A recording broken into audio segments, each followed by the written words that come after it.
Hello Bachu, hello Secret, whatever. Hello BR, hello Palichaka, hello Sega Saito, hello Duran, hello Mr. Doctor Professor Clay. And this one's OP. It's like Sozu and I never even use any potion. Yeah, I discarded 2 pots here. Because it was like, yeah, farm max at least. No rest, and then Shining Light, and I have like Reaper, Red Skull. Yeah. Hello Savory Cookie, hello Goss, hello Zach. How am I doing? I just woke up like a few hours ago. A little bit sleepy, but yeah, just normal. Nothing special going on. Hello Cyclotron.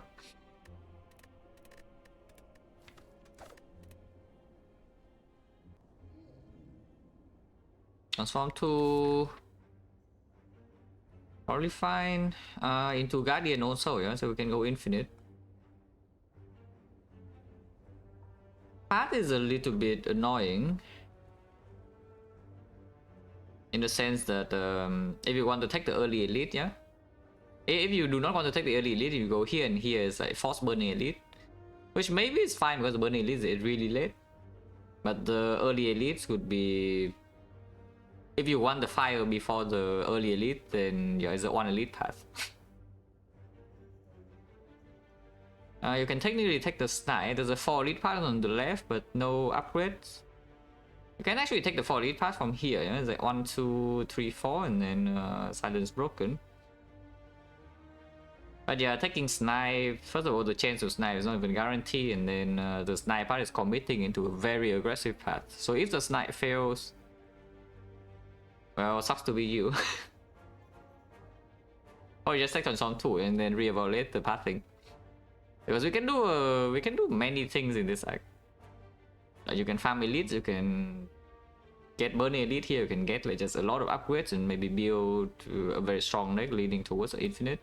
And it is the Guardian at the end, so you don't need that much in the deck to win. And I'm glad, yeah, not today, yeah. Hopefully. If Ironclad happens today, then something terrible has happened. Yeah, Ironclad happens today, it probably means that I have lost 3 runs in, like, I don't even know, like 2 hours or something. I just on 2. That is quite strong. Yeah, that is definitely positive. Yeah, this is way better than Strike. And this also is a good card and it removes itself. Basically, we also get even 2 exhausts, yeah? So depending on what we see, this can go towards infinite. It can also just be strong and farm elites. What does this mean for my pathing? Because with this transform, maybe I don't care about early shop anymore. So I can see, because chopping into here into running into floor 6 elite, yeah, we don't even get a total way until like here. And if you just go here to buy a potion, you don't even have enough gold to buy potion and a card usually, yeah. So you just buy a potion. Just take the 3 fights, right? Like 1, 2, 3 here, and then re-evaluate again where to go, because from here again, like there are a lot of options. You can do 1 elite, you can do 2 elites, you can do 4 elites. Many things. Lord, did you? Oh yeah, start here. And yeah, I also want to see more natural card rewards to understand what I should do in this act, basically, instead of committing my resources on in the shop.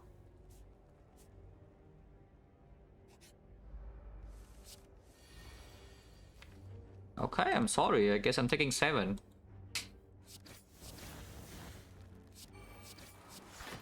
That's pretty bad, yeah? Taking 7 to jog on turn 1 with silent. Because this deck can definitely just block, like with the fumes and the LS only transform, we can simply just block. Even if we draw like over block on turn 1. Normally you cannot full block, but this deck definitely can, however we didn't even draw block. Deck of throw, sure. If we see, it's just a stable first pick, yeah? Especially when Lagavulin sentries, we have the fumes to mitigate a little bit. And then this also opens a discuss synergy if we lean towards some, you know, pseudo infinite or true infinite ideas in the Guardian Act. Yeah, transform 2 one strike on defense into endless agony fumes for max HP. One chance now 50. And now I draw all the block. Yeah, next turn I don't even draw survivor and take 6. Oh, I can already see it. No, seriously, guys, what did I say? Okay, that is extremely bad, just so you know, is that the fact that we have lost at 13 HP in easy hallway fights without any play whatsoever. I have literally no option.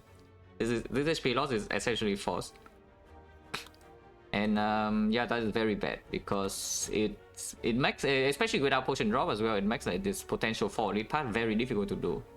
And now suddenly maybe we need to think about some ugly pathing choices.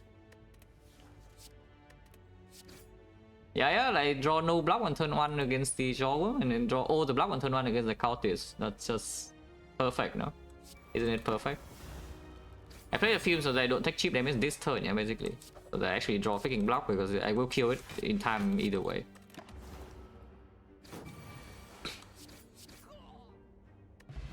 Ancient Potion to release a knock. Wow.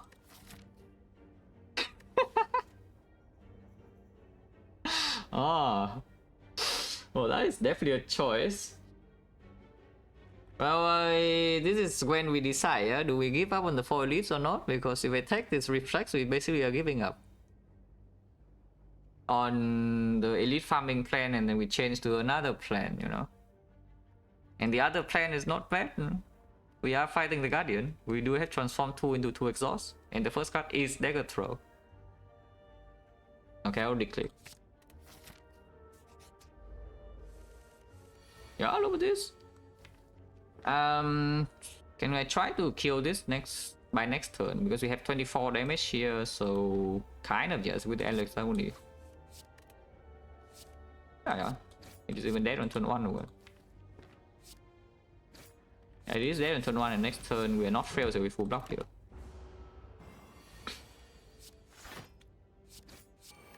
Okay, so at least we take 0 to the slime. Yeah? 13 damage in easy hallway fights with this kind of transform 2 is pretty freaking sad. The well-led plans. Well, it kills the Guardian for us, and then maybe... Well, I guess with this, maybe we are taking the 1 elite path with 3 fires then. If you want to still dream of farming elite somehow, you can take this, but from this spot I don't really know, yeah? Because Fume minus against Lagavulin here is also not exactly doing it, yeah? Against the Knock we have this, and against the Sentries maybe this is okay. Even if it's minus. But then most of the time you just have to rest here, and then suddenly these fights are ugly with your Fume is not green also, so Lagavulin is just going to be bad no matter what. Yeah, I am dodging. We are uploading cards, but at the very least you go here first and then decide whether we do, you know, this path is also burning elite is here, yeah, but this path is also double fire, you know, so you change 1 elite to 1 fire, you still can upgrade your key cards, and then you actually get the burning elite out of the way, which is a pretty big deal in this type of run, at least, because especially if you're trying to kind of force infinite in a way, yeah, pre-pathing in Act 2 is a very important thing. As in, you don't really want to fight Burning Elite in Act 2 when your engine is still forming, you know. Not sure. 5 fights, the point change runner is 50. I don't want to do 5 fights. Let's just take the question mark, because remove event right now is okay. Healing event also is not super wasted, because for some reason we are missing like 14 HP. That is not really the healing event by any means. This is quite strong, to be fair. But maybe it would say that if we low roll here, then suddenly something bad can happen, yeah. At the same time, if we take Shining Light and then rest here, this at least should still be fine. And if we low roll this fight, then we don't low roll here usually. And it's only 18, you know. Because we have lost max HP at the very start, this is a little bit cheaper than normal. It also maybe leads to an Ironclad run today. By clicking this. Hello, Mera. But yeah, the upgrades are good, right? It's like strike upgrade right now, completely fine. Defend upgrade into Guardian, no problem. And these are good upgrades. Even Endless Agony is okay. Yeah, 2 upgrades is a Weststone for 18. So you click Scrap Boost and you get a Weststone. Now is transform 2 for max HP. We transform to Endless Agony Fumes and then lost 13 HP in the easy hallway fights for some reason. It is Exodium Tux, but we roll the Cultist at the very least. So it's not that bad. It's going to be the Slaver, and then I'm extremely sad. But this did roll a Slam though, which is a little bit scary. Just a little bit. We do have Endless Agony Plus, and the Fumes is also down turn 1. Play the plans or just do this like 1-2. If I do here, next time we have 2 damage on this, and then this is 9 to 11, we need 13. So they will throw plus Agony is fine. Otherwise, the Well plans in here. I just play the plans, right? And yeah, I think we hold the neutralize then. Could have blocked this with the thing, but maybe the North fight is still problematic. Yeah, reflex going in. But actually though, we need to do, this is 21, so it's not quite enough, but neutralize, I guess we can just spend here on them for damage then. Yeah, so this is 24. We overkill by 2, so the Fumes damage doesn't matter, but it's fine. And I mean, you can already see the Shining Light potentially saving HP, otherwise we don't really have... I mean, we do have lethal, it's just that we lose 6 damage from here and maybe we take damage after, who knows.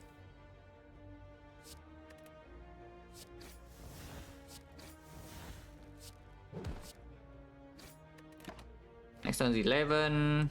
Cannot block this forever and LS only is gone, but neutralize redraw should be fast. Probably host try. Because the bad case this turn will be drawing too many block cards, you know. Not if it draw all the attacks, then you know, fine, attack 6. But the actual worst possible case that we draw every single block card, and then you know this guy goes in the turn after. Next turn is only 16, and 16 we are guaranteed to have neutralize, so we can play the turn of like Dagger Throw, neutralize, survival, defend, for example, is quite strong. And poison would be 3, 4, 5. Is on 23, 23 here we already, yeah, so we just block.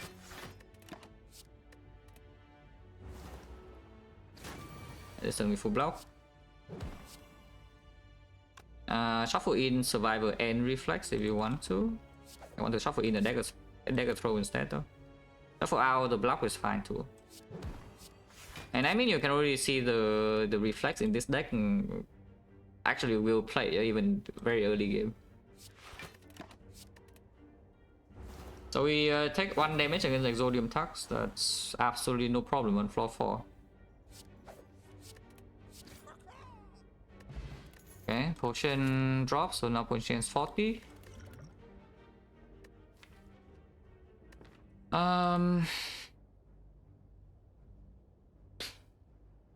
Dance is the best right now, but it is a real card. Hissing Whale is not a real card, however, it's quite bad into the elite.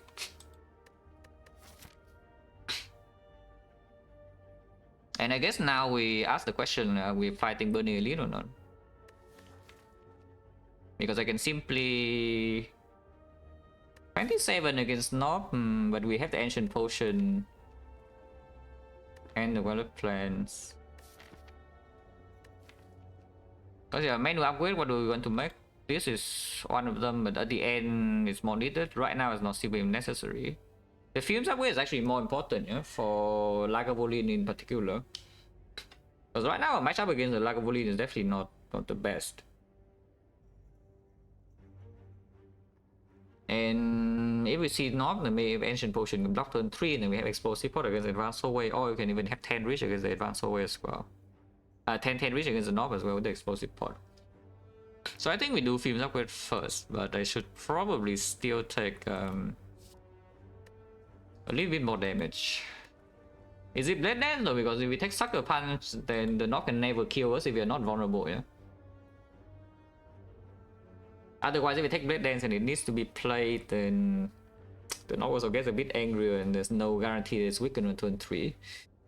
So it hits me for what? 8 into 16. And if we play the blade, then it gets angry, and then I'm sad.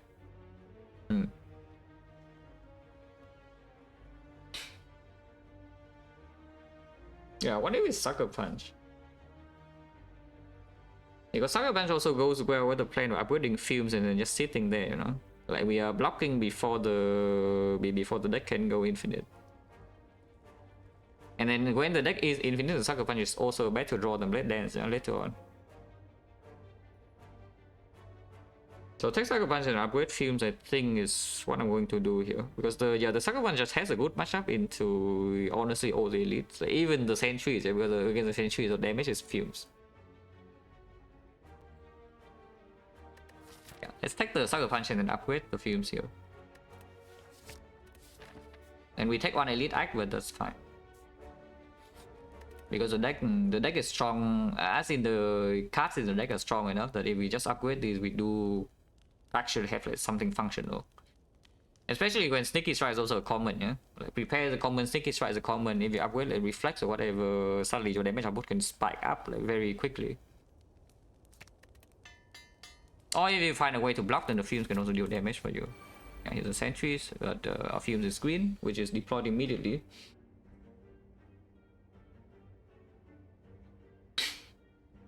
Ninja Relic? No, Ninja Relic we're fine. We can pump Ninja Relic just fine, yeah? With the Negatory Reflex, you can see like we cycle back into neutralize pretty quickly. And Sucker Punch also is an attack, you know, it's not 3 attacks, but it is 1 attack. Point chance right now is 40. We are not fighting another elite, also Ancient Potion is fairly useless here in this act. That said, it can be useful for next act, yeah, because any chosen with this type of deck you don't really want to get hexed, and also the Snecko is very, very annoying. And if you also have a good time, in Act 2, but then you're not like true infinite or something, your deck needs a little bit of time to set up, then this can also save you in Act 4 to not die to the first cycle. So what am I saying? I don't mind using Explosive Pot here if needed to preserve this instead of maybe this fight saving this for the advanced hold and then this fight dropping a potion and throw this away. And this potion still has value. But that said, of course, if this doesn't even save any HP, then don't use it, yeah. But here, of course, Fumes is play and of course Plans is play, and I think we just play Survivor and we block. Sucker Punch next turn block 3 and defend blocks 5. Fume Plus is in play though, these are very healthy.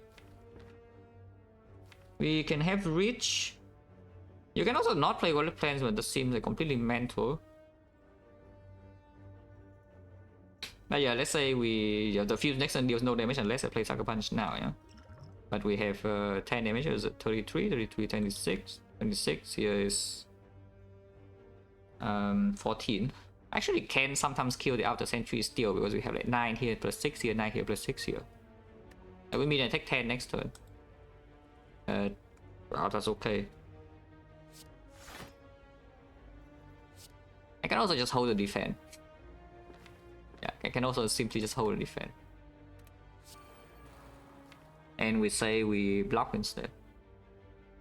Because killing is not so easy to do, yeah, next turn.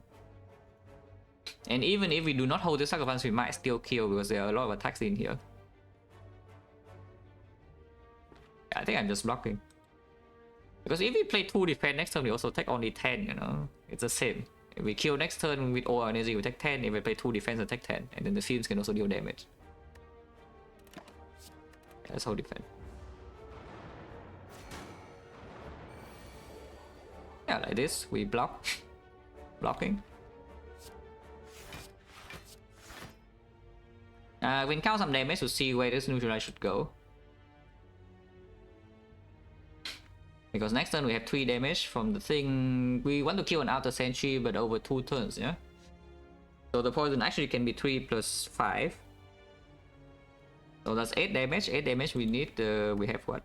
This is 12, this is 21. 21 plus this is 24. 24 plus 8 is 32, 32, 41, 41, 47. 41 also not very good number, 47 slightly better, so you can say you put neutralize here. Yeah, sure. Oh, reflex, yeah. Science? No, not at all. Again, okay, I need to make this actually clear, yeah? I am basically retired from the spy. There's no more science coming. At least not in any foreseeable future. I am doing what I want because I like it. If I do not click boss swap ever, it's because I hate boss swap. It's not science.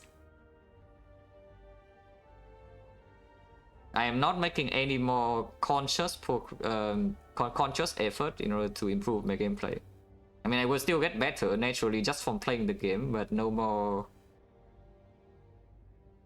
Yeah, I'm not actively trying.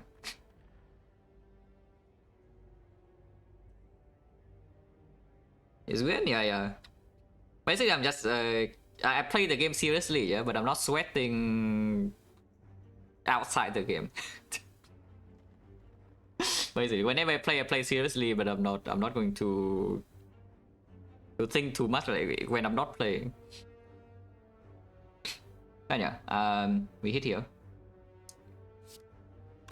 Do I want to shuffle in strike plus or something? With the fumes, I think we just want to block, no? Yeah, let's just block. Because if I draw 2 defense, I will just play 2 defense. Okay, 1 defense.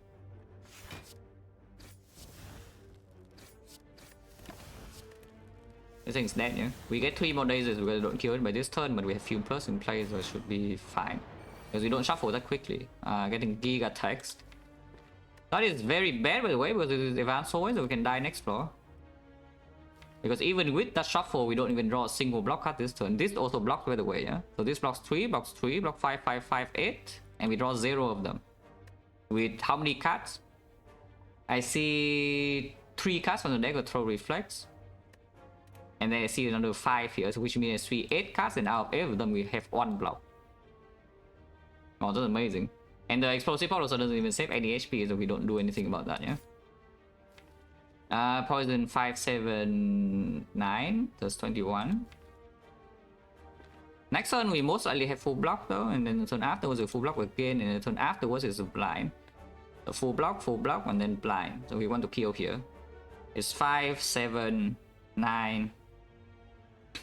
No, it's wrong, Yeah, next turn full block, then after full block, then after full block. So it's like 5 here, and then 7 here, and then 9 here, and then 11, right? Yeah, 5 now, next turn 7, the attacks, and then 9, then 11. So we actually have already 32 actually. So 1 strike here is clean. 5 centuries and me too. It's one of the worst design fight in the game, but you know, it's fine. This thing is already dead, yeah? 7, 9, 11, so we simply put here. Now we don't take damage anymore. I guess you can put strike here and then sucker punch here. Doesn't really matter, like they're all the same. They're all the same. So from 8 HP, we actually can die this floor, even with the explosive pod. At least the good news is that it's not Exodium Tax, yeah? So at least one of the fights that has a big potential to kill us is gone. However, any big slime, Exodium Wildlife is still there. Gremlin Gang is not so with Explosive Pod, and Slime Gang also not so. The Light also not so. Single rest level sometimes is a problem, usually not. But we'll see. It's not likely to die here, but it is possible.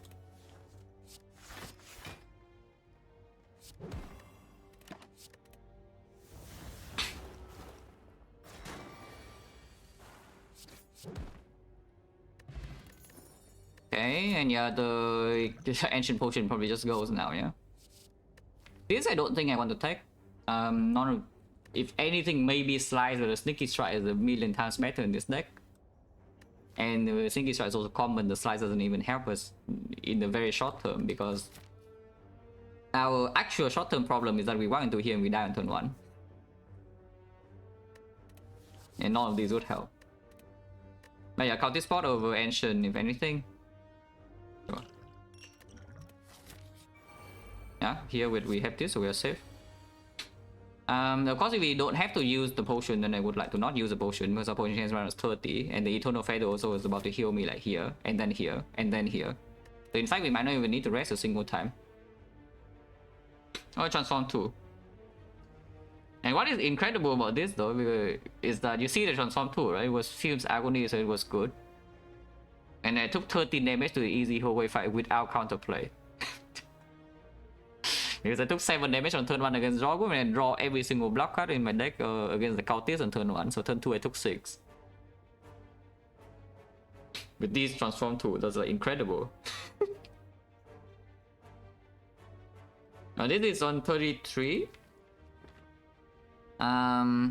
Exotic body saves like what 2 HP or something, but only sometimes. Let's just see like what this draws first. Either way, it's 23. This guy is a little bit healthier. So maybe we should hit here. And this guy is also the red. Yeah, the red is a little bit more annoying.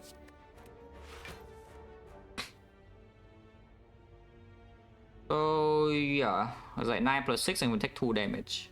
So do I explosive power 2 or not? I don't, right? Because again, this fight can be a problem. This fight can actually be Exodium Wildlife still. Or Gremlin Gang, or Slime Gang, and then this potion can go in. And we do heal a little bit here also. So I take 2, yeah?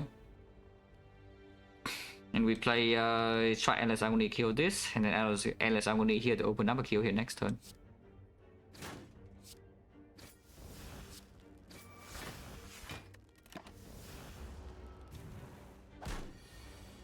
Yeah. Now of course we take 0.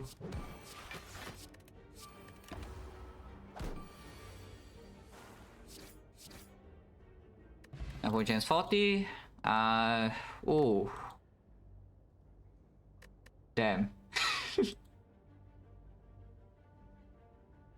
Wow, really? I mean, if there's any time, yeah, it's now, no? Isn't it now? This prepare is so sick though. That's the annoying part. Is that this prepare is actually like incredibly good. But this makes the next prepare even stronger, and then our damage output suddenly is solved like forever, but because we have already have the Wild Plants. Yeah, no, we take the thing, yeah, it's like second.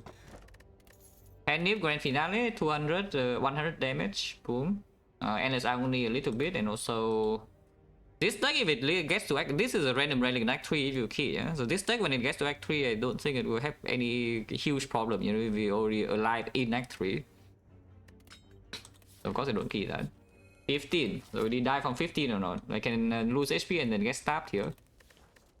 At the same time, how many cards do we have? Yeah, 18, so this draws 3, which means we can proc Finale on turn 3 right now, but only if the deck, I do not proc the Reflex. So they go throw plays and I do not proc the Reflex, and the Grand Finale can go in. Wild Plants wants to be upgraded, Reflex wants to be upgraded eventually. And we have Eternal Feather still heals 9 here and the 9 here, so we actually have 33 HP still. 33 is a bit low though, to be fair. So I can see resting just to mitigate like whatever crap can happen here. Because we can roll question mark fight even, yeah? Question mark fight 20% into Exodium Tux. Because yes, Exodium Tux can show up here again. Because the upgrade is not super urgent, yeah, per se. And the upgrades we want to make in this X deal is only 2. I mean, if I see a prepare in the next few fights, then that wants to be upgraded as well, so suddenly I mean upgrade that. But it's not too bad. Yeah, I think I just pressed. Especially after taking Finale, the endgame damage is essentially already solved, yeah? Guardian, no, it's not the Guardian, it's I respect like whatever crap this is, and this. Also, honestly, Guardian a tiny bit, but hopefully not, because we do have Panic set up before the Guardian already, and maybe some other stuff. Finale will not work against the Guardian split though.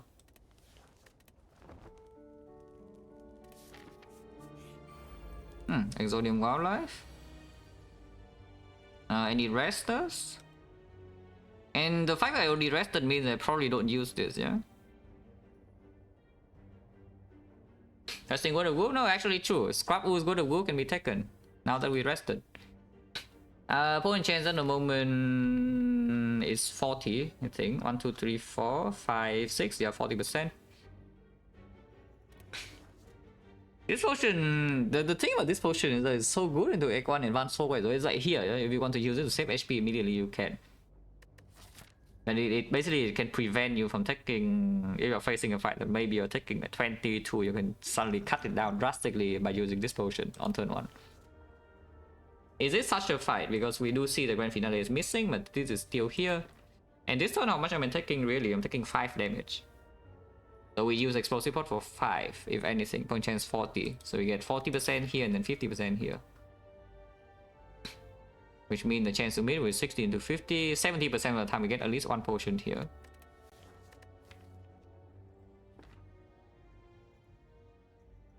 I do want to click any life loss event here though. And also this draw though means that we don't land finale in this fight, but maybe the next fight we can land finale. Yeah, sure. I just want to use potion. When it comes down to it, I just want to use a potion, which is why I use it. Yes.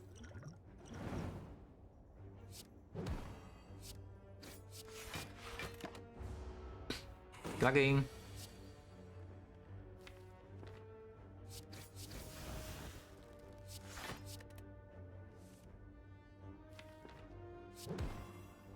$14.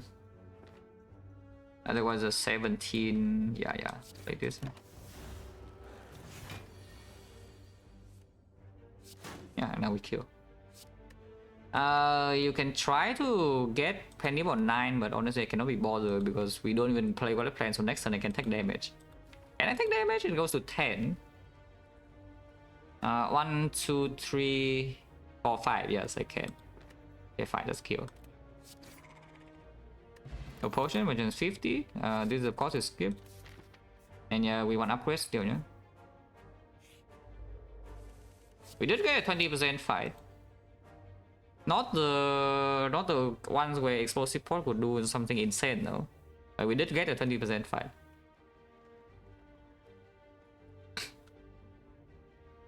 Yeah, point chance 50. Penny here is like, how much is it? 18, 18, 30, 33. 33 is good. I will check this. 18, 30, 33.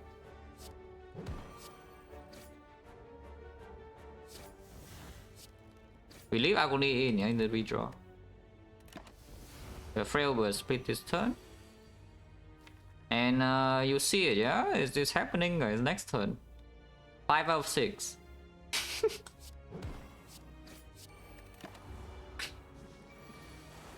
Ah, okay. I didn't see it here. It was a little bit worried, but yeah, we got it.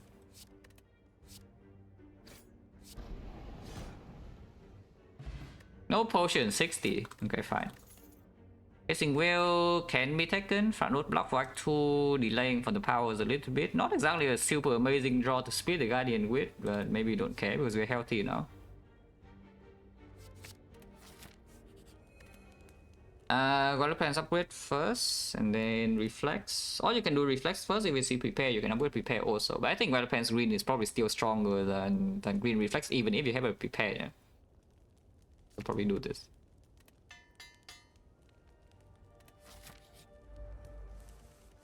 Slaver.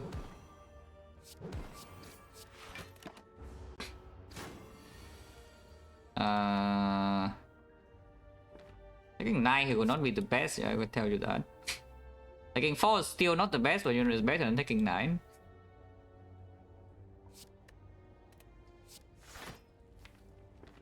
It will die to the attacks already. I just want to get attacks in when I'm still weakened, yeah, so that my pen is increased a little bit more.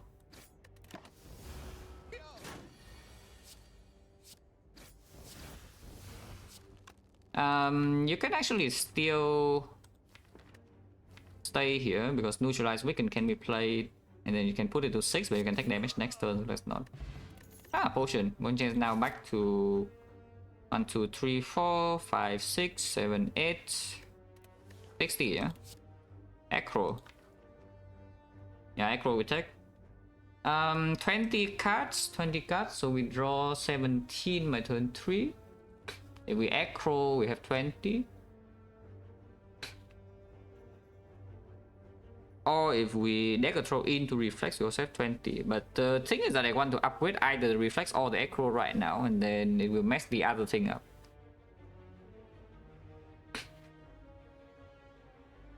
Yeah, it will mess the other thing up slightly.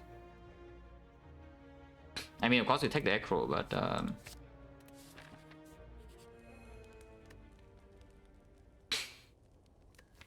yeah, I guess survivor reflex can go. Yeah? Acro is the strong upgrade right now, though, I would say. Out of the two.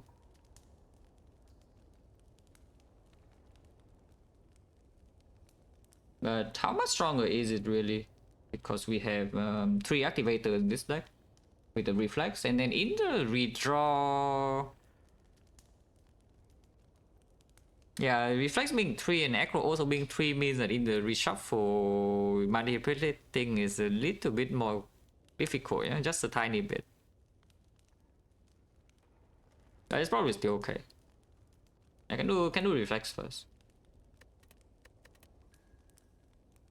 Because if we prepare wants to be picked, and then if we are stuck on 3 energy, for example, and then we have a prepare, then I want reflex to be green over this also. Even though right now stand alone, this upgrade should be stronger. We don't die to Guardian from 49, right? We don't die to Guardian from 49, right? So I guess this is why we rested, so that we don't get, you know, split in the face by the Guardian on turn 2. We might still get split, but you know, we don't die from 49. I hope. For Gen 60, so what about Cultist Spot? Because when this Cultist Spot play in Act 2, you're never. I shouldn't say never, maybe move stabbing sometimes, but you know, if it plays in move stabbing, it means something ugly has happened. Honestly, it's not so difficult for this to play in move stabbing. We just need to miss Grand Finale first cycle, and then it already played. And we do have the fumes in here, so what use is the Cultist Spot? Like, I'm just hoping that next turn we can split or what? Because the Penny is on 6, and then we have 1 strength, and there's an Endless Agony in here. And we deal here is like 12 damage, and we need to do 37 next turn. 37. If we draw this and this, for example, then you can penny this for 20, yeah? And then this would be already 14, yeah? It does split.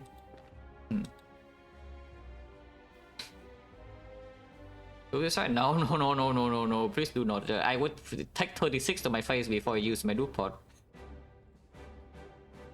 I will tell you right now, I would literally take 36 to my face next turn because I use this blue pawn in this fight. But this potion I'm not too attached to, and if it can save HP right now, then I would like to use it too. Yeah, sure. Open small rig bar, yeah, but you see this, right? You see my deck? And maybe you can tell what is happening with the small relic bar.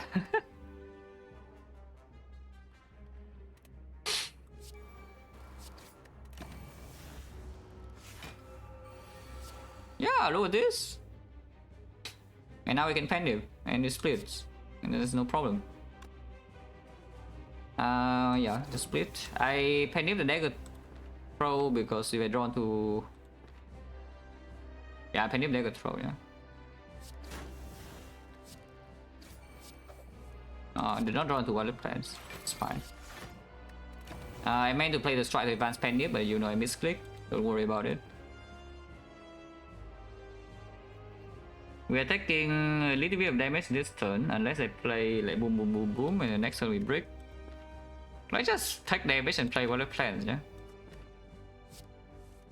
Yeah, let's just take a freaking damage and play the wallet plans.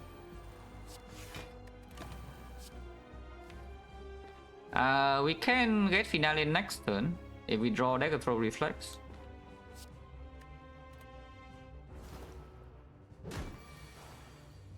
Did not happen. It's fine.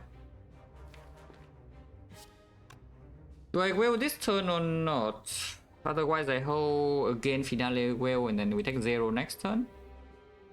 Because if I go this turn, I hold like what defend finale, and the next turn I need to draw into weakness.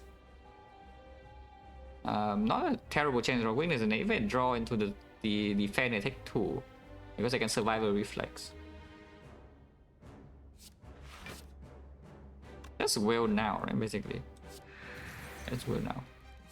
I defend for fun. Maybe I should have held 2 defense, but you know, too late now. Also, we have finale next turn, yeah? Yeah, we full block, and then we have finale next turn. Feels like Clark? What? Can I Clark do this? Huh? Yeah, I guess so.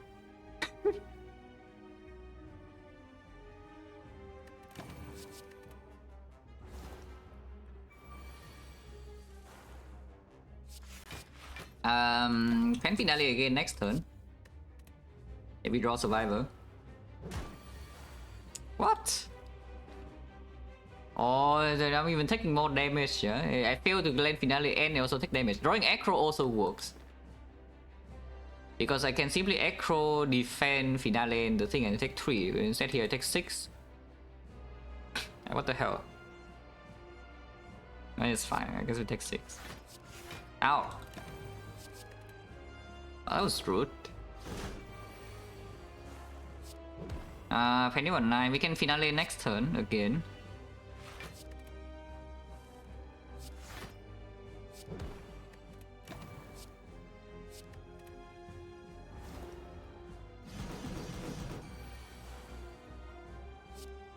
Unfortunately, the Cultist boss is too strong, so now my Penny is only on 8.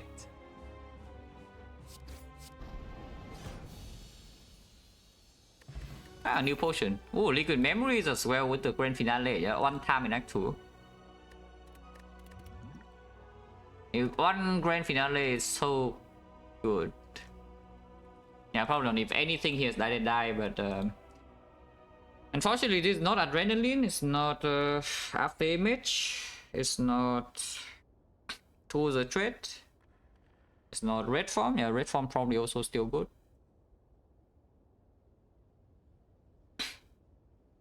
But yeah, die, not the worst thing I've ever seen because it is front-loaded damage that also exhaust.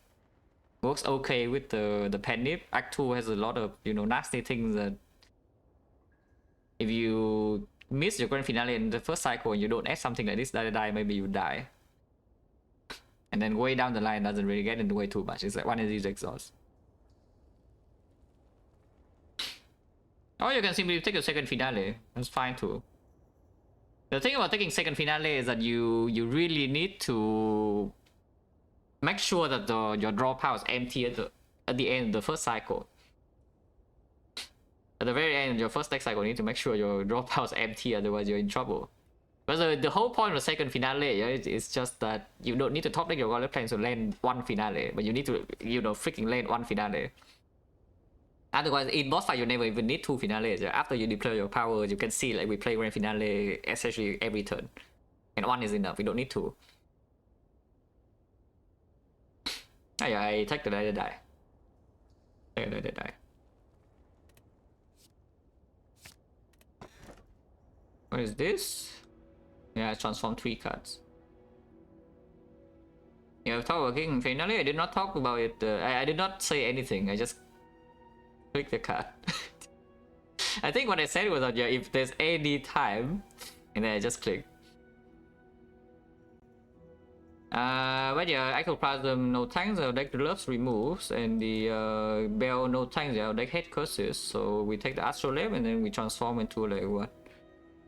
Adrenaline, Tactician, Cow Gamble. Oh, that sounds good. 3 strikes or what? Transforming all the strikes away, my Penny gets weaker, and then any fight I cannot block in the initial turn gets a little bit weird. I can see 2 strike, 1 defense, but it's not like strike minus is doing something good in the strike. It's like garbage. Anyway, transform to attacks and it's already stronger. Yeah, sure. How bad can this be anyway?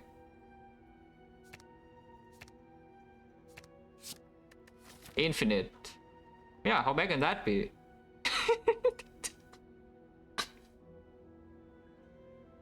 Okay, Acro needs to be green, yeah?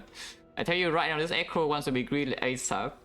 And then we have energy source, we have, this is also exhaust, yeah? So this exhaust, this gives us energy, and this can also discard the reflex sometimes. But usually this is not very good. Not sure. Automaton, this can steal my grand finale, and can I kill the minion otherwise? Yes? Maybe?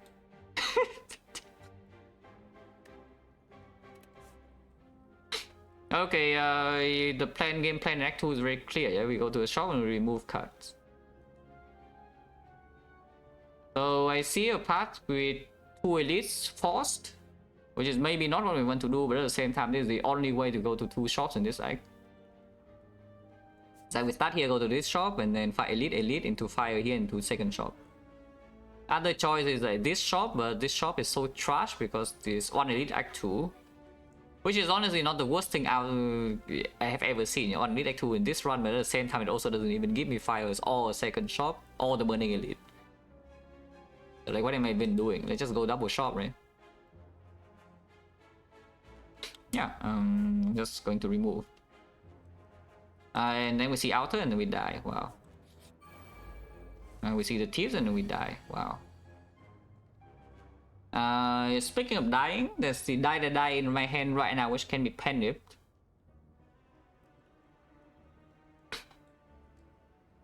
So how much is that? 26. Personal here is 38. Unfortunately, we still don't really kill, so I need to spend 3 energy to kill this and take 11 or what. That's like pretty freaking ugly. Let's draw to concentrate, right? Like, how hard is it? Yeah, no, seriously, how hard is it? Hit here because maybe there's some threshold I haven't thought about. But at the same time, this guy never really steals our gold, yeah? Because once it gets to like turn 4 or something, our deck should deal quite a lot of damage because the powers are in play, maybe Finale also lands. Oh, so I neutralize already, not bad. Did not draw the concentrate or the piercing wheel. So yeah, I guess we cry a little bit. You can do prod in here if you are really keen to save this. How much HP is this, by the way? It's 38, and here neutralize already kill, yeah? So we take 6. If you really despise the idea of taking 6, somehow you can use this potion. But with the elite coming right here, maybe not. Even though, if you are trying to save potions for the elite, it means that I'm not going to use potion here and also not going to use potion here. But maybe we see some red mask bandits in here that can be potion. We have feather, yeah, to heal us before this fight, right? Yes. Yeah, we have feather, yes. Yeah, what about outer next floor?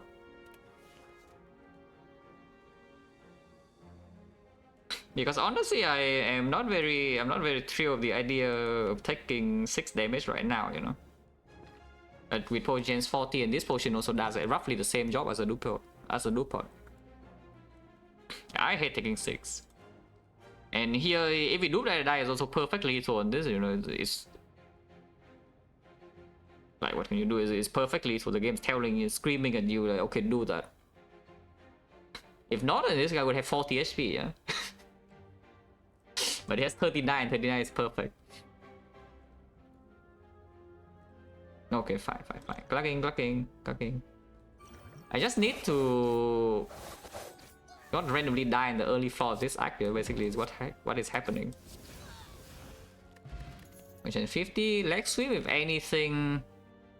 I think right now with this deck we don't care about the leg sweep, even though it's quite powerful with the footwork plus as well. But we already kind of have a weak chin. And yeah, as you can see, like, if you draw the concentrate, if you spend energy on acro or dagger throw with the reflex this kind, you don't draw the concentrate, and your turn actually starts to be quite weak. Oh yeah, we skip, yeah. Which has now 50. Wait, what? Where's my grand finale? Bye.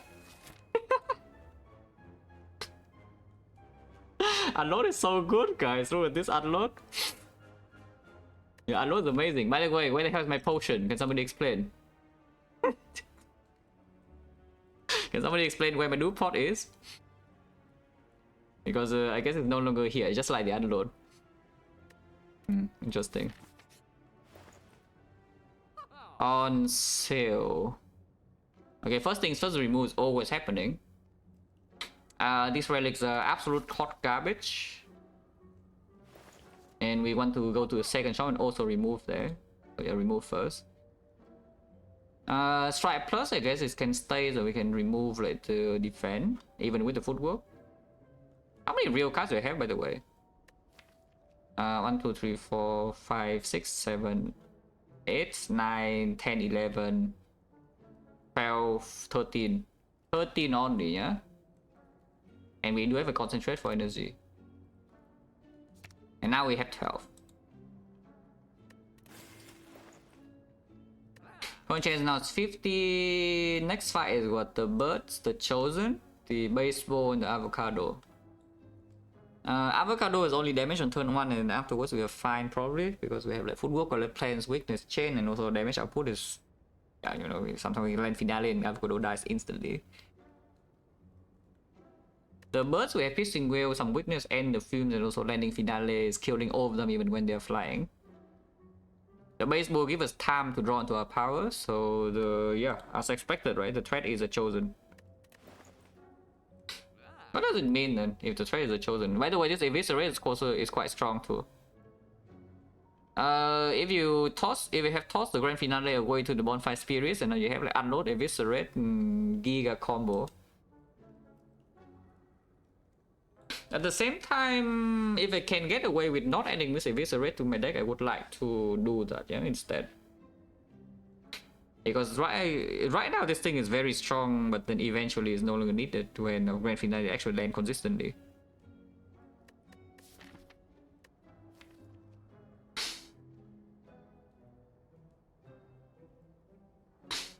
This deck, I will say though, this deck does not have any damage unless the grand finale lands, yeah? We have a tiny bit of front roll with this, and then we front roll with this, and then we are done for. If the finale doesn't land. So slavers, for example, if grand finale miss in the first cycle, we're in trouble immediately. This Queen's thing absolute garbage. Like if you want to add anything to the deck right now, please just add damage, like not recurring block.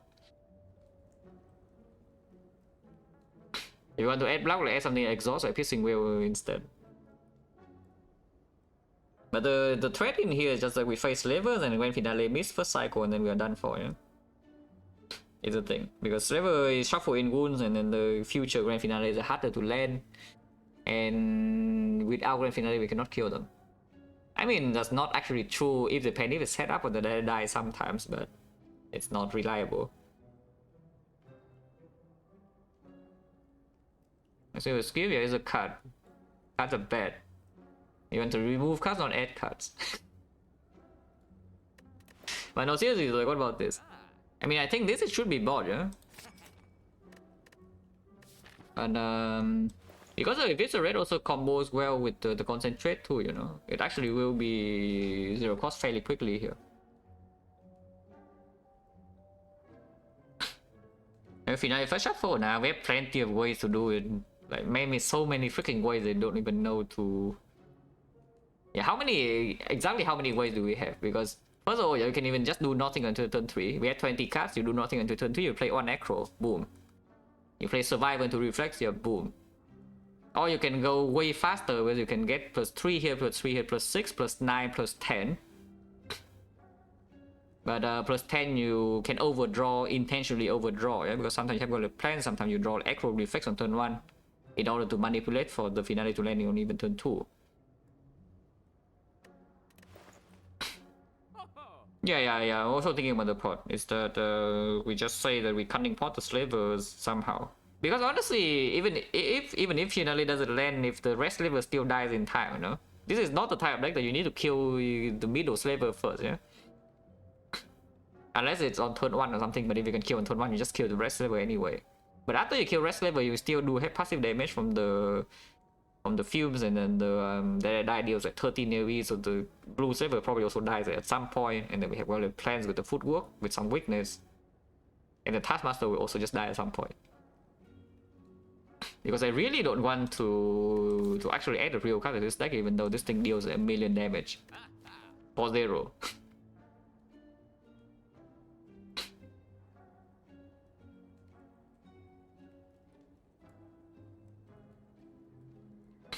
Yeah, probably just buy the potion, yeah? Let's be greedy. If I get punished for it, whatever. I can very easily get punished by just buying this instead of this, but I do not want to add a card. Yeah, we don't buy a relic. Oh, Advanced Soul is coming. Avocado is also here as -5. Hacker defend. And yeah, like you draw like this against slavers, you're already sweating. Yeah? You see, right? You draw like this against slaver, you're sweating. And the fact that we see a fight here also means that maybe our potion is going to be wasted a little bit, because yeah, now potion chance is 50%. So this I can draw a potion, this I can draw a potion.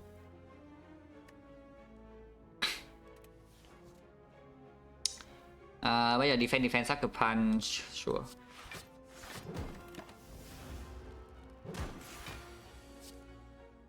Okay, maybe this deck sucks, yeah?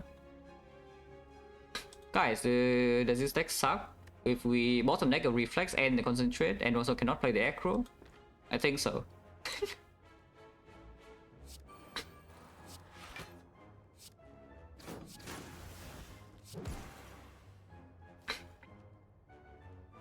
Any reason not to play this? No. I mean, maybe it's a reason to set up a Penip after, but it's not super important.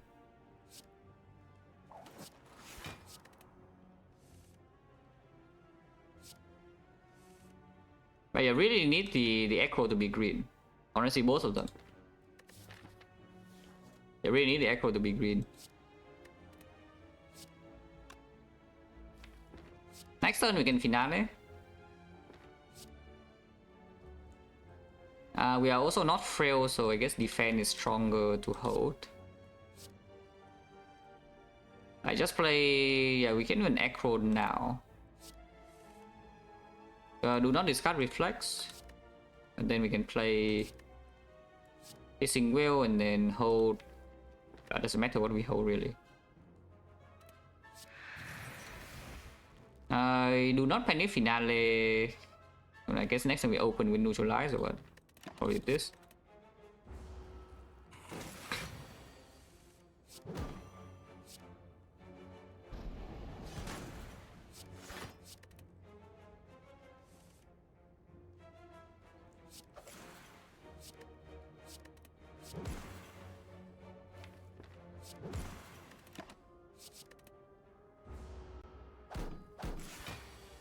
It's doing the annoying thing again, but we don't mind. Yeah? At this point, we don't really mind. I can advance the Pendip by just playing the Neutralize here into the Plated. I extend the Wick Chain forever.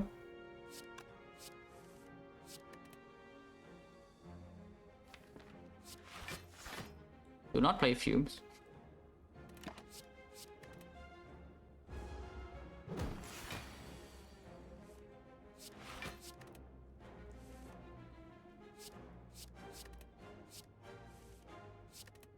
I mean, you can see this deck after a few turns is of course very strong, yeah? But it does need a few turns. Which maybe Act 2 doesn't give you a few turns, which is the scary part.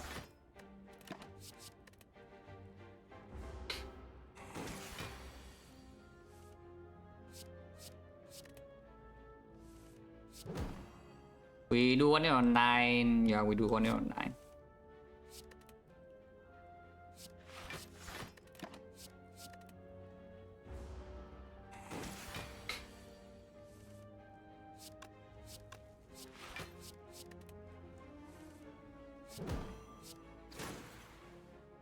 Yeah, potion. Nice potion buy, by the way.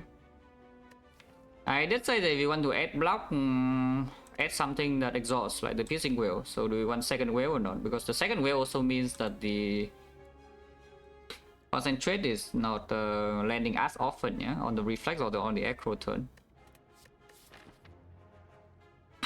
This is already advanced whole way, though. So a lot of annoying things can be in here. Frozen +1, snack plan, snacko, avocado rat. And then in this fight with the Violet Plans, the whale usually is good. Even against the 3 Slaver, the piercing whale is still, of course, excellent. It's fine, right? I do not think I take another one, but this one maybe, yeah, this one still may be fine. Yeah, Cunning Pot should be stronger than Explosive, especially with Pendip. And Liquid Memories, of course, is being kept. One chance now is back to 40. Avocado into Avocado plus Friend, but there's a Piercing Whale. It does okay. But it's not very okay though, is that setting up the Pendip again in this fight is not going to be super easy if we have to actually kill with Grand Finale and it cannot block on the turn when I'm vulnerable. But for now, I guess we just take 0, yeah, for this turn. Next question is, do I even play the Agony here or not? Because if I play the Agony here with the Pendip, then the die will kill and then I'm vulnerable. I guess I don't need to exhaust the die, yeah? Because the last fight we didn't even play the die until the very end either. And then we can still control this thing after a few turns. Yeah, so opening a kill is probably still better than not.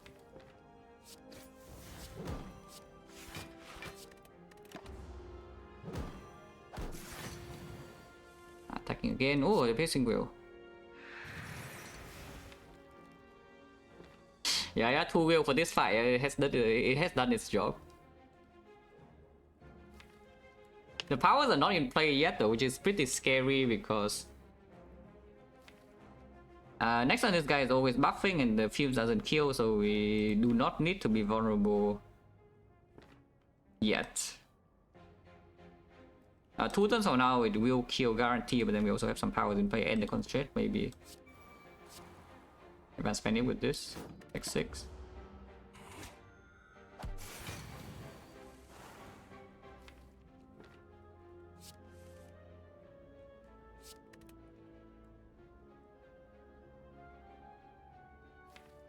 That is pretty scary.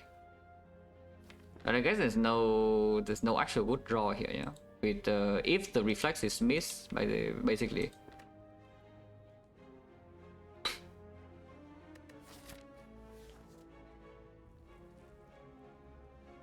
It's fine. Not playing the Violet Plans is definitely something you can do here. You can like concentrate away these 2 and then play like Footwork, Defense, Sucker Punch. In order to only take 4 damage, but then the Violet Plans is in the redraw. You don't have retain. I mean, you are not retaining any card this turn regardless. Let's say you discard. You probably should play the Footwork, and after the Footwork, then this blocks more than the Sucker Punch, yeah? So you just discard the Sucker Punch and send this bend. Like the Footwork, Defend, have Violet Plans in play. Violet Plans doesn't even do anything this turn, just the next turn you don't draw it again. And you take 4 more for it immediately. But next turn is the turn where we can take real damage because this guy dies to poison. And we are going to be vulnerable. So I don't really think I want to draw Violet Plans next turn. I'm freaking vulnerable, yeah. So let's just do this.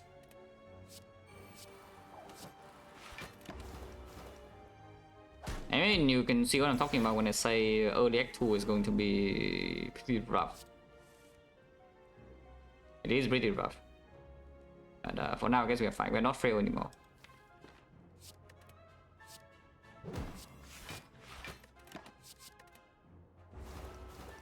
This is bad, yeah, this is bad vulnerable order because you can see like right now, even though it died last turn, yeah, I still have 2 turns of Vaughn. And it is of course doing the thing this turn, but we have energy and we are not frail, and it's weakened, so maybe we're fine. Maybe.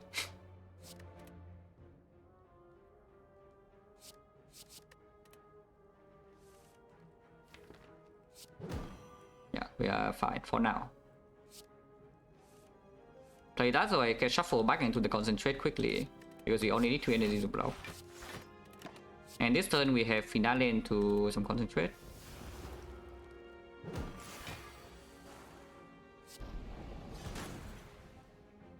You can also kill now, and Penny on 9 is perfect, so yeah, let's just do that. Potion chance, at least we did not have a potion drop here, so potion chance now at least 50. Complete garbage.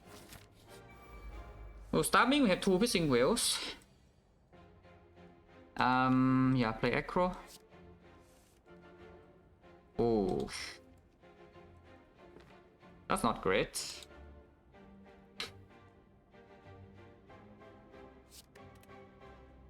To draw into the second whale now and no reflex deal, yeah? No reflex and no powers.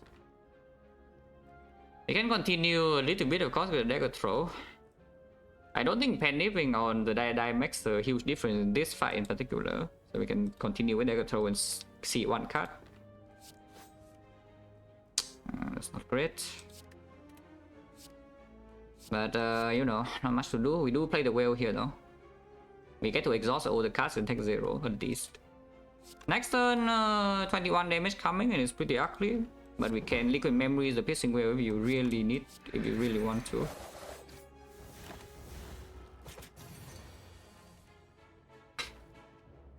Next turn we do have the finale. If I do not liquid memories the Pissing Whale right now, I'm taking 3 goons to my redraw. And 15 damage to my face. Otherwise, next turn is not super problematic because we can land finale. Reflex is held in hand, so the Acro Dicks very far. We only have 2 energy left, but even if I take a hit, I don't take a wound. And maybe concentrate redraw. So it saves quite a lot of HP, yeah? It's just that if we use this right now, then we don't have the finale memories against the slavers anymore if we see the slavers next time. But sure. Probably I do liquid memories the Pissing Whale, yeah? And this is also why you can see the second whale was picked. That's because we actually still needed a little bit of especially after seeing the whole way fight in the question mark. I was seeing that we actually needed a little bit more HP in this act usually. Like front load block card like this in this situation is probably good. Okay, so liquid memory is the whale. You can also liquid memories concentrate and try to go in, but I don't even know what going in we are doing this turn before the powers are in play. You can shuffle out the strike here intentionally, which is quite strong to be honest. Floating 1 energy, but you shuffle this out. I think I want to shuffle it out actually. Let's shuffle it out. It's 9 damage, doesn't matter. We will still just kill this with the finale or something, yeah. Or we can block without. We can even block next cycle with weakness with the concentrate and the footwork plus.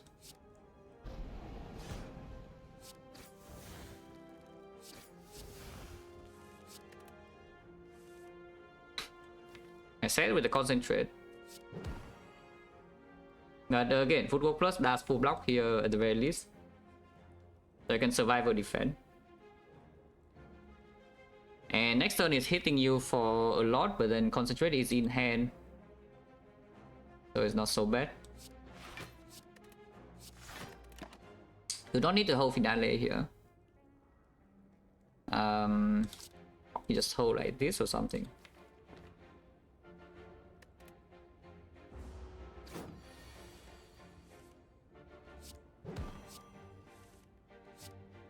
We have dagger throw.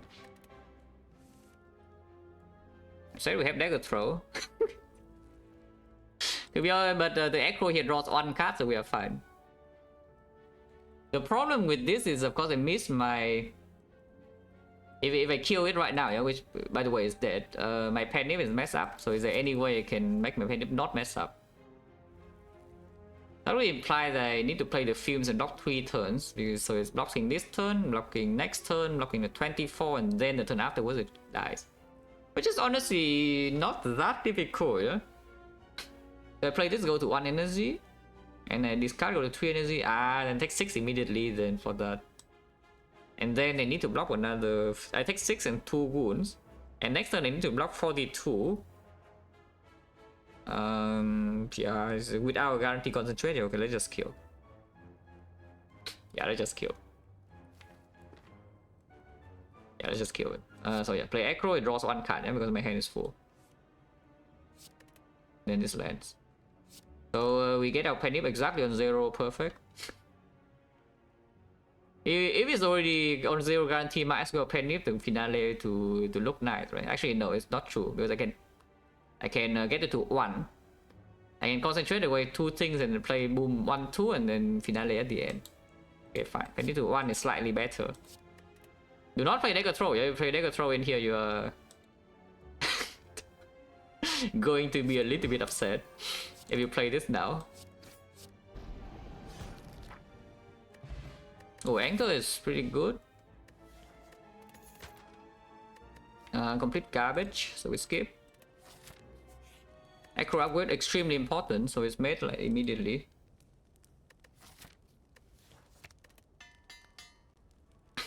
Point chain is 60, 1, 2, 3, 4, yeah, 60% now. It is level, which is a scarier fight, and we don't have our penny on die, but we do have 2 pissing wheel here and 1 left hand in play on turn 1, so we should be okay here. I mean, act 1, yeah, this deck happened. Is a conscious choice.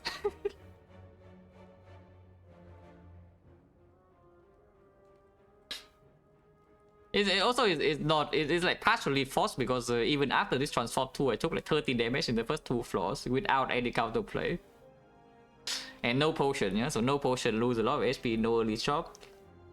So I could choose to just run into 4 this anyway, or I can also just take my upgrades and, you know, be strong. I took my upgrades and be strong. I hope I'm strong.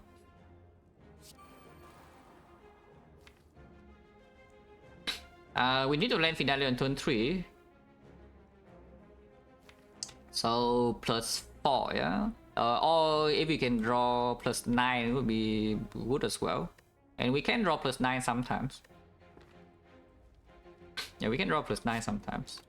Either way, I don't think we need to care about like, actually hitting Taskmaster right now, so I still just put all my damage on the rest level. It's not even true, like what's purpose is that? Because it's 25 and 22 and 22 weakened, this is never killing unless we have finale. Ah, we have this, yes, okay, we have this.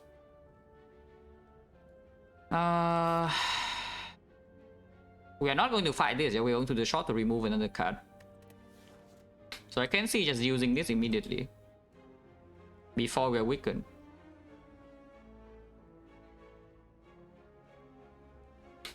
I think I like that actually, to just cunning pot right now. It's just cunning pot now. Boom, boom, boom. So 7, 8, 9, 10, we need 2 more attacks. Oh, it's not super likely that we can pen if this directly next turn.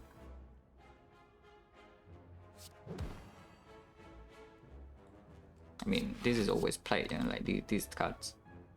But now we can choose to block 5, or I can deal that die here so that 1 attack next turn kill. Otherwise this is weakened and then we cannot kill this next turn anymore. I play that die. We have Eternal Fate the next floor also.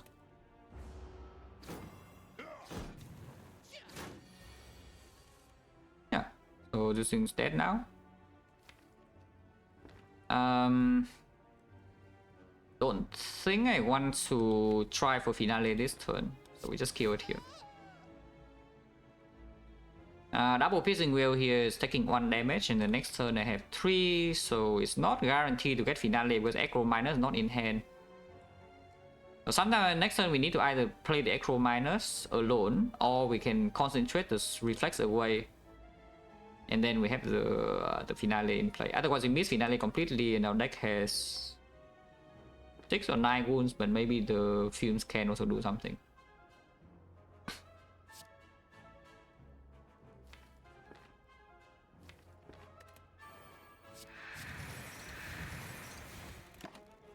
I think I need to hold the aggro though. In case we just miss the finale next turn, I actually need to shuffle so that we can land finale the next cycle. So we only get 6 wounds and not 9 wounds, and Dweller Plans is going to retain the finale at the very least. So this needs to be held. And I guess then the fumes is not needed, then yeah, we just hold the football. Oh yeah, Piercing Whale plays again. Okay. Oh good, oh good. Oh good. This kills both of them immediately. Relics mess up, I don't care. Another Acro. This one is actually not good anymore. If anything, maybe Escape Plan. Time Meter is not actually a huge concern for this deck. Okay, I claim that, but then it just draws down turn 1, and then the bottom deck my powers and reflex misses, and then I cry. We also don't have a lot of attacks in the deck, so Escape Plan usually just lands, and we have a football. Draw manipulation 1 for the grand finale, which is maybe important. Just more flexibility really, because otherwise we're a bit reliant on the Dweller Plans being top deck. This is fine, yeah? If we see Snecko here, then it's not so fine, but hopefully Snecko doesn't freaking kill us or something.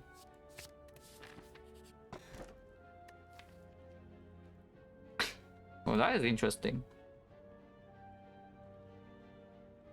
Also, Acro Plus is a Giga draw on turn 1, but maybe it's too much draw. And we don't have that much energy, and there's also maybe potentially Curse Key next act, yeah? Okay, getting a Forced Curse for this deck would be bad. Not that we cannot remove it ever, but at the same time, even if we remove it, it's still -1 remove this deck, you know, and remove this deck is strong. And also, the Acro, like, 1/3 of the time, we already top deck this on our own anyway, and sometimes it's not even going to be played. yeah, Acro plus too much draw bottle this. I think I just key it though. I think I will actually just key this. And then we go here, of course, we go to shop and remove, yeah. The upgrade, your second Acro. Leaving 1 Acro plus and 1 Acro minus is an idea to... But yeah, the thing is that basically whenever I have an Acro in hand, I would like to see the concentrate also in the same hand. But yeah, bottling the Acro plus means that whenever I miss the concentration on turn 1, I'm a little bit sad. At the same time, I do want to just draw the Acro on turn 1 usually. Upgrading this means that we have less flexibility in manipulating the grand finale a little bit. But of course it's explosive, yeah? And a higher chance of actually landing the concentrate. Eventually it will be a good upgrade. Is it right now a good upgrade or not? Because I can simply recall here also. And then maybe if we see a prepared or count game or whatever, we can make an upgrade here on that instead, and actually have open a rest. Not that we need the rest per se, because of Eternal Feather, but the rest is open. Probably nonsense, but just upgrade Acro, yeah. Just upgrade the other Acro.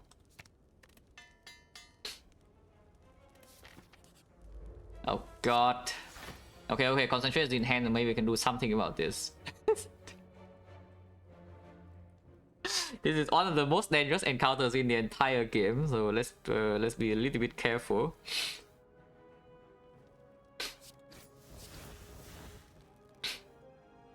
And yeah, you can see this draws a bit too much, yeah. If we Acro right now, hand goes to 9, hand goes to 8, and still overdraw, so I guess we neutralize first and then Acro into Reflex. You can also concentrate the Reflex and discard like what Reflex Piercing Whale. Because if I draw Dweller Plans, they would like the whole neutralize minus, maybe. Concentrate is always played, right? We see too many cards to not play the concentrate, yeah? So I guess I can do this first. Okay, no powers in play. When finale misses, that's not ideal. You can you can really do a Hopium line here by Acroing and draw 3 cards. It's like you discard 1, yeah? You Acro to draw 3 cards, and you draw into Dweller Plans, and next time you land finale. Oh, that will work. That's a 3 out of 8 to be successful, because even if you draw into Escape Plan, you cannot really continue Escape Planning into the Dweller Plans, yeah? Because then your draw power has 4 and it doesn't work anymore. Yeah, not really, right? We draw Max. Yeah, I would have missed. then there's no reason to... There is still a reason to actually keep Finale in hand, because if we draw left hands now, it can retain this and it will cost 0.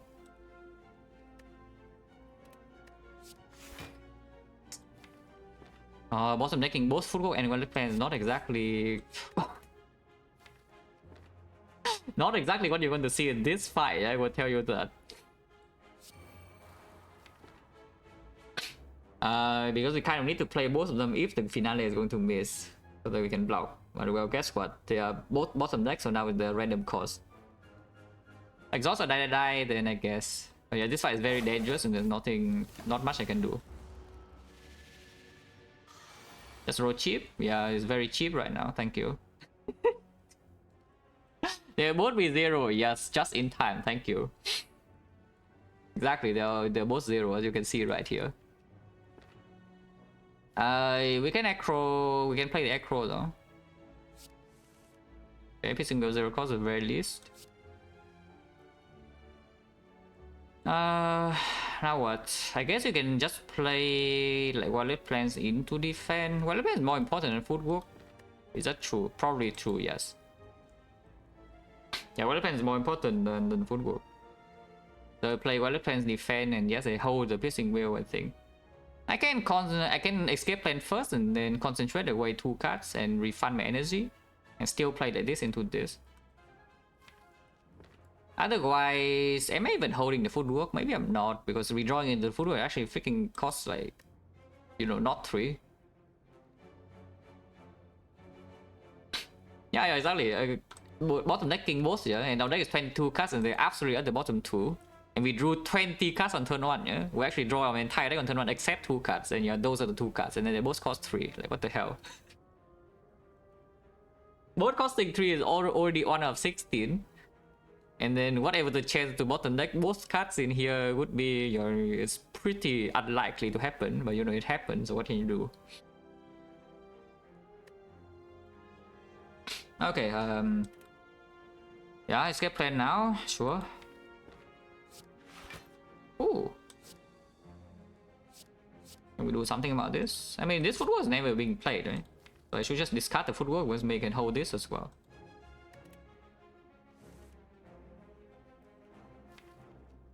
Wait, can we finale this turn? Oh, now I'm dreaming, or I'm giga dreaming.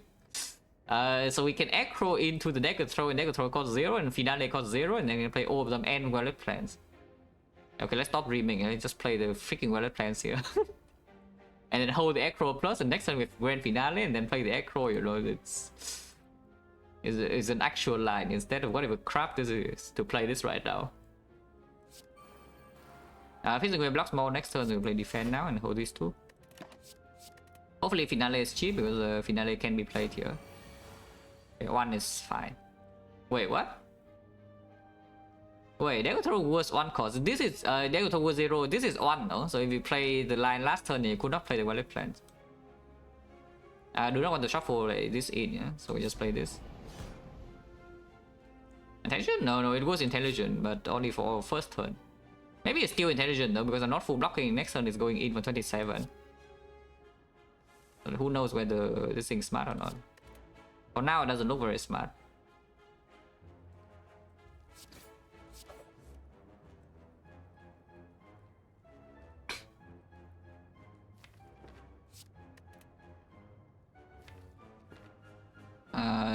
Echo now is actually finale, yeah? Unless it costs 3.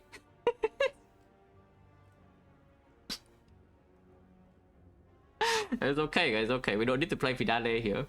I mean, I would like to, because it's a clean Pendiff setup and also kills. But, you know, what can you do? It's fine, we just block instead. Oh, how bad just blocking?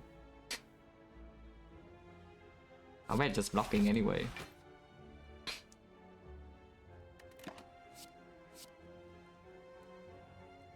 Maybe 0 cost defense better 1 cost survivor. I don't even know whether that's true or not. Oh, wait, what? It does debuff 3 turns in a row. It's pretty rare pattern, yeah? This thing can actually do... This thing doesn't have the 3 turn restriction like the normal enemies, but it's pretty rare. I just see like debuff into debuff into debuff again. It's fine. This will take 0 and then yeah, nothing bad ever happens. I hope. Escape plan right now means the next turn we don't really land finale unless we survive until reflex instead of the aggro. On the other hand, you can simply just play defend, end turn.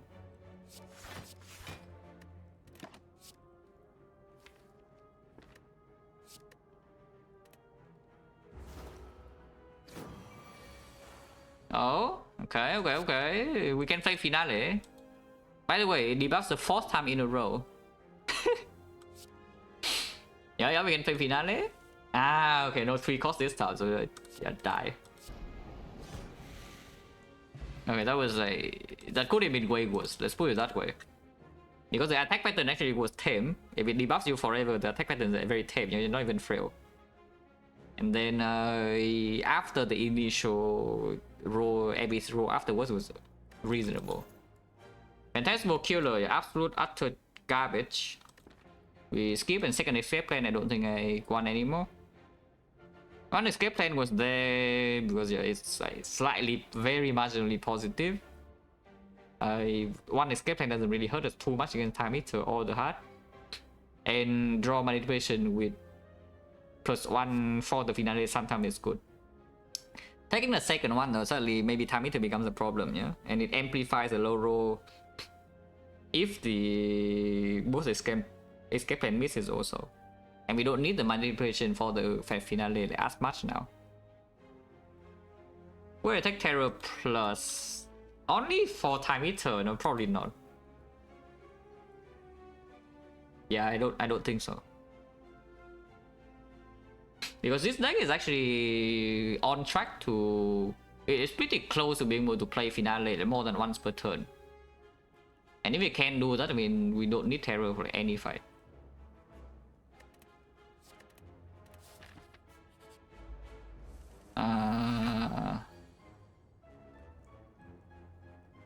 Okay, this is another dangerous fight. Good news, at least. At the very least, a little bit of good news that I can be pensive. I should concentrate first, right? In case the aggro into Endless Agony. Because even if we draw into Valid Plans, there's no freaking way I don't use Concentrate this turn. Yeah? So I concentrate to defense away and then aggro after.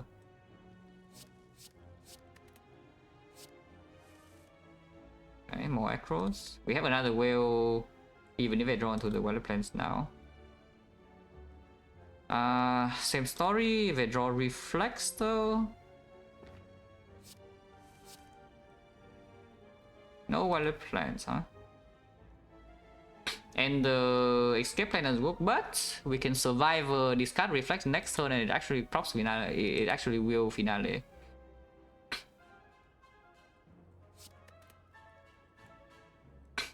Not super high chance to happen.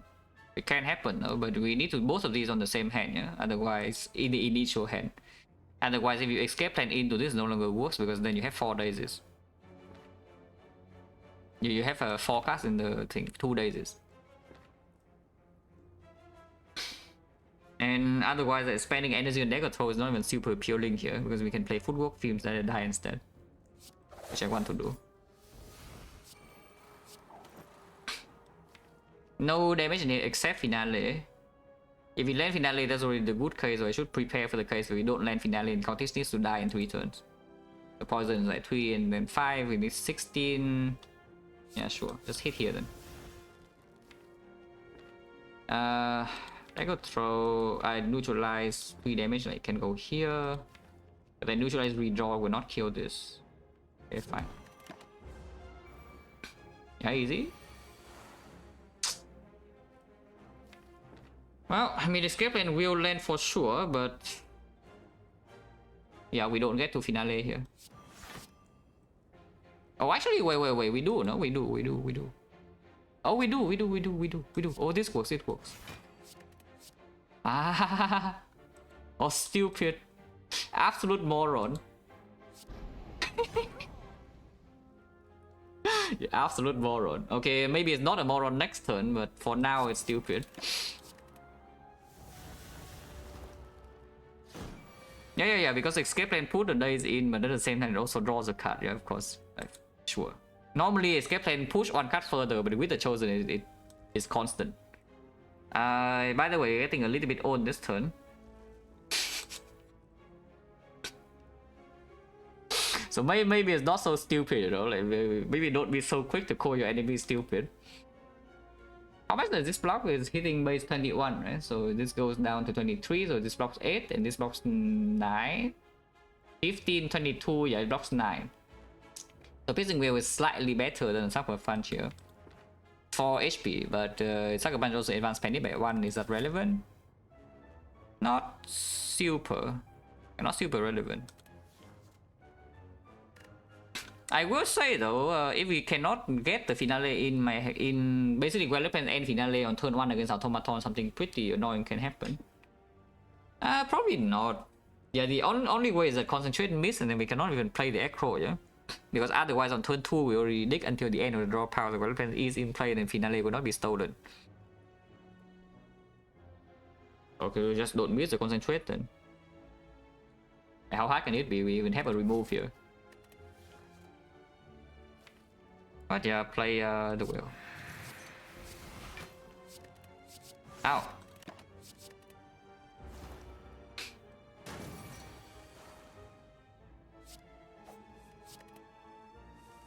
You can finale next turn. This cost me a Penny stack. But it's not about the Penny, it's about sending a message. Because if we kill it right now, Penny is on 7, you may kill with finale, my Penny is on 6. But yeah, this is more important. We're on a mission here. You can die. Ah. Why is it green? If it's not green, this is so easy, you know. Yeah, if it's not green, it's so incredibly easy. The card game will already click, but it is green. Probably steal the card gamble just because we have double echo. It's like we are more limited on energy, not draw, yeah? So Reflex can overdraw quite a lot. And when your hand is already full, the Reflex is not so good, but the card gamble is very good. And our hand is full pretty often. Also, it doesn't break. Like, this card doesn't really break. It also gives us an upgrade target, which right now we don't have. Yeah, sure.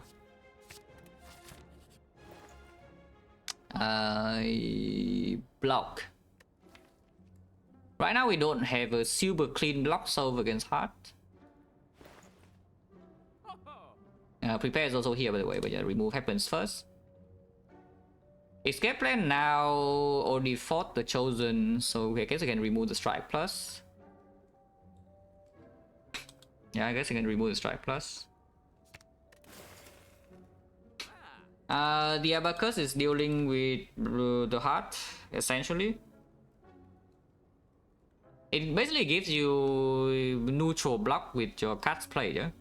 And then once in a while you sneak in an escape plan, you sneak in some defense or something, you can make energy and then it's positive. Otherwise, with our after image, maybe we would have to pick up something garbage like, you know, like a deflect, yeah, the good instinct. Later on, if we don't have a tungsten rod or after image, maybe we would actually need to pick up a deflect. I would like to not pick up a deflect if I can. Now the Abacus have against Time Eater a little bit. I don't expect it to do that much there, but I mean, probably still block like what, 6 or 12 or something. Yeah, the main thing is just that this helps against Heart and it's minimum price. I mean, sure, right? Other choice was maybe buying like Madness, because you know we have removed like, all the attacks already, and these are power. So Madness either hits the Acro, which gives you block energy positivity, or it gives one of the block cards become 0 cost, so you can play that. So the Madness was also doing it. It's just that Madness is a worse drawn in early turns, and without the upgrade, it's not super easy to play, especially if we're stuck on 2 energy. So I don't mind it, just taking this. You can buy a prepared here, or you can just buy the draw pot so that you don't freaking brick in endgame fights. I think not bricking in endgame fight is pretty good, right? And this can also come for free, yeah? This can also come for free, sure, but it's more likely that you see this for free than this. And we still have one empty potion slot also, so even if it's a good potion like Gambler's Brew or whatever, we can still have draw for Gambler's Brew. No complaints. If you want to kill the heart in 3 turns, you can buy this to stack 200 poison on turn 1. Wow.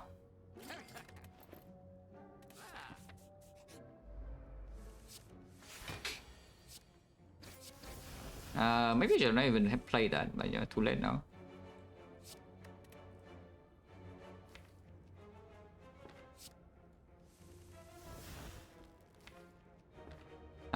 Easy 104. Damn.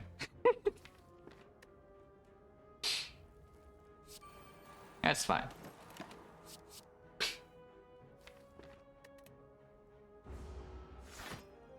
If I drew the reflex right there, it would have we could have finale it. But yeah, it's fine.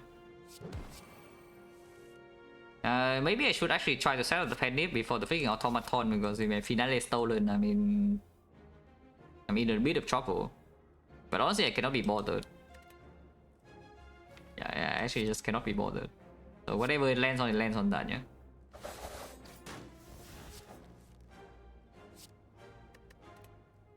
Just exhaust cards, right? It's just exhaust cards.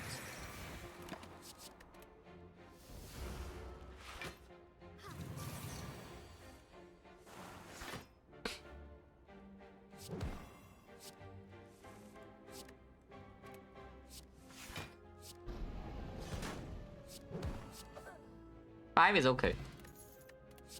Garbage, your deflect, you're already dealt with. Imagine having to click this, yeah, cannot be me. But to be fair, that basically means I bought a remove for like 157, kind of. Okay, I would pay 157 for a remove, and it also is probably stronger than the deflect. Yeah, like considering that you have a... Yeah, this just blocks more than deflect anyway. Okay, fine.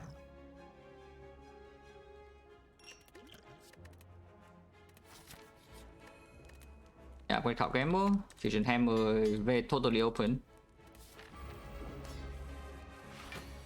That's not very good, but at least the finale will not be stolen unless we shuffle next turn.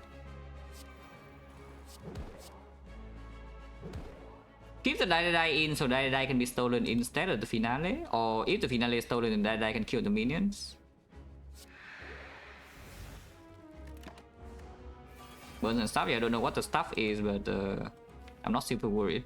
At least not now. You can still wallet plans, and stealing wallet plans being stolen would also be not very good.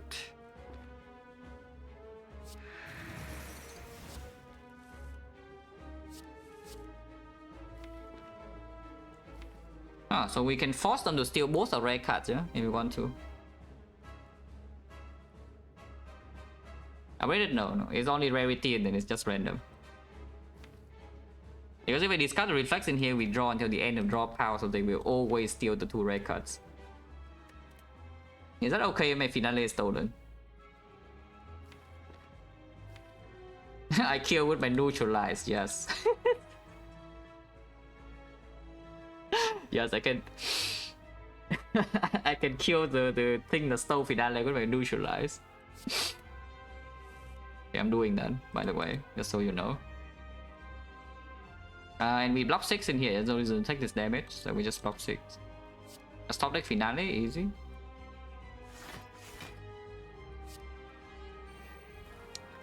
Hopefully I choose the correct one.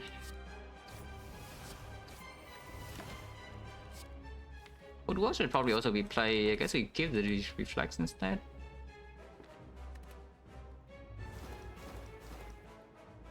Damn.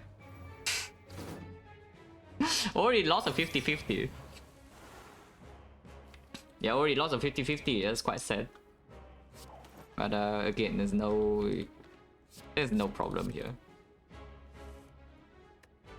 It's actually is neutralized damage on this or what? Like, what the hell? How does this happen?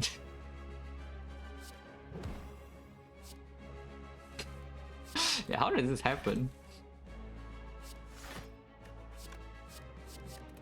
Actually, we are energy positive, right, with this? Yeah, we are probably energy positive now. I can play that. Very good. Yeah. We are fine. We're fine. Oh, good.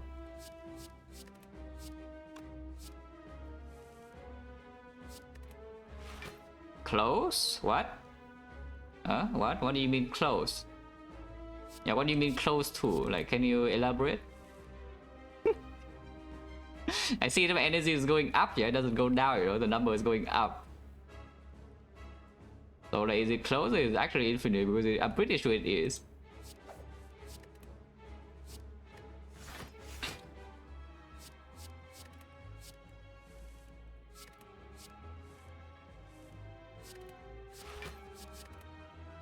Yeah, energy is just going up. If I put the finale in, maybe I'm not. So guys, is this a moment? Now that we have the abacus here to block the time eater and the double Pissinger to strength reset. Is this a moment where we remove the grand finale from the deck because we don't need it anymore? And then we kill with neutralize. Because you can see, right? You can see the other cards in the deck here. This exhaust. Apply weakness to its front road block. It's self cycle. This block. And this does nothing. It doesn't do anything we need to do. Wow, amazing. Yeah, that is definitely the correct play. It probably isn't even the correct play, it's just funny. Because objectively speaking, maybe what you're actually scared of here is just you walk into a burning nemesis, you get 5 burns and then it doesn't die. Like you brick on turn 1, you're not fully set up, and then you get 5 burns, you get 10 burns, and then you are dead. But with the grand finale, you can actually just kill the nemesis even if you get burned once or twice. It only has like what 250 HP even if you roll max HP burning. Yeah? Then one penny finale is already 100. So it's not even objectively correct to remove the finale even if your deck otherwise is infinite. Because there are still some enemies that finale can help against. Like Spear and Shield also same story, you know. Because if you, especially after they put 2 burns on top of your deck at the very start, if you cannot kill them when you get like before you get 4 burns or 6 burns or something, then suddenly the fight is out of control.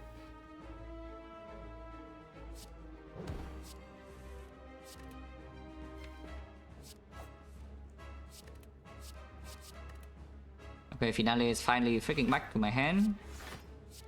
Which I don't know whether it's a good or a bad thing, but it is.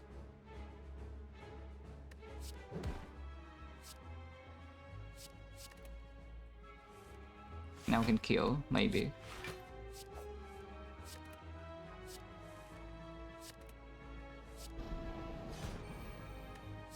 Yeah, nice order by the way. Perfect order.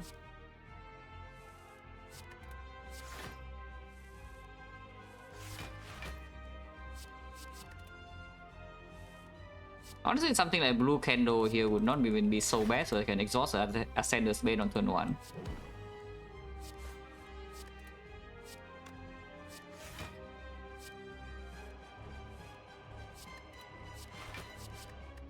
And have dagger throw all the thing here, so it always lands.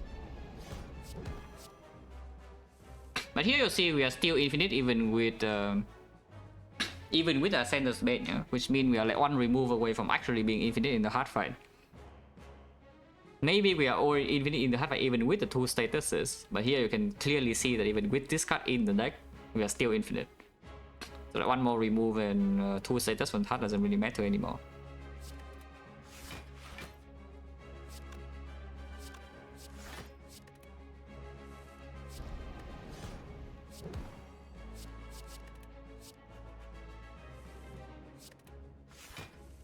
Is this turn 3? Yes, it's turn 3.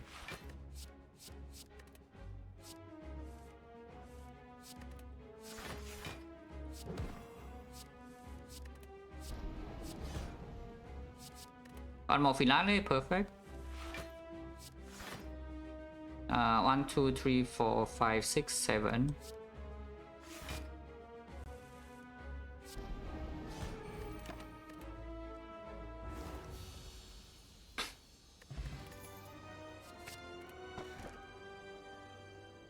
Oh, that was fast.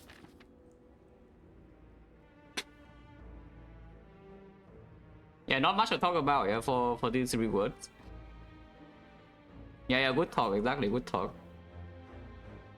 Burning Lead is not in a terrible position, but it's also not in an amazing position. Remove right now is how much? We have gone to Act 1, we didn't go to shop, right?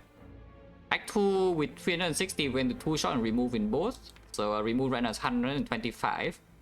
125 here, 150 here. We need to make we don't have make enough gold to buy 3 removes in this shop, this shop and the Act 4 shop. So maybe you don't go to this shop, but we'll see. Either way, we just take the fights, like 2 fights first and then reroll it, and most likely just go to more fights to find more gold. I just want gold to remove cards, you know. And maybe if we can spare some gold to buy like a med kit or something would be nice too.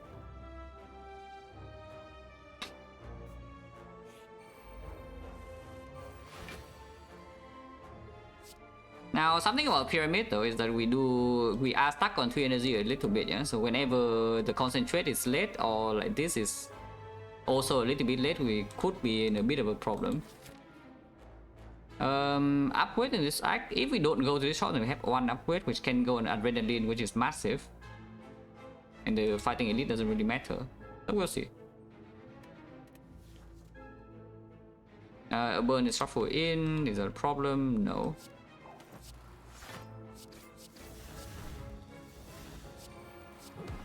So nice one of plans, by the way.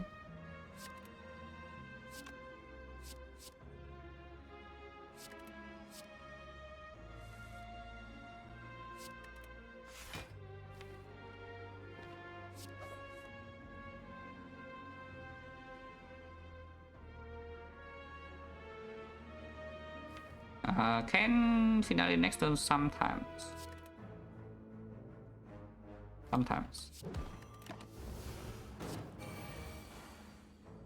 Okay, sometimes it does not happen unless...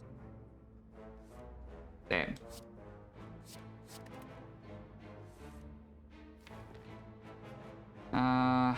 Gamble this or what? Sure.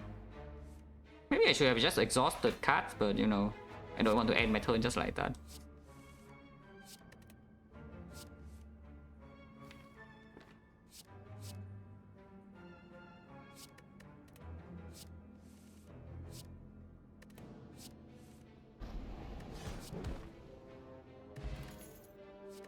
Outmaneuver don't need. This don't need.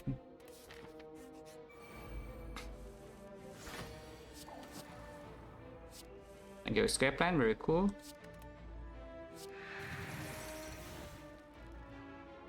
Spiker is fine, yeah, Spiker is fine.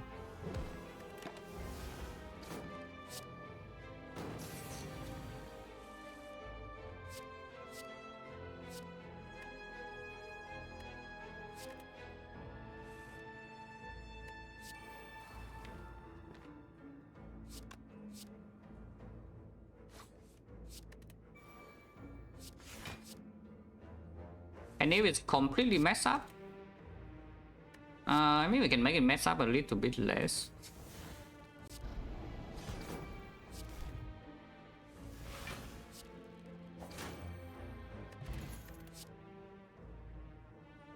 Is this even good? It's terrible, no? Like, isn't it just awful? 3 energy to freaking exhaust, yeah? It takes my entire turn. And what does it give me?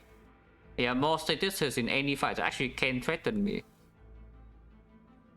Because like the Nemesis on turn 1 we are slow and suddenly the deck have 5 burns, 10 burns. The Spear and Shield kind of the same deal. I don't have an upgrade for it either.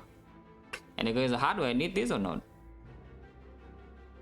To be fair though, against the hard on turn 2, 67 is not super easy to block. But at the same time, if we enter the fight with max HP with 70, it's weakens 50 and then multi-hit is full block and then we are infinite. Yeah, 3-cost slam, no freaking way, right? This is also not even good, yeah? Even with the pyramid. We simply don't need the third wheel. So we just give. Pricing the Forge it doesn't do anything. Well, thanks. I mean, I can upgrade Adrenaline for a very short term because eventually this will be green. Otherwise, it doesn't do anything. And these potions do a lot. Let's give. Question marks for removes because we already have enough gold to remove here. 125. One question mark can even remove cards, by the way. It's just a shrine and maybe some transform. Relic, Peace Pipe. Yeah, it's about it. Otherwise, we go here and get more gold. Gold situation right now, it removes 125 and remove 150, so we need to make 275 minimum. And here we have one elite here, two elites potentially. Might not want to fight this because Nemesis, but now we have pyramids, so maybe we're not scared. But let's just say, yeah, 2 fights and 60. 60 here, we don't go to this shop. We go to this file, so it's 90, 90 plus another thing here, 105. Oh, we're actually freaking poor. Like, how are we this poor? Falling? Falling is fine, no? We can give any attack. Yes, you heard it here first. We can give any attack. Like, by shot, no, I am infinite. I am infinite, but it's not like consistent turn 1 infinite. We are infinite by turn 3. Basically every single fight we are infinite on turn 3, but initial turns are not super safe yet. No, we are so freaking poor, guys. Even if we take maximum fights, we're still poor. That's crazy. I guess maybe we hope we'll go in chess or what? 30, 60, 90, 120, 135. That is short. But maybe you see a fight in the question mark or something in these 3 question marks that we go to here. Okay, fine. Just take the fights then, yeah. And with the Eternal Feather, it still heals us at 12 minimum per fire. So it's not even like we're dying even if we take chip damage and whole way fight. We heal 12 here and we heal 12 here. We can also re-go pillow 1 time.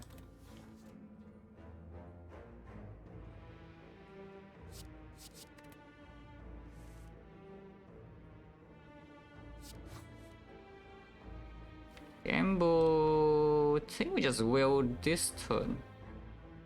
We'll probably just will this turn.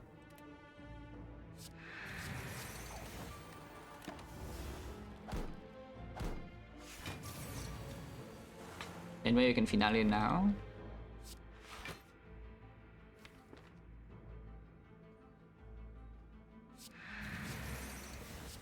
Yes, we can.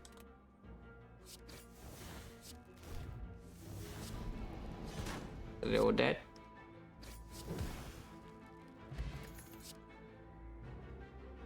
Again, like these are all potentially positive in some way, but I think all of them are bad. And your wheel comes back and still green, you know? It's advertising itself, you know? It's like, I'm so freaking good with the pyramid, like, please pick me, but no. Escape plan, not the worst. We, however, do know the time meter is right here, though. And yes, we do need to exhaust a lot of cards before we're infinite, yeah? So if it starts the fight immediately by putting slam on turn 1 and turn 3, it can get a little bit weird if we're too slow. And I don't care about playing this in the hard fight at all. We already have block positivity from the Abacus and the Cow Gamble. And with the pyramid now, 3 base energy, this is not even such a good thing to have. Yeah, we just skip, yeah? I don't even know what card would I take on this position. Like, I guess a prepared plus I would take. Tactician, yeah, okay, fine, Tactician I would take. Yeah, Tactician I would still take, even though Tactician can break me, the upside is like way too high. Other than that, I'm not sure. Like Adrenaline, sure, but yeah, I don't even know. Like we turned down Red Form, we turned down Piercing Wheel Plus, we turned down Escape Plan Plus. Like what are we even thinking? I'm just going here to farm 15 gold per floor to remove cards. Which, by the way, we only got 12 gold from here, so that's already not a very good start, yeah. I need to high roll gold slightly to have enough gold to remove, not low roll gold.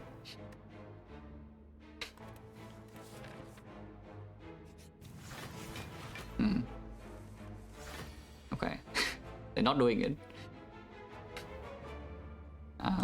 This can draw into Agony, but I don't really mind.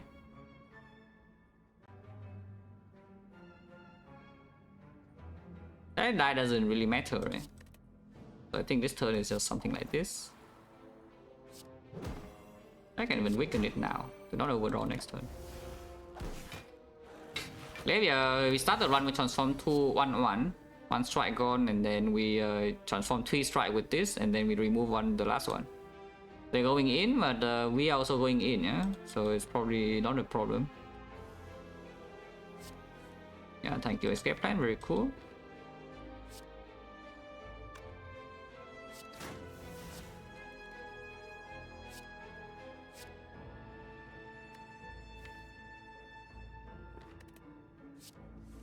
Yeah, easy.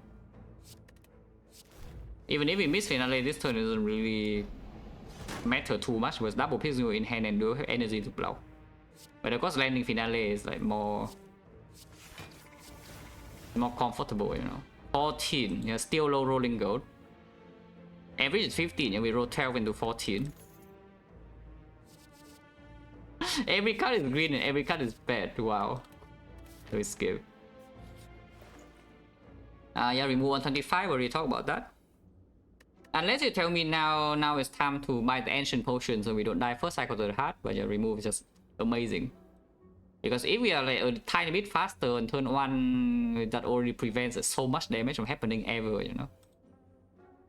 So just remove. What is the worst card in this deck? Probably defend, right? Yeah, probably defend, yeah. Removing all the defense can get a little bit weird because then this card becomes worse. But this exhaust, this has to stay for now. Maybe eventually you can remove Sucker Punch. This all exhaust. Yeah, but maybe for now I think defense goes first and then we can do Sucker Punch at some point. Don't know when, but at some point. Maybe Act 4 short because Time Eater, the Sucker Punch is still better than the defense. Probably. I don't even know. We can cycle back into a neutralize very consistently, but it's also not green. Yeah, let's just remove this, yeah. Do not click this. Otherwise you lose the run. Losing the run's bad. Thank you, escape plan, very cool. I cycle back the Agony, kind of don't want to. Maybe one is fine, but not both.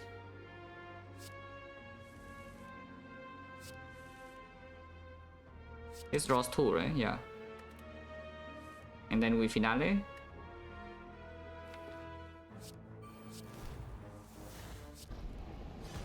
Of course our turn doesn't stop here, yeah? We continue.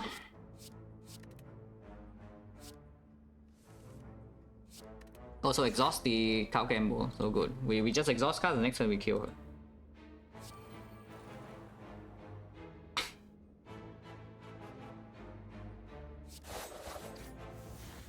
Yeah, it's a Sucker Punch just more front load block than the defense because sometimes you cannot even spend your energy on the full go on turn 1 if you draw terrible.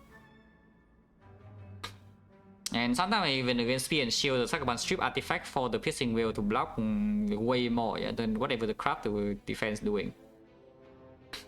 Isn't well plans worst card? Absolutely not.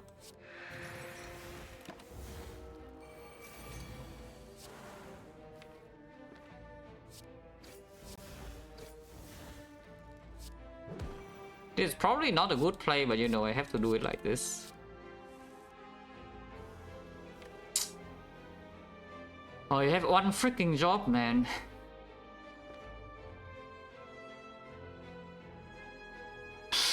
Fine, so I don't panic the finale. Yeah, so guys, I'm not freaking blind here. Like there's some people are blind, but not me. Like, please understand what is happening here because Penny is on 9 finale is in my hand. So of course I know they can deck control into playing finale. I can freaking count game and also continue my entire turn, but that's not the point. I just want to Penny the finale. It's fine. If I don't Penny finale, then the Penny is actually on the better number, yeah? Not sure. Whatever. I count gamble now. Or we shuffle first and then count gamble. Shuffle in the reflex is good, bad? I don't even know. Yeah, it's probably good.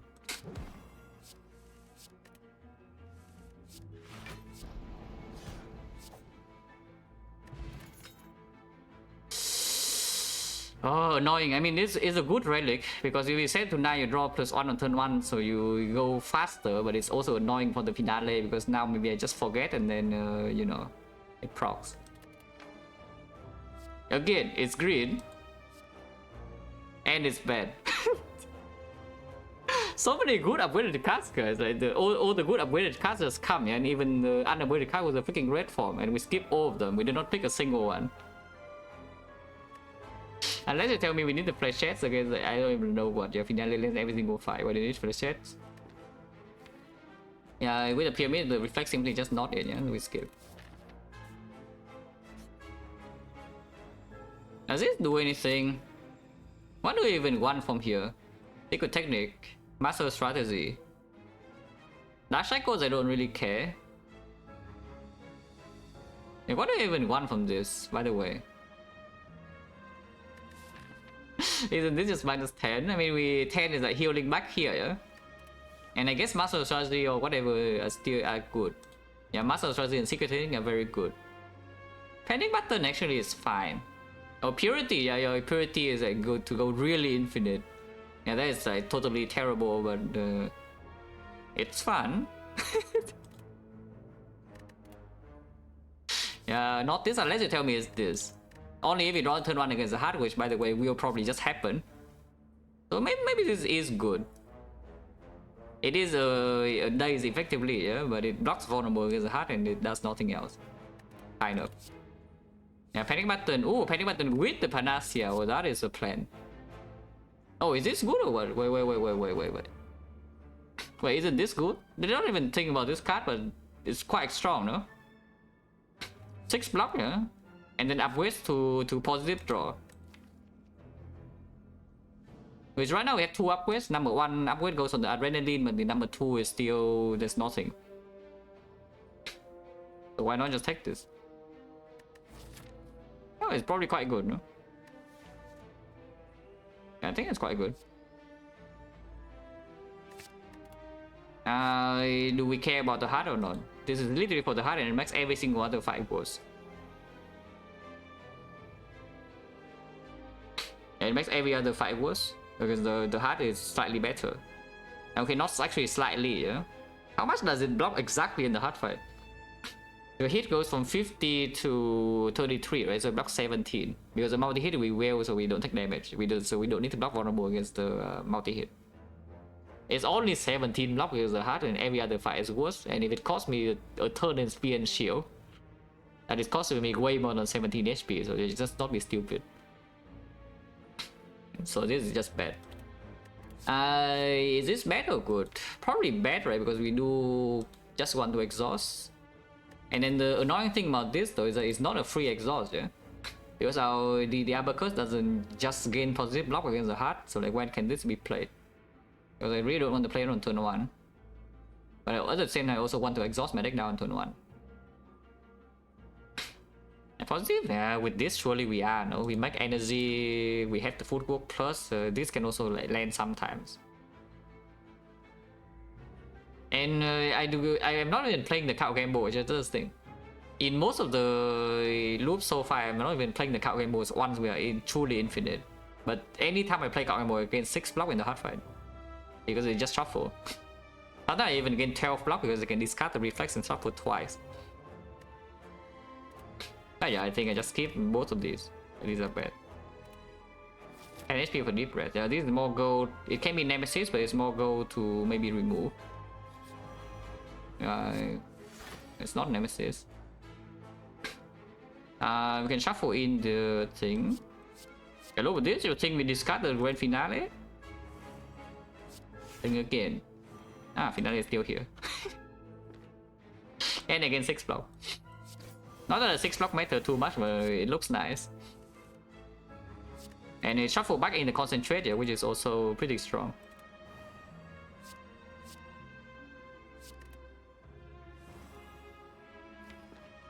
And suddenly we make like 6 energy on turn 1. Quite good, no?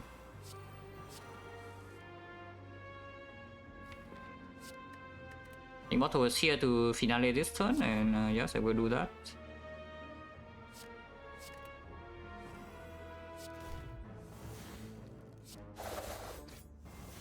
shot or I discarded an attack.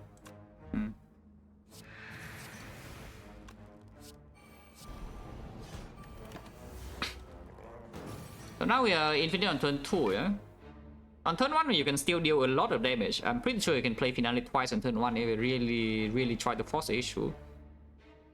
But by turn 2 we are infinite, so that's pretty good, that's fast. Yeah, that's fast.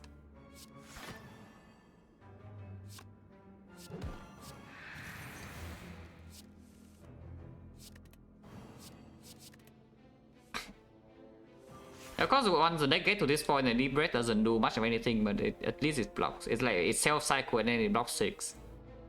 So it's just a Giga escape plan, and it's also a good draw in early turns. Which is why I think it's positive still. Could be wrong.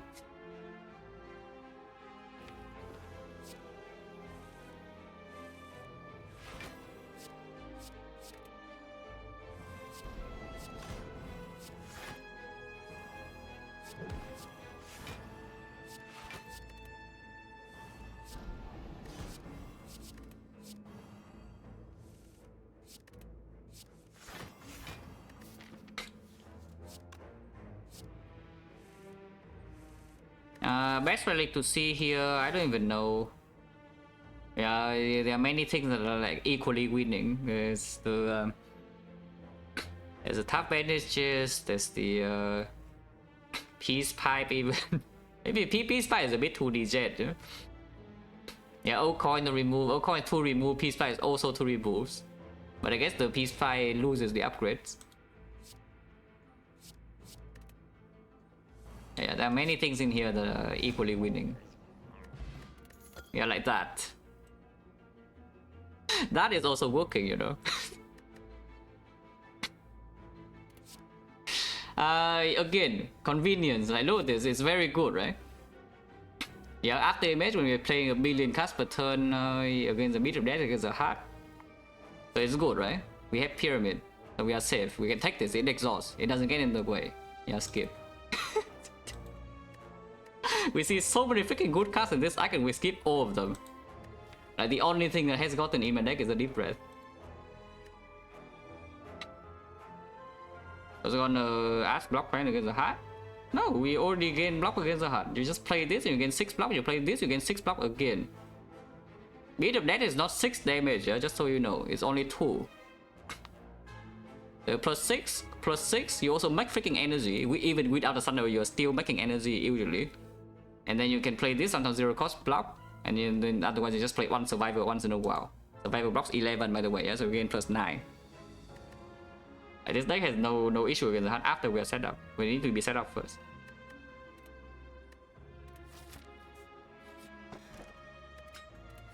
That doesn't do much of anything. I mean, it's 1 strength on the finale.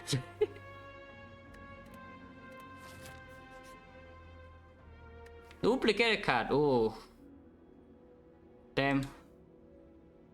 There was no chance to upgrade this, right? Yeah, there was no chance to upgrade it before seeing this event. I mean, of course we still do Adrenaline, but yeah, Adrenaline Plus would be nicer. Yeah, Finale can be removed now. Yes, the neutralizer is building itself up. Yeah, it's just Adrenaline, yeah.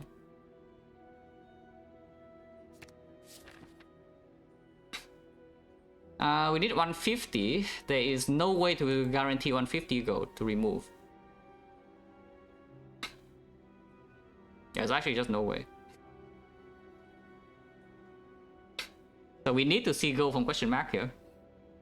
If I see my bloom of workers, yeah, our workers give freaking 50 gold, they are loaded. So if we see our workers, we are good with the gold front. My bloom is only giving you 25, so my bloom is a little bit stingy. So with my bloom and 2 fights, we have on average 70, so average we do have enough to buy a remove if we see my bloom. Actually, I'm considering whether we should even take 1 extra fight in here to open up more remove thresholds, yeah. But upgrading is good too. Yeah, upgrading and red lean in this deck is very strong. Both of them even. Deep Breath can also be, maybe with Sundial now I should upgrade one red lean and the other Deep Breath. Can I spot the row hand of green? Nah, probably not, right? Probably not. Recall first in case you see peace pipe. And I always remove over upgrading. This is not enough gold. It's not enough gold. Unless now that we see this is a 5, this is my bloom of buckles, you can roll enough gold here. Okay. I got plan. Yeah, because we roll a fight here already, so now the good events are actually giving us enough gold, yeah. Folding is fine, right? Now that we have Shuriken, we can actually remove any attack. Even against Time Eater, we kill Time Eater with neutralize. How bad can that be? Because we block way too much, and they can still maybe even save one will to strength reset. I think we block enough against Time Eater to simply kill it with some sucker punch or neutralize or dagger throw, whatever. Even if this is folding us for this. But at the same time, we can also give up any power. Yeah. We don't even need the footwork anymore, to be honest, so we can give any power. So the worst outcome in the question mark will be we walk into it, we get a force curse. In fact, like, we can even get force normality and then die, yeah? Just saying. How much and keep. And I'm pretty sure this one is already winning, so objectively the best play is to go here. In order to not get, I don't even know, like what 0. whatever percent low roll. Maybe even lower than that in order to get a force normality or something. But you know, we are going to the question mark. Yeah, we are definitely going to the question mark. Why am I hitting this, by the way? I should hit this instead. We're too late now.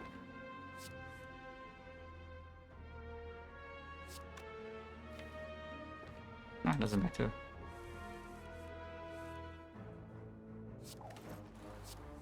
Wow, escape plan, thank you. I love escape plan.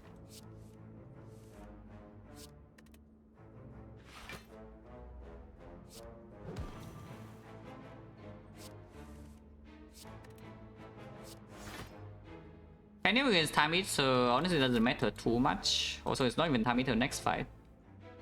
Unfortunately, take normality, there's a match and keep. The memory game, yeah, when you match, if you see two similar cards and it gets in your deck, you can click number 1 normality into number 2 normality. Wheel, no, wheel is always a decay. The curse from the wheel is always decay, and decay is fine. I mean, decay would suck because the curse is bad in this deck for sure, but we can handle a curse.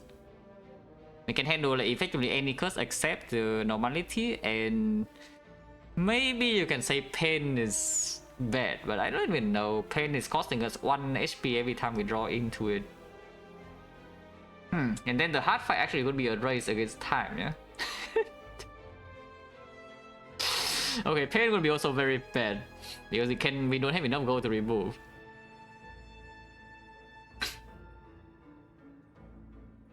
Yeah, there's so many things that so many by the way, so many is 2. There are 2 things in the question mark that would actually just kill us, huh?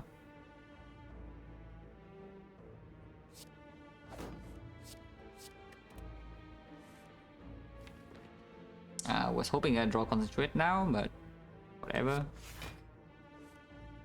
Concentrate.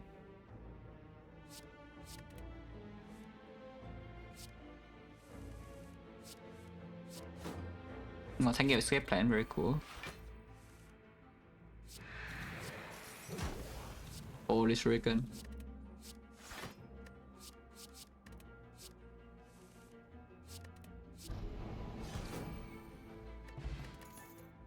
Low go again, 11. Still enough, right? It's like 30 here and then, yeah, 30 here and then 25 average if my bloom, and then we have exactly 150. But every floor is a low roll go, yeah? By the way, again, good cards, which we skip.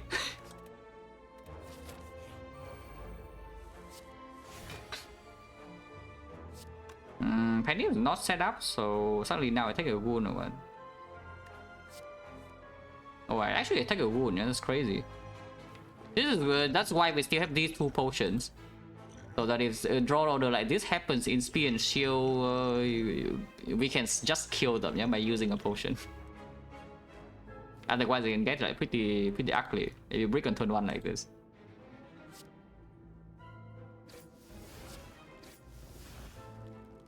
Yeah, unfortunately, this is 1 damage shot from killing this. This is 7 plus 14. A wound. It goes in on turn 2, we don't care. Agony is already played, yeah.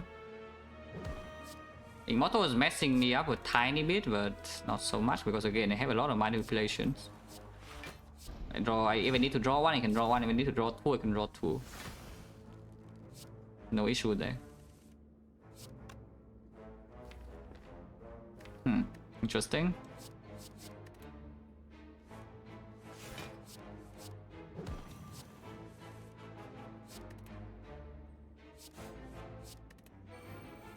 Shouldn't have done that, but that's fine. Again, like we're infinite in so many ways I can play honestly whatever I want. I should actually try to save Immortal and Sundial at some point, but not now. Okay, that's a relic that does something, maybe. Also, we roll what? We high roll go here slightly, right? Because we started with 95, so we roll 34. Okay, so if we see Mind Bloom next round, we do have enough gold to remove. Deflect Claws upgraded. Wow. Oh, that's absolutely necessary, guys. Just skip. Again, so many cards and all of them are green and nothing gets in my deck. Ah, the gold. Yes. See? Easy. This is why you need to be flexible with your fasting, yeah? Is that the original plan was to go here and maybe we roll a rare relic event to have enough gold to remove. But then you react to the question mark, because question mark is a fight. So suddenly now this question mark is high value. Because now if we roll a event, you can remove, and here we can remove. If I don't die here, actually not. Next roll is time eater, so if my relic match setup is messed up, I'm a little bit sad. Just a little bit though, not that sad.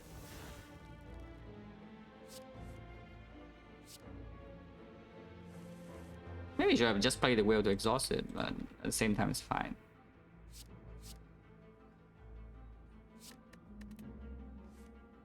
Yeah, finally now, Agony is not in there, yeah.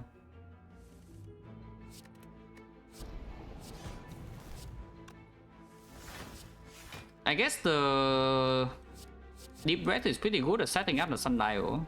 Otherwise it would be like a very annoying thing to do.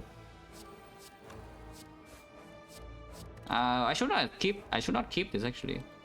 Also, I'm breaking, like what the hell? Okay, Immortal got me though.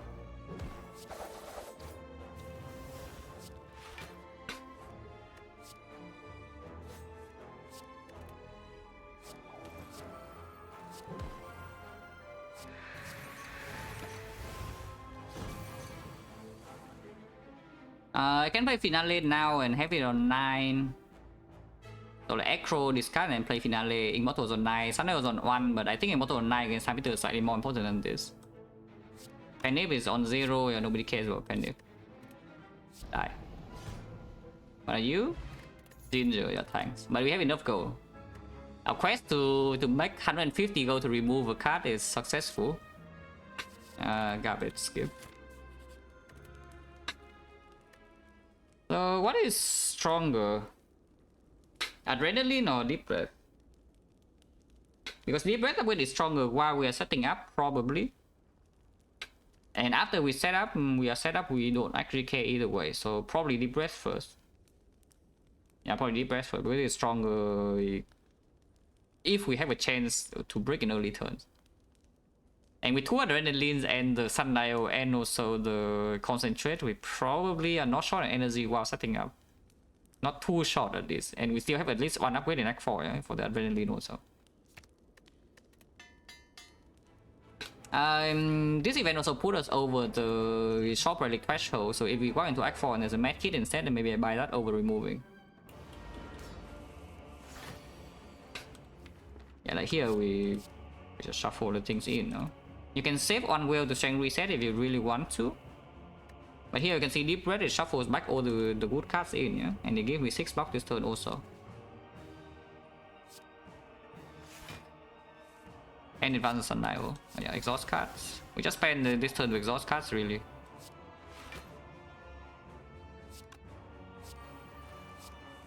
He gains at 2 strength, don't really care. Next turn we want to finale. This. 3 cards on... So I guess we had to play this, huh? That's fine. I don't need to wheel to full block this turn because it's only doing 7 times 3 when weakened, so I just exhaust that die instead.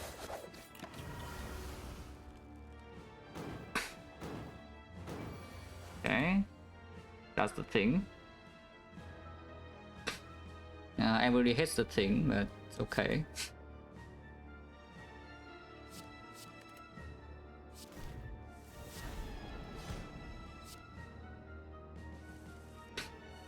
We just play tarot cards every turn and strength reset with will. Yeah?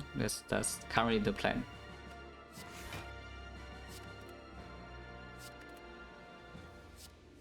While we doing finale like probably twice.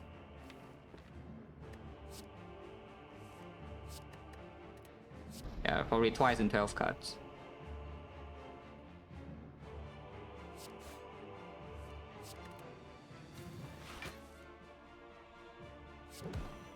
Also, some people will probably doubt the Shuriken, yeah, but look at the Shuriken going in against Tamito right here.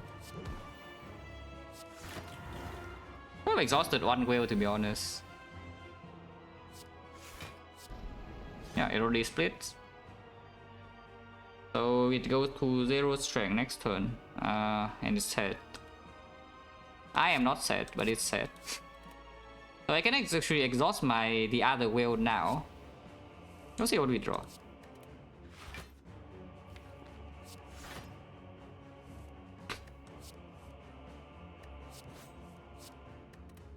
We can actually kill it sometimes by next turn, but yeah, it's not likely. I think I just do... I think I just go to like what, 11 cards this turn or something. Or 10. 10 is fine too. And this we play 2 cards, one wheel to strength reset and the other one is this slime. And then we are perfectly set up, it has 0 strength, done for. I mean, expected, right? Every single fight is free for this deck, eh? Nothing that realistically can pose a problem. Except maybe the HUD. Simply because the HUD front loads you with 5 statuses and also hits you for a massive amount. But every other fight is not a problem. Like to finale. I will.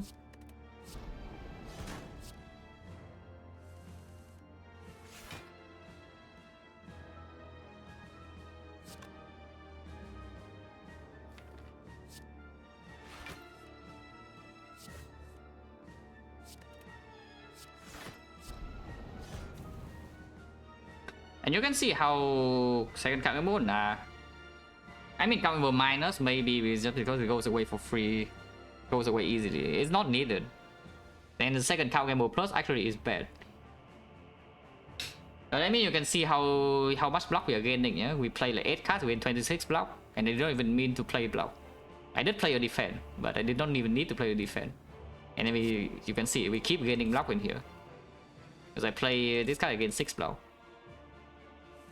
and the beat of that is only 2. Yeah, it doesn't it doesn't kill you if you can block 6 per card. Or something close. And have 6 energy, of course this guy even stops my turn, the HUD does not stop my turn.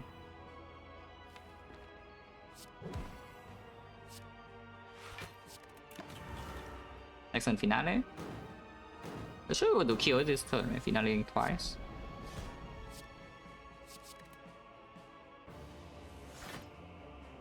Yeah.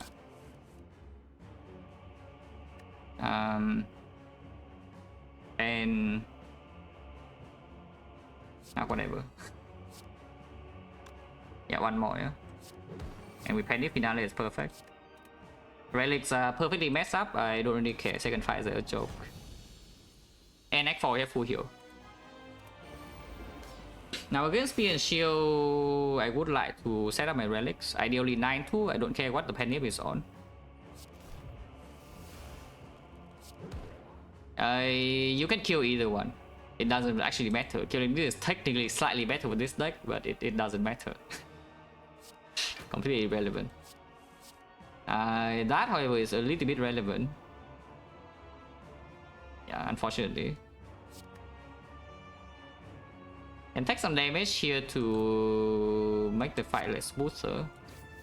Because I just exhaust cards and take damage. Or not. Again, Defect block 6. And yeah, still exhaust cards.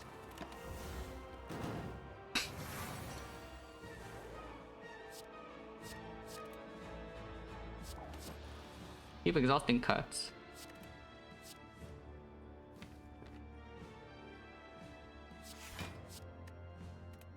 Yeah, this doesn't play finale this turn. I want to exhaust agonies right now.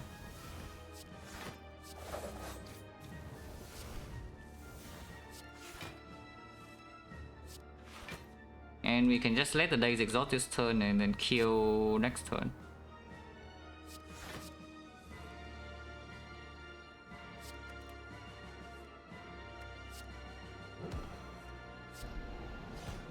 Oh, we can still keep going. Don't need to stop.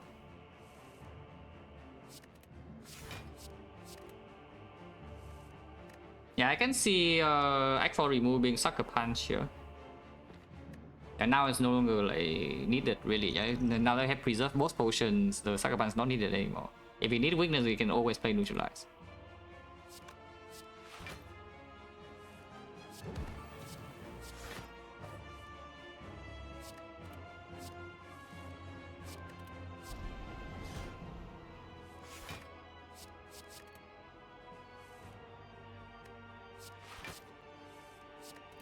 Wait, what? I thought there's a finale in there, but I guess it's not. Yeah, intentionally overdrew to finale, but it's not even a finale. It's fine, it's fine. We draw into finale right now. Do we? Maybe we do. Probably do.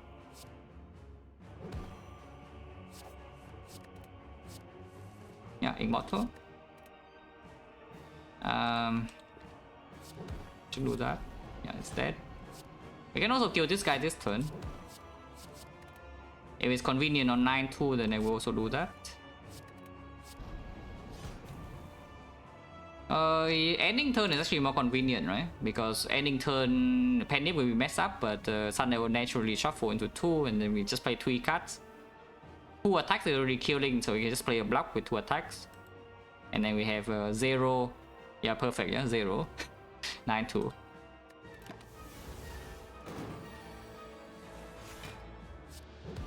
Yeah, play a different card. Thank you.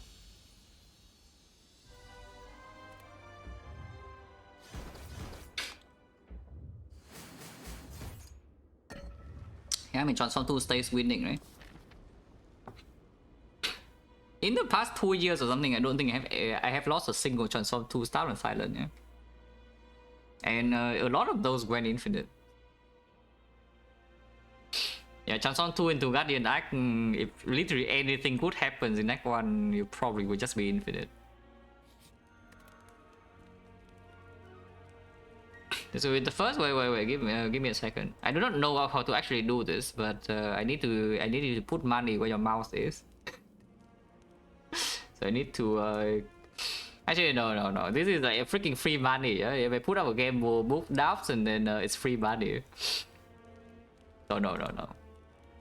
Like we are not like point laundering here, yeah. It's a blatant, you know, you do not drop points from a minor. Yeah, don't do that. If Bo is 18 right now, then yes, maybe he should be held accountable for his words. And then we get all his points. But he's only 17, so it's excused for now. Will the streak be Blizzard incident? Nobody can say, because At least not now. Like I don't think that my game has changed at all because of the Blizzard thing. Yeah, but for example, let's say this current streak goes to like 20, and you say without the Blizzard maybe we had 26. Yeah, that's not how it works. Because your mentality is like, even if it doesn't affect you like a lot, it still affects you at least a tiny bit when the streak number is big. And then maybe you play differently sometimes, even if it doesn't happen every time, sometimes there's a chance. So you can never say, okay, if not for this, if I didn't throw this one, it would be on like 20 streak. People say this all the time. Is that, okay, you win like 10 runs in a row and then you lose one and then maybe you win another 5. So you say, if I play a little bit better, yeah, I'm on 16. And that's not how it works.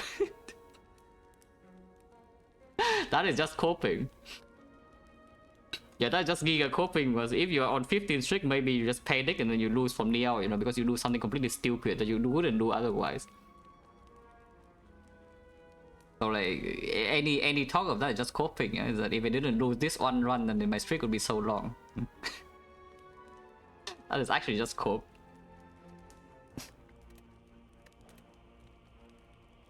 Okay, here adrenaline upgrade.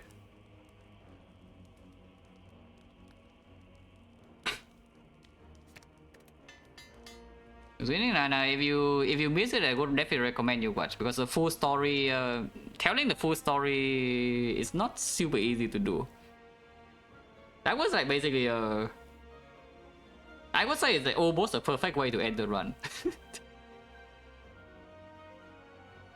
Yeah, it's better than a win.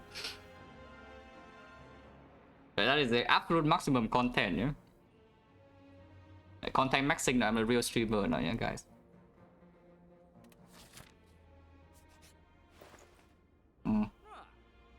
That is not the med kit. Cow minus is here, but of course we just remove. So we remove Sucker Punch and move on. Other choice. What is other choice? There's no other choice. Remove.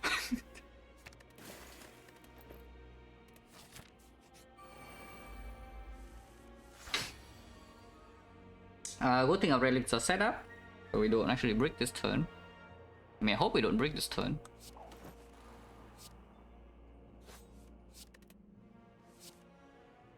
Yeah, good things already set up, and good thing Deep Red is also here. I can shuffle in Concentrate, but I already gain energy, and Concentrate shuffles in the 2 garbage as well, so I don't want to. I want to draw the Acro now. Apparently cannot, but it's fine. Because we take 0 now, next turn I do have a well guarantee to block enough, and 2 burns you can handle, yeah? Yeah, 2 burns you can handle.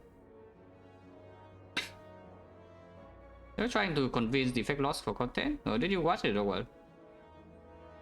Or... What's the plan? Yeah, you're intentionally trying to trigger me. I mean, it doesn't work. At least this kind of thing never really triggers me. If you are trying to bait. But I'm actually genuinely curious. If you want to actually make me mad, I will tell you like how to make me actually mad. Is you say something that is stupid, but it's genuine. If you're actually like completely dumb, yeah, and then you're trying to tell me what to do, then I am going to be upset. But pretending to be stupid doesn't work.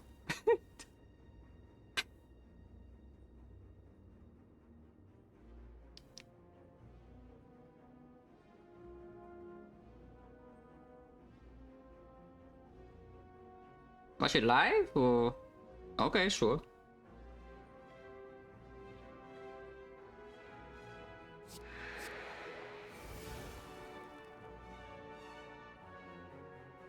But yeah, here we don't need to do anything, right? Next turn we just have the Piercing Will. We do overdraw 1 card. So I can break next turn, but that's what potions are for, and this blocks a lot.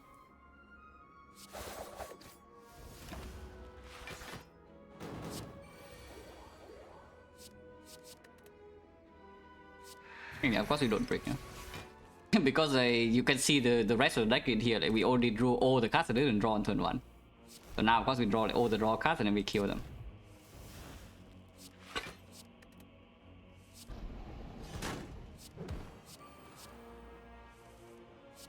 And 2 burns no problem, yeah. This deck handles 2 burns just fine. Oh, oops. It's fine. Good thing this deck is super strong, so it doesn't matter. But you know, it happened. Yeah, the thing I said when the Immortal was picked up, it just happened. Immortal on 9, and then it breaks my finale. Don't worry about it.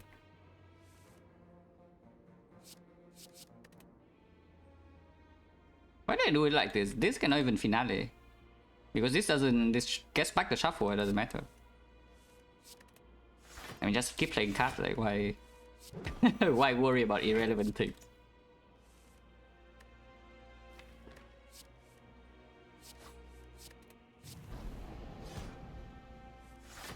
Honestly, Immortal setup for the heart should be important. Keyword is on shoot.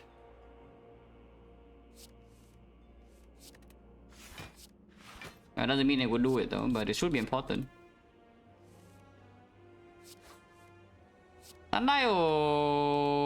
Sunday was also important, but that's too much effort, no? Isn't it too much effort?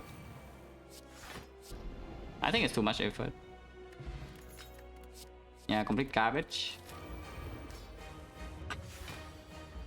If there's Sunday over here, we can go in immediately and the fight's over, but for some reason there's not. Maybe the fight's still over anyway, yeah? Who knows?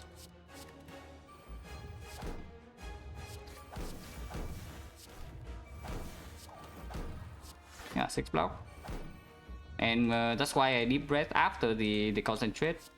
Because we shuffle in both the concentrate and the reflex, which are very good draws. Yeah, keep going, no?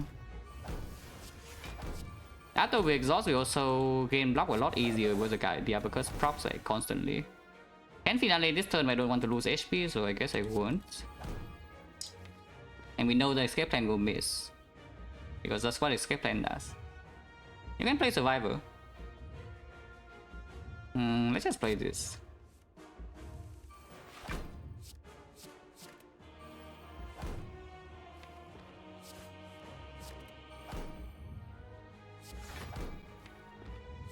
Okay, fine. Play finale one time, yeah. Now, for back the escape plan in and also gain 6 more block.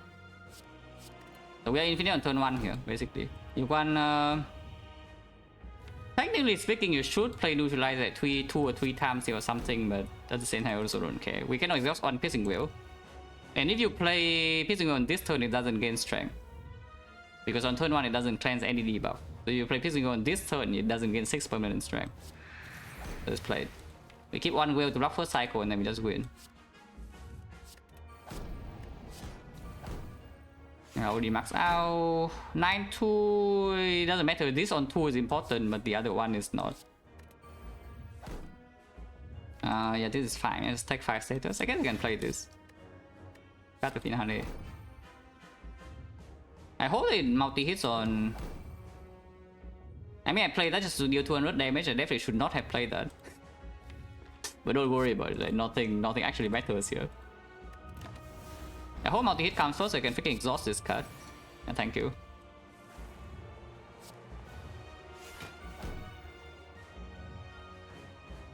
Deep breath now. Sunlight will proccing. And your turn continues.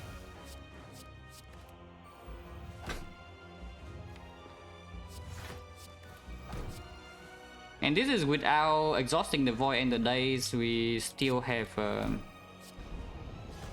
pretty strong turns. If I want to keep going, I can potion, but I don't want to. And I also, of course, I don't want to play Cup Gamble either, yeah.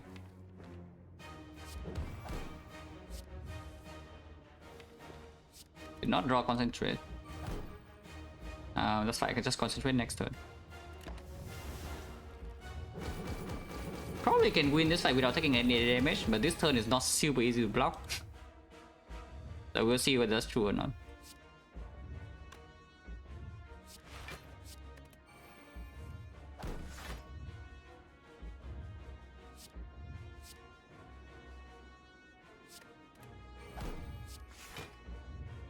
We have 6 energy now, so how difficult is it to block really? Yeah, probably not hard at all. Because of the abacus. I mean, you can see it, right? Like every card I play, I can get 6 block, yeah? Almost every card I can play, I can shuffle, and then these are also block positive. And the escape plan is also here. Yeah, 5 that's over.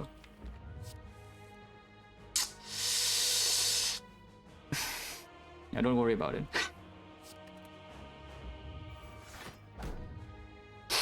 Do not worry about it, guys. Nothing happened. Yeah, nothing happened here. Move on, move on. Yeah, we can play it anyway. No problem. 8 energy, so I don't need to play concentrate anymore. I can just play like something like this.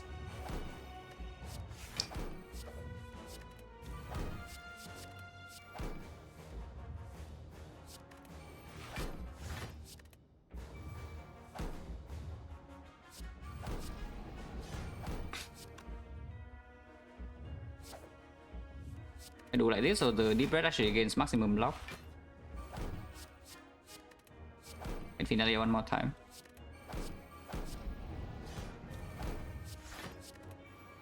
Eight energy, yeah, we already block enough. Next on Sunday on 2, so the deep breath also gains energy immediately. Yeah, mental fortress, if you play a card, you gain 6 block. And the abacus goes before the meter of death, so you don't take damage if you play it like that. Okay, Motto is not here, so we can finale.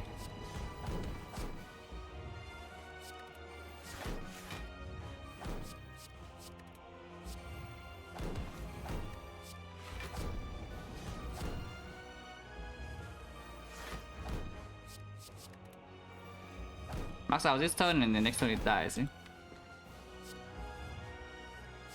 Ideally, Sunday on 2, but doesn't. Yeah, honestly, nothing matters.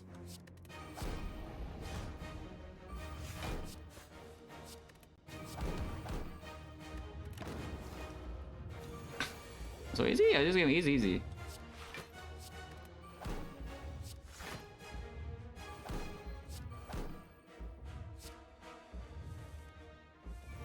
No, seriously though, Infinite is one of the much easier way for you to just cheese a win, yeah?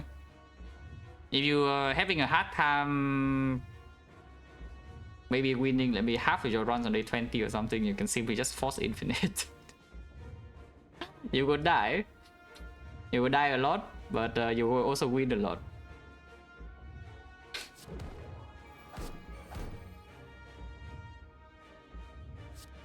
If you know roughly what to do at least, like just pick every card that says energy and draw. And then some things you should pay attention to is of course early act 2. As you can see in this run, yeah, this one was extremely strong at the end like this. But even in early act 2, you saw how much damage we were taking in earlier fights. Like the bull stabbing potentially was dangerous, the slavers were potentially dangerous, the avocado and avocado red were pretty dangerous, the snake man could have done something bad. And then when you walk into Act 3, you're like completely invincible because, you know, the enemies do not really push status in your deck anymore. And now of course you get another boss relic, which was maybe the best one. Get another red card, and then your removes are also increasing. So the key to actually play Infinite on Silent is of course having a start that enables you to do it. Is that in Act 1, you cannot actually just commit from the start. I mean, some people do commit from the start. And then sometimes they die, they don't really care. But if you actually want to play Infinite often but still win basically every run, then try to keep it open, but don't force the issue. Yeah? You see whether you're allowed to. Basically, the cards you are looking for would be first of all whether the new opponent is giving you remove or transform or not. Secondly, whether the boss is Guardian, very important, because the Guardian actually allows you to get away with a lot of bullshit. Your deck doesn't need a lot of damage to kill it, unlike the Slime Boss or the Hexagons. And then you can add and prepare. Like the key cards you're looking for in Act 1 would be something like prepare, sticky strike, like a way to deal damage, and a cheap way to cycle, like prepare into reflex, for example, very good. Aggro in Act 1 is not actually so good. Because picking an Echo in Act 1 is already is committing a lot of resources, especially when you brick boss ready. It's hard to play. Prepare Plus is very easy to play. It is just a good card because even in the standard run, when you're not doing anything like this, it improves your hand quality, like very, very strong. And it doesn't cost energy, so you don't commit any resources. But have a early damage plan with cycling. Pick every energy and draw a card. And then if you're strong in early game, you can just remove and then you're infinite. You don't need to have a deck that this small. I mean, you can go even smaller, but even if your deck is 30, 40 cards, you can do roughly the same thing like this. Just add another card combo or something. And it's the same deck.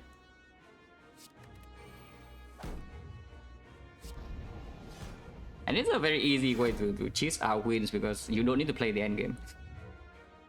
In fact, you might not even need to play Act 1. Because when you're doing this in Act 1, you probably are not going to fight like too many elites. How often can I pull infinite? I mean, I already did several infinite samples of streamers in science, yeah, because I needed to know.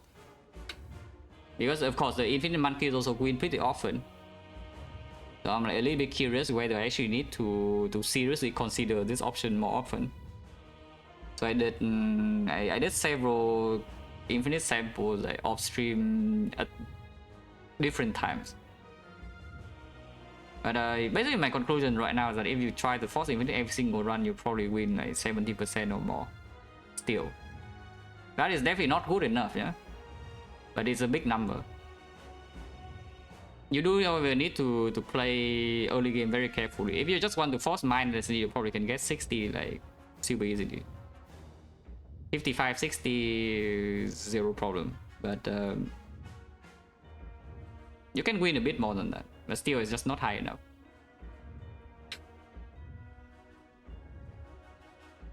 You do need to, but that's the thing, like the pushing from roughly 50% to maybe 70%, just forcing infinite, yeah? You actually need to be good at the game first, so it's a little bit counterintuitive. It is a little bit counterproductive. Because if you're good enough at the game, in order to win 70% of the time, forcing infinite every single run, your base win rate is already higher than that. Because you understand what is happening in the run like completely. So why bother, right?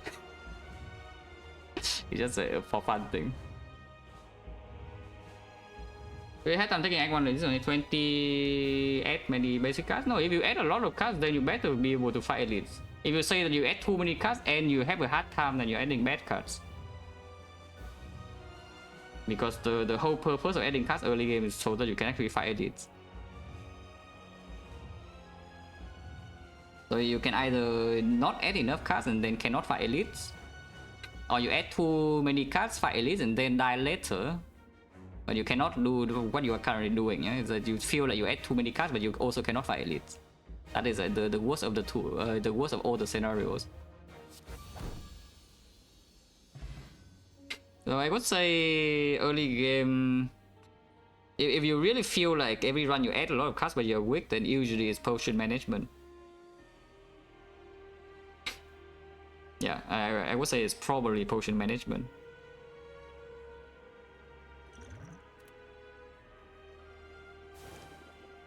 Yeah, this run is pretty dumb, no? We started with Wood Transform, we forced Infinite, and we went Infinite. Wow. Very amazing. Amazing gameplay. 10 out of 10. And yeah, again, as I said, like, most runs are just free. You don't really get difficult runs like, so often, you know.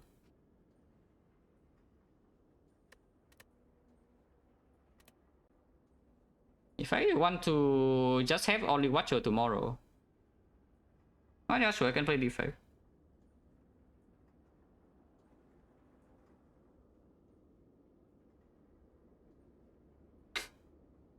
A 3 today, I don't know, if Defect runs like very fast and maybe, not in the bad way, the Defect run dies extremely fast and maybe maybe I'm going to stop.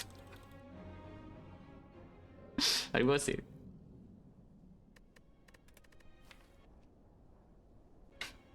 But yeah, Even if we take this damage, it doesn't matter too much, yeah? And then we survive Act 1, our deck is good with the freaking Reflex upgrade, Guadalupe's upgrade. Lab was good, and then we're infinite. Amazing.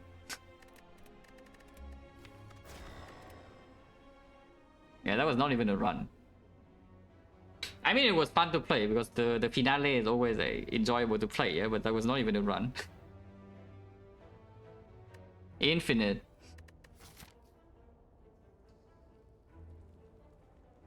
3 elite path potential, but we need to run to floor 6 elite with our elite shop. If you want to do elite shop, then it's a 2 fire 2 elite act. But with the remove 2 stat, maybe there's okay enough value. Into slime boss, not amazing. The remove 2. I don't need to respect the slime boss too much when the other options are so freaking bad. Yeah? A complete utter garbage.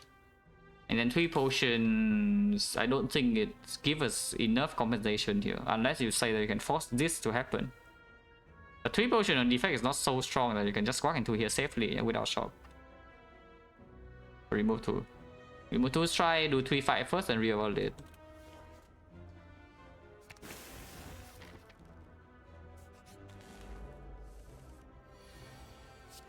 And yeah, on defect you can remove 2 strike. Because of the damage in the deck with Zap, dual cast and Crackle. Any reason to dual cast now? So that we can kill this next turn with 1 strike, but then can frail me and then I'm sad. Let's play this. To open a kill on this on turn 3 basically.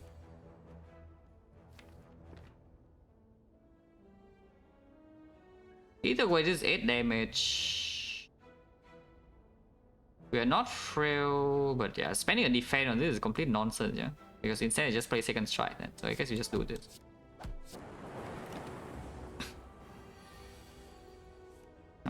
No lethal here. Or no third defense either. This is a bad draw. 3 damage off when we take 4.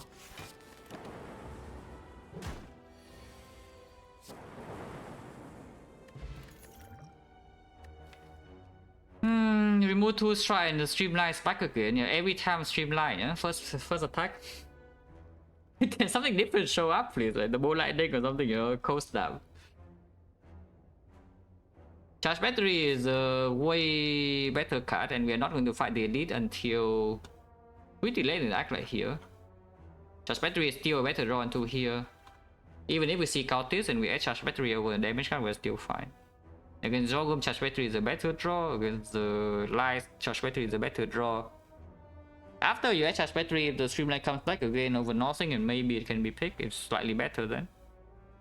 Well, yeah, just take it, yeah. I claim that charge battery against this guy is okay. Let's see whether it's okay or not, but so far looks okay. In fact, yeah, of course you can win triple defense here. I mean, you see how much damage the defect based deck has, right? Especially with the Crackle. We remove 2 strike, added block card, and what happened in Cultist? Turn 1, we didn't even draw the Zap, yeah? And what happened in Cultist? Yeah, nothing.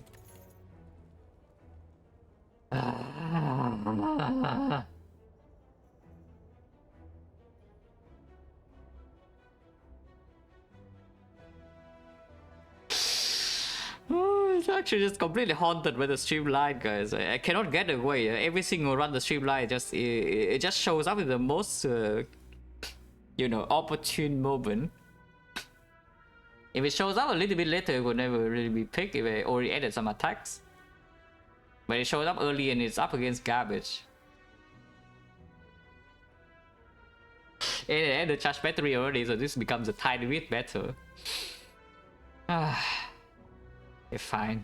I mean, I don't want to skip here, and Beam Cell is like absolute utter garbage with 2 strike remove and charge battery added. So we take the streamline, and then also it can be upgraded here. Sure. Why? Why not?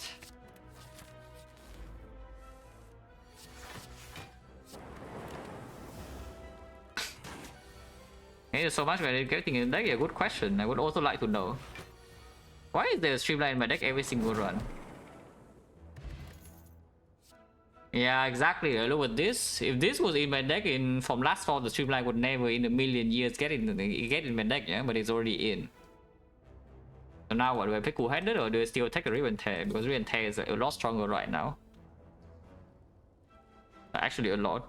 We skip the shop with the Rip and Tear because shop right now I cannot afford relic. And then we just walk here. Yeah, sure. Let's don't go shop. Advanced always can low roll for sure because Rip and Tear is not exactly amazing in AoE fight, and Streamline is also hot garbage there also at the same time.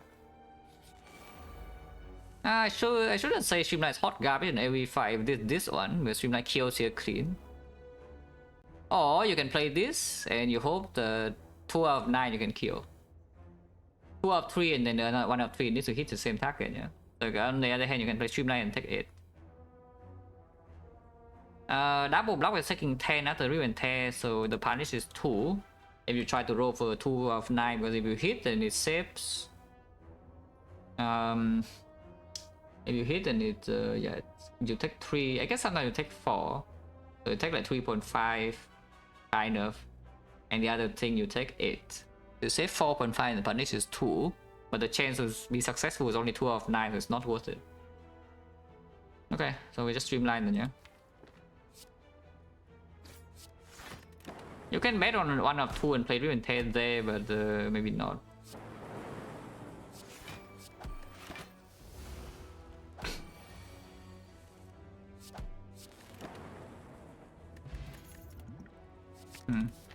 Interesting.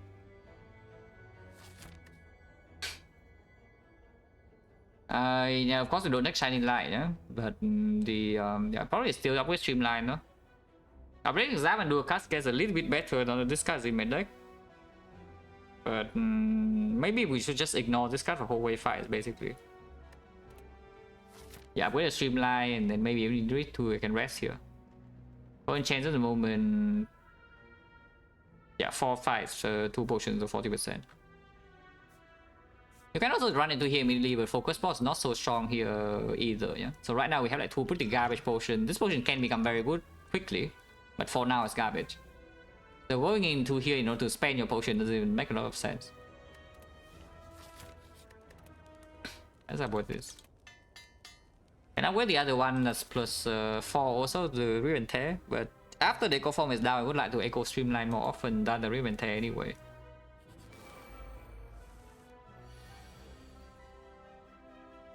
Uh, 7? Yeah, sure, take 7. Ow.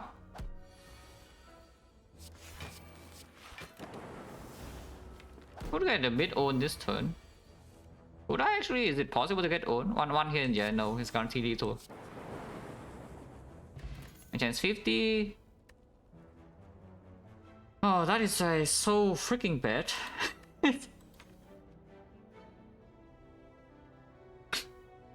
Yeah, it is focused, but it's like so incredibly bad to pick in this spot. Because first of all, our deck doesn't have any focus payoff, yeah? It has no frost, it only has lightning. And if focus on lightning is only damage, and damage will already added. Cost HP in whole wave fight, which Echo Form is already doing the same job. Yeah, it costs HP in whole wave fight. And later on, scaling, we do have Echo Form, so like how much do we need to consume? In early Act 2 is still terrible, even when the Echo Form is still a bad draw. Unless I guess Neko, but yeah, then we guess Neko Echo Form, so nobody cares. Yeah, there's no way, no? It says no way this consumes in my deck, but is there any way this beam cell gets in my deck or not? Real question. I think the answer is still no. Yeah, even though we did add 2 pretty strong attacks in early game here, I think the answer is still no. Because we already have this. Yeah, skip, yeah? Right now it's a don't attack, this is a don't 1, and this is way too greedy right now, I would say, after adding the Echo Form. Without Frost. Point chance 50.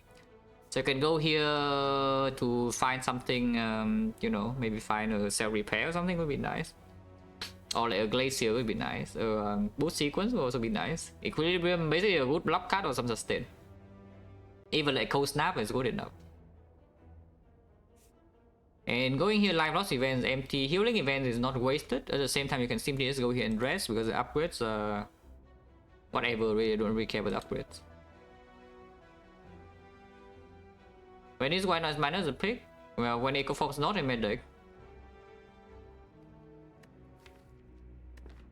It's a random scaling, yeah?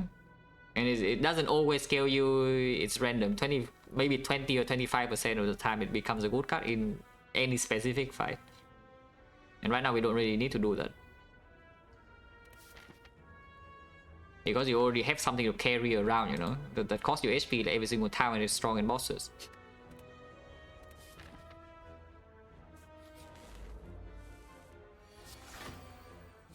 I probably should play the Zap here because this guy needs to die in turn 3, otherwise I get owned. And next time he attacks me for 9 usually, maybe I can kill it on turn 2 if I play the Zap.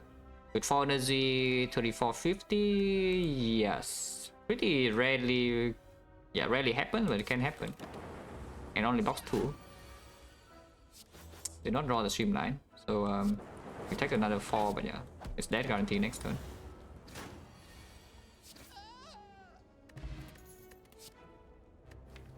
I guess charge battery deck or what? Because yeah, I mean the first one is good, the second one is still good, like nothing has changed. We can use energy as well. It's a decent eco form target. And we have a speed pod. You can also take this. That makes us significantly worse in hallway fights though, compared to adding this. I just take this, yeah. Maybe go here and rest depending on what is in the chest. Kunai eco form. And then you scale this up, and then you block with this instead of like whatever crap is with frost and focus. How they compare White Noise to Infernal Blade attack? White Noise usually is better because White Noise actually can win you boss fights. Infernal Blade is unreliable in hallways. Usually is positive, but even in hallways unreliable and you cannot really count on it in bosses like basically ever. Even if it gives you a big hit, it doesn't really kill the boss for you if you're losing, yeah. But the White Noise can kill the boss for you if you're losing otherwise. Resting, yeah. One chance now is 40 or 1, 2, 3, 4, 5, 6, yeah, 40%.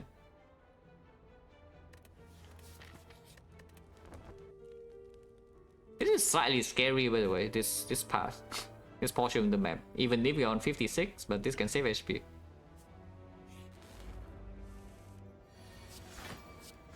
You could just play the eco form there, but I think it's a bad idea. With double charge battery, maybe you can block this as well. Next turn is not super easy to block though. We did 4 energy, there's 15, 31. Yeah, okay, it's already dead, so I can just play Zap Defend. Okay, not bad. This guy could have gone, could have come with a friend. Just skip, yeah? When was the last time I see a cold snap in Act 1, guys? Just double checking. No, seriously, just double checking. Like, when... And auto shield, now, first of all, is no longer 100%. And number 2 is that it's absolutely horrible here for like, obvious reasons. Like... Please don't take this auto shield. So only add the 2 front loaded block cards with charge batteries, and after eco form is down, it cannot even be played.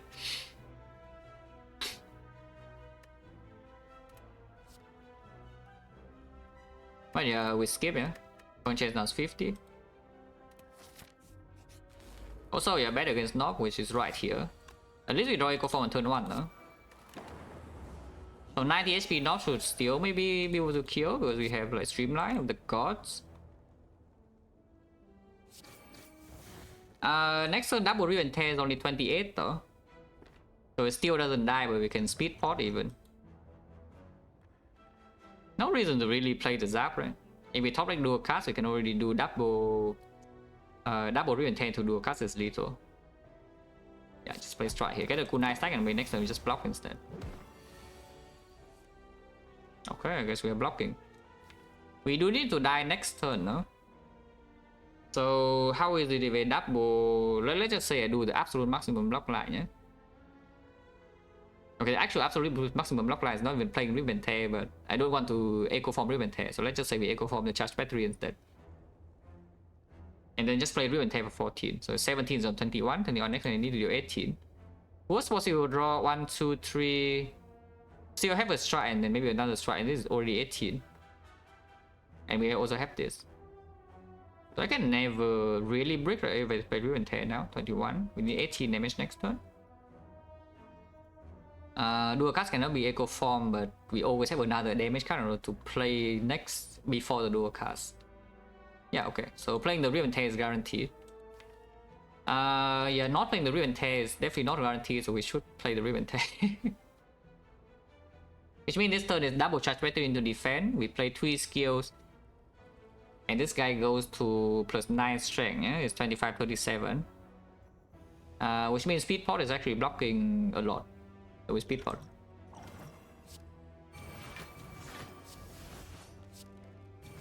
Yeah, full block.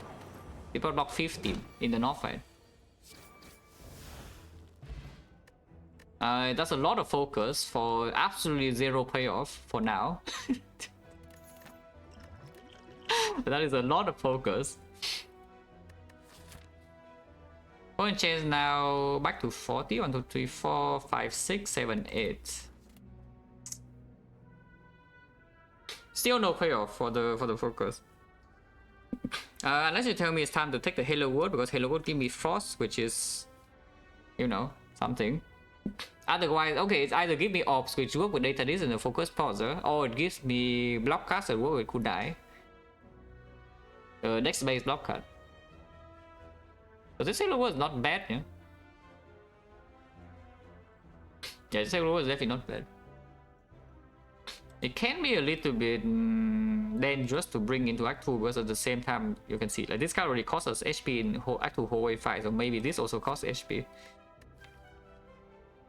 But at the same time, we do need to play long fights in Act 2, yeah? We do need to play long hallway fights in Act 2. We cannot just block a little bit and then just kill them instantly. We need to block for probably like 2 or 3 turns usually per fight, maybe even longer. So at the end of the day, is the Halo Wood going to actually be negative? Maybe not even. And in the slime boss, it's good. Sometimes you Echo Form is late against slime boss, and suddenly you take a turn to hit your face and go to single digit, and then you die. Yeah, I'll probably just take this. Yeah. Also, we farm more elites, which is 40. These potions are not doing much though.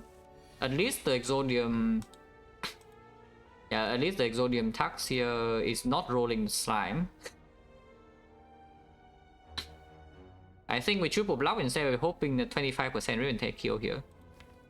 And after triple block, 4 energy next turn, maybe Streamline on 1 shot, sometimes I can do a cast and do a strike.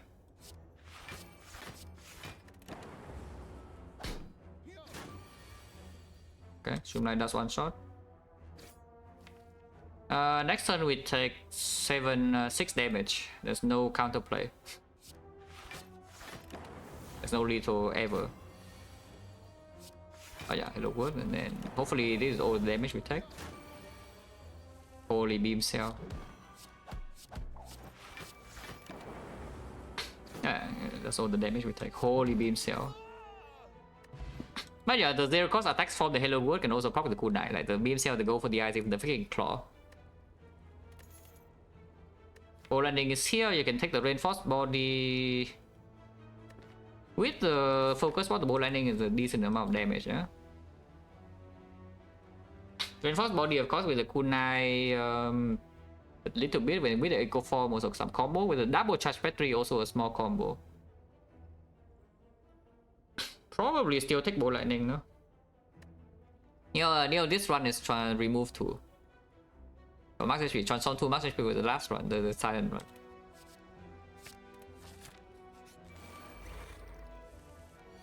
Okay, this fight definitely play Halo World, yeah?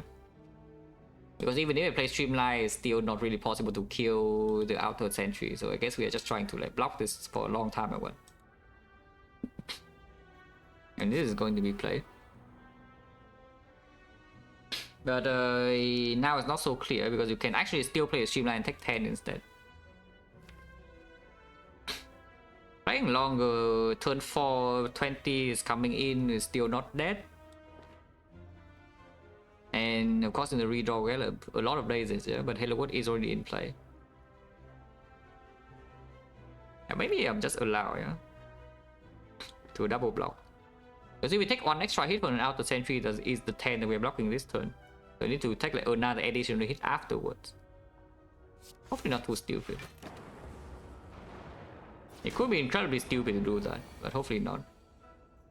You can get a kunai stack here. I don't think so. Oh, Ruinten knows what's up though. So you can get a kunai stack and then play Steam Area, but I think we just do charge battery Steam Area, yeah. 4 energy next turn, maybe even get me to play the Echo Form and also the block card. And of course, the block 7 immediately. Echo Form was from card reward on like floor 4 or something. Yeah, here's a stack. 18, by the way. Energy next turn for 3 HP. That's like a bloodletting that gives you 1 energy only. That sounds terrible.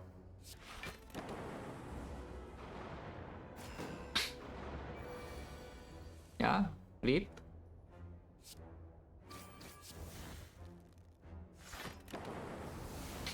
I mean, Halo World in this fight already saved quite a lot of HP, you know? Don't you think? Just in this fight, yeah?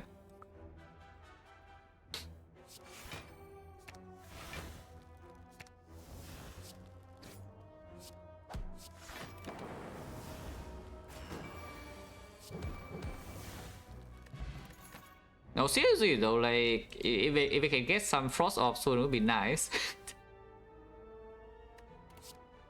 Yeah, like here, exactly. No, seriously though, when was the last time I see a coast down deck 1 on Defect? Like, what the hell? I just want a coast now. Yeah, the scheme, not really. The claw, absolutely not. And the recursion, no, so we skip. Scheme eventually will be good, but Halo World can also do roughly the same job. And we don't have the energy to scheme into Echo Form at the moment, yeah. Firepod, probably because Focus Pod right now does nothing. 29 is exactly at the awkward number before Slime Boss though. Because 29 means that if you just draw 1 block card on the attack turn, if you're not splitting, you are going to die.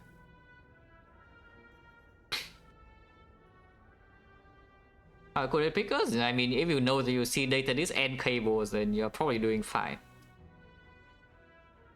Yeah, the Quided will probably be doing just fine right now. And yes, I would like Quided. Not sure. This we don't take, yeah. If I rest in here, then we probably can preserve, or we can probably preserve 5 points into Act 2, which is pretty important. And the upgrades are honestly whatever. I don't really see an upgrade in here that matters so freaking much. Like charge battery upgrade or what? Plus 3 sometimes. I think we just rest, yeah.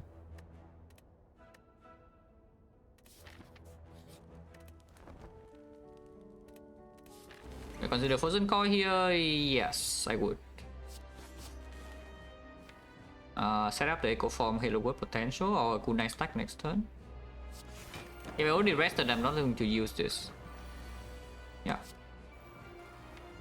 Set up another block next turn because, you know, next turn we need to block. Blocking. You can also just double the Halo World here, but I think 1 Halo World is good enough with the Echo Form already in play. So we just maximum block, yeah. Blocking. Splitting now, this is not a very inspiring draw pile, I would say, but it is a lot of damage to split, and from 30 we don't actually die, right? Because double streamline to bow lightning, yeah. We deal we had a kunai stack and 27 damage and also another 16. 47 per 16, 63, 37, so 5 pot is always interrupting, yeah, no problem. We just do that.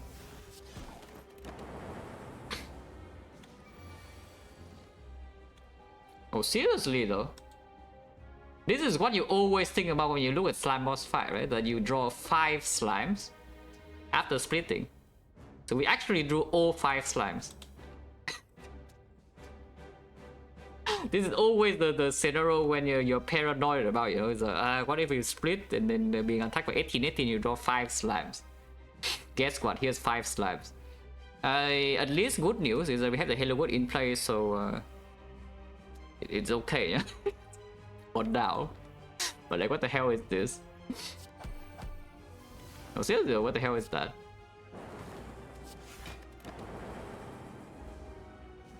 And we can interrupt this turn. So it's actually okay. But yeah, what the hell with that, guys? Can we interrupt this turn? I mean, I would like to kill this. I can also dual cast. Dual cast always works, yeah? Yeah, because then I have a cables on this frost as well. So we should probably actually just play the strike here.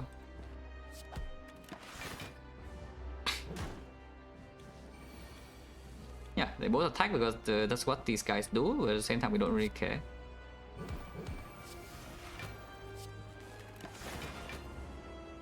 Okay, so wood rest as always, but of course if we draw Echo Form early and then you also get your Halo Wood and blocking on turn 3, then you're fine. Eh? Best thing is just to preserve this potion at all costs. More or less improbable losing last one to choose and pick normality. We could actually calculate like what was the thing. I draw 2 cards and turned out there was my draw power hit 1, right? I think. So did we have like what 11? How many cards did we have in the draw power there? Like to draw exact hand 5. 5 and then we draw 2, so 7 plus 5 is 13. Yeah, we have 13. So it's just 13 choose 5 then. What is 13 choose 5? 13 choose 5, 1, 2, 3, 4, 5, and 13 is 9 to 13. So 2 and 5 cancels out, 3 and 4 cancels out. Which means you have 9 times 11 times 13. Which is 1,287. It's more likely. Like Match and Give normality is lower, even lower than that, I think. I'm pretty sure.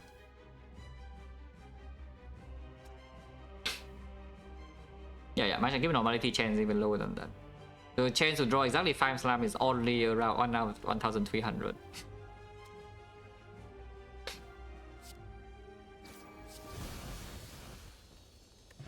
Yeah, no potion. All for one only if we have XecnaR. Buffer with the deck that, you know, apparently doesn't have frost to block. And we have only front node to block because the one is block 7 here. The buffer is probably fine. Multicast with Echo Form is a little bit. With this is also a little bit stronger, but probably not. Yeah, probably not over this. Oh, really? Apparently should have picked the 0 for 1. But it's fine because buffer with the XecnaR is also like not bad, you know. Very important thing is that we need to find frost. We need to find more cards. I think our damage output is fine. Kind of, because you have Echo Form. This can also cover. This can also give cards for you when XecnaR's random cost is consistent. And then front node damage, you do have like some okay cards here. Our blocking game is not very good though at the moment, and we have no real sustain. And we have a Force Elite very early, which is happy times. You know, the 5 power is still here. Hello, Papa, think was red. Yeah, good thing the 5 power is still here because I see right now that we are currently forced into at least one Elite in Act 2, whether you like it or not. Enough go already. I think we just do short on floor 2 to not have to withstand whatever low craft can happen can be here. Spend our go, get stronger, and maybe save HP in these floors.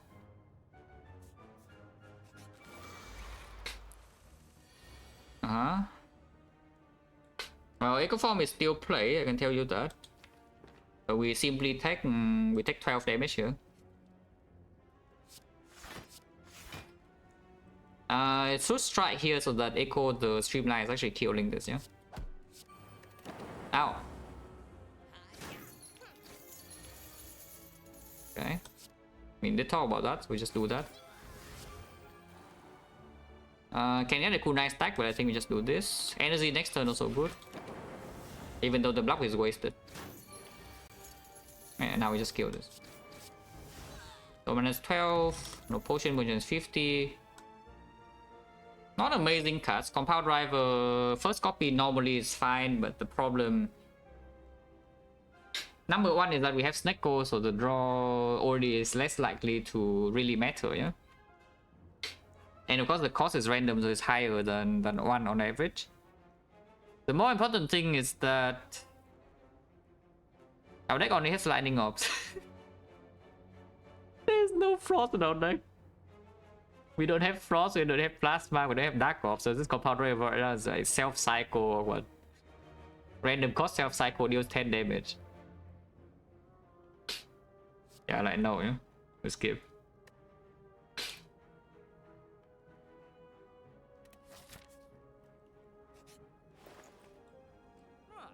We are a bit poor because we could have bought bottle lightning into apotheosis.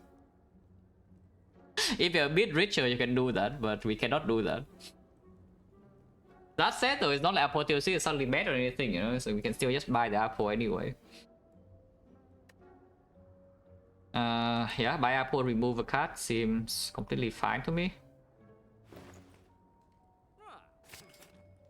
You can also buy the sling because we are forced into this elite right here. But removing honestly might even be stronger than 2 strength, yeah? Because you draw, if you draw into Echo Form or Apple 1 turn earlier, it can make a massive difference.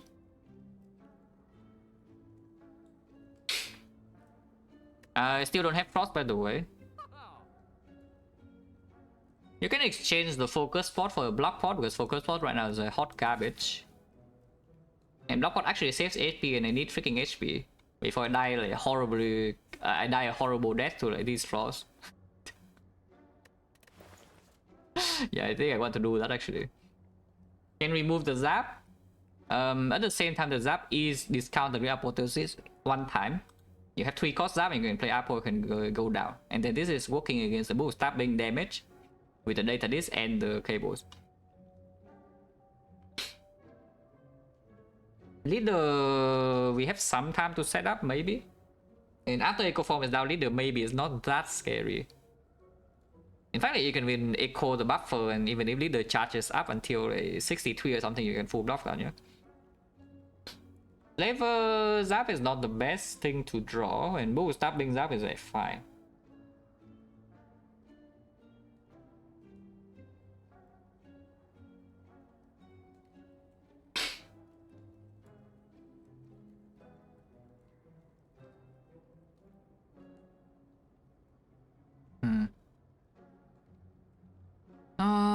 Strike is sometimes blocking kunai, so it's 3 strike better than 3 zap. Let's just think about that. Yeah, if there's a 3 strike and a 3 zap in hand, like, what would I prefer? Or the very short term. Zap is only boost stabbing, bolt lightning, and echo form. Yeah, I probably don't care about boost stabbing too much, yeah? I think Zap is still worse, even though it can be discounted with this. Because right now, if we never end up fighting Frost, our block plan for late game is actually kunai, you know? Because we have all blocks upgraded with apotheosis, and now you also gain dexterity with the echo form. And that's how you block, you will never find Frost. In that case, the strike is slightly stronger than the zap. And right now the zap already is falling off. Yeah, the only thing I speak for is this. Because I'm not even keeping my focus pot, you know, I'm tossing focus pot away for a block pot right now. Yeah, sure. Bye. And yeah, it just tosses away and take this.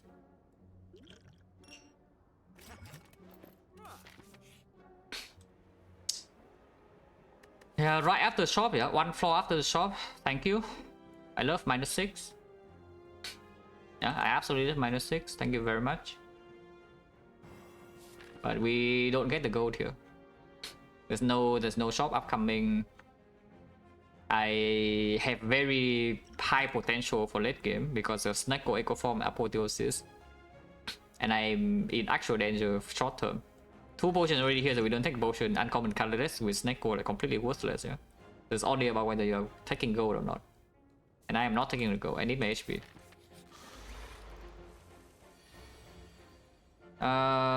Whew.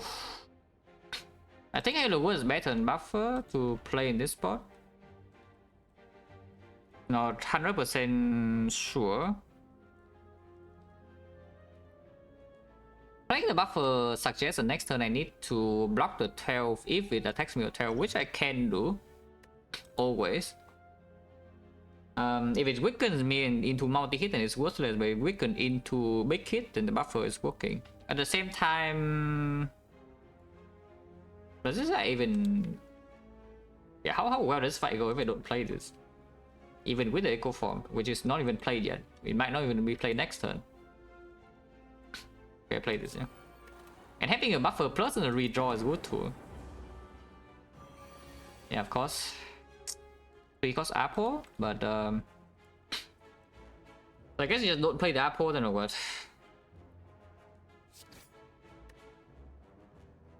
Because playing this Echo Form I think is pretty important, yeah, now that this guy is already doing this hit. And then next time we can block pot, if needed. And of course the Echo also comes with a Streamline as well. Or you can just say you want to save 3 HP right now, and then next turn you have upgraded block cards instead to block whatever crap is coming. Then the upgraded block compensates for the lack of Echo Form, while you also gain plus 3 HP immediately. And the buffer redraw is green. And if Echo Form is down and we redraw buffer next turn, then yeah, it's also good, it's guaranteed full block. So that's not an argument. And then you redraw your Echo Form plus next turn and you get owned. Wow. Okay, let's not.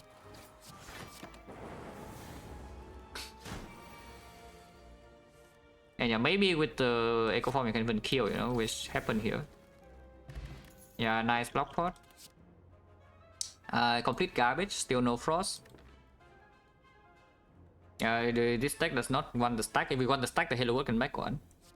Barrage doesn't do much, even if it's green. Right now, no off slots, and with Neko random cost like 21 damage or something, we already have hack kind of those in the deck, and this can make more. Second fire pot over the block is making slavers a lot safer. But the leader and bookstabbing can get a bit weird, you know? I think it just do balance 1-1, right?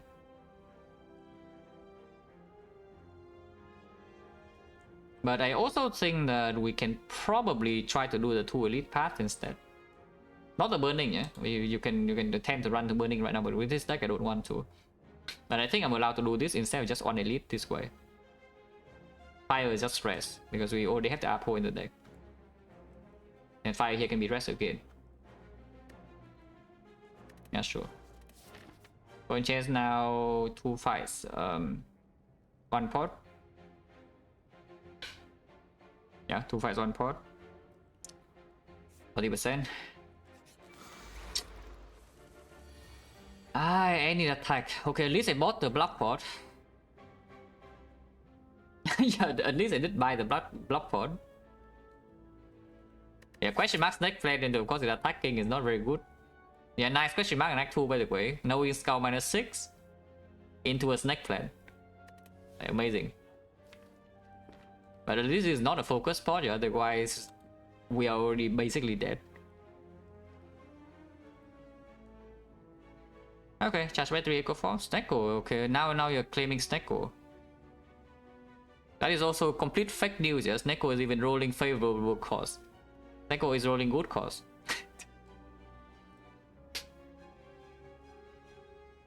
Yeah, the complete fake news.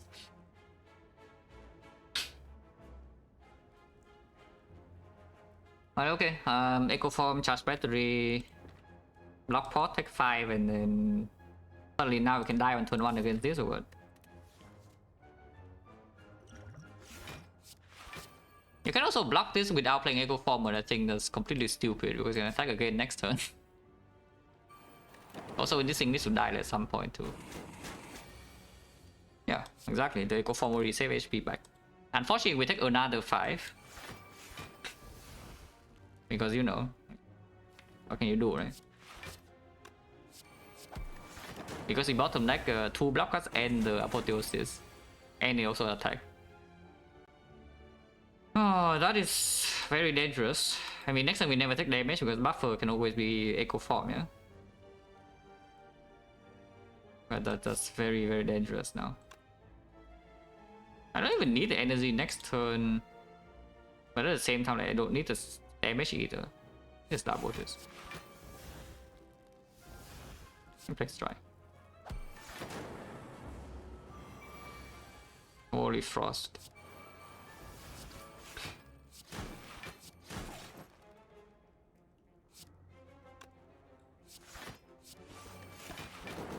$22 doesn't look good, card looks high. Is that true? How many good cards do we have in the deck that you want the cost to not be high? Like this, yeah, and then this. And maybe you can say this. So the chosen fight, we roll 3 cost Hello World. Echo Form was cheap though.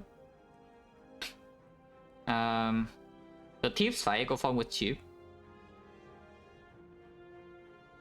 And then Streamline was also okay. Quite a bit, right? Quite a bit, you mean in 1 fight out of 3, right? This is why human narration is never reliable, yeah, when it comes to like good or bad luck.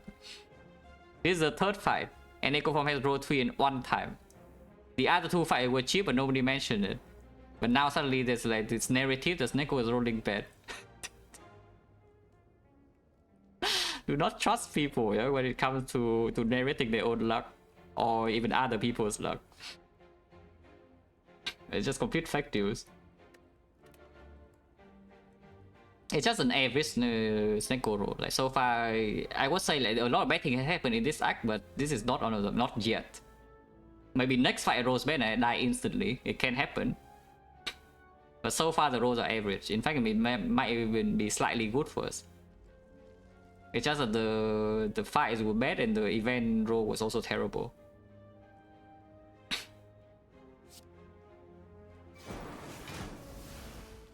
No potion, yeah, of course. Oh, potion 50. Reinforced body at least. We can take Fat block, scale with Kunai, reliable X cost against the Sneko, and it's also up against trash. Okay, Snake Saver, so we can die in turn 1. Okay, where are the people that say that our cards are expensive? Show yourselves. Where are you?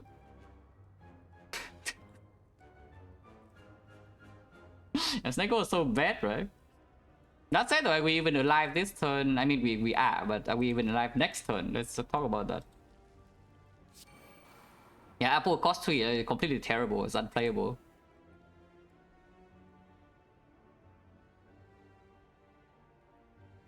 This is very complicated, yeah. Like what I do after the Echo Form. There are a couple of choices. Choice number 1 is Apple into Charge Battery Defense. We block for 18, so it takes 16. Go to 6 HP, but next turn have energy. However, Halo World is not in play. The other choice is doing Halo World into Charge Battery Defense buffer. Oh, that is horrible. That's taking 21 damage. Okay, never mind. Because this is only blocking 12 and 12 doesn't protect the buffer against this. So I guess we are forced to just not play Halo World, unless you tell me Halo World is so important. Compared to the entire deck here being green, you can take the Halo World instead and lose 5 HP additional. We might die next turn, yeah, by the way. Also another thing is that if you did not discard the focus pot for the block pot. Are you dead now or what? Because it seems that you're dead. So I mean, at least I did do that. At least I did play go with the freaking block pot. We might still be dead though.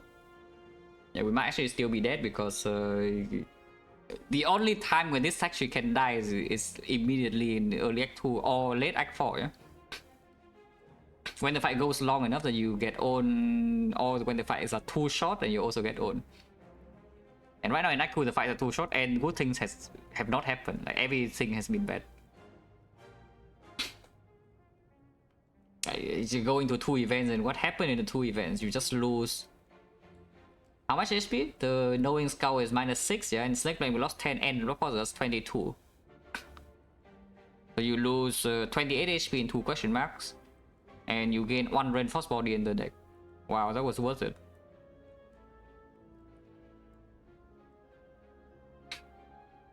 Not optimistic? What else do you want to draw even? We draw Echo Form and Apotheosis. If this draw is not optimistic, I don't even know what else you want to draw, yeah? And you can play both, yes. You draw Apo and Echo Form, you can play both, and for some reason this draw needs to be better. This draw is already extremely good, and yet we might still be dead, yeah? That's quite sad. But I don't really see playing the Halo World over the Apo. I just don't see it. So we just play the Apo and then play 2 block cards.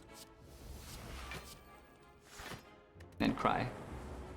Double lightning hitting here is also like the worst case.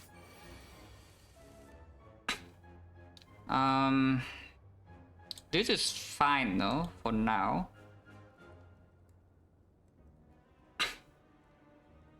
Is this fine? Do we need to rely on Rip and Tear? Like, what the hell? Wait. But do we actually need to rely on Rip and Tear? Because I see that I need to play 2 block cards here, yeah?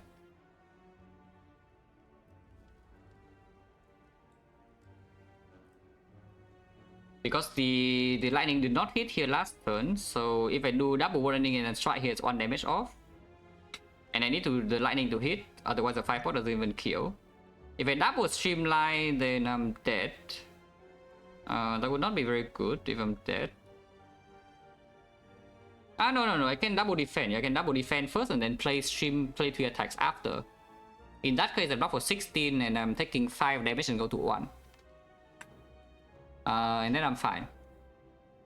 Yeah, and then I'm actually fine. For now.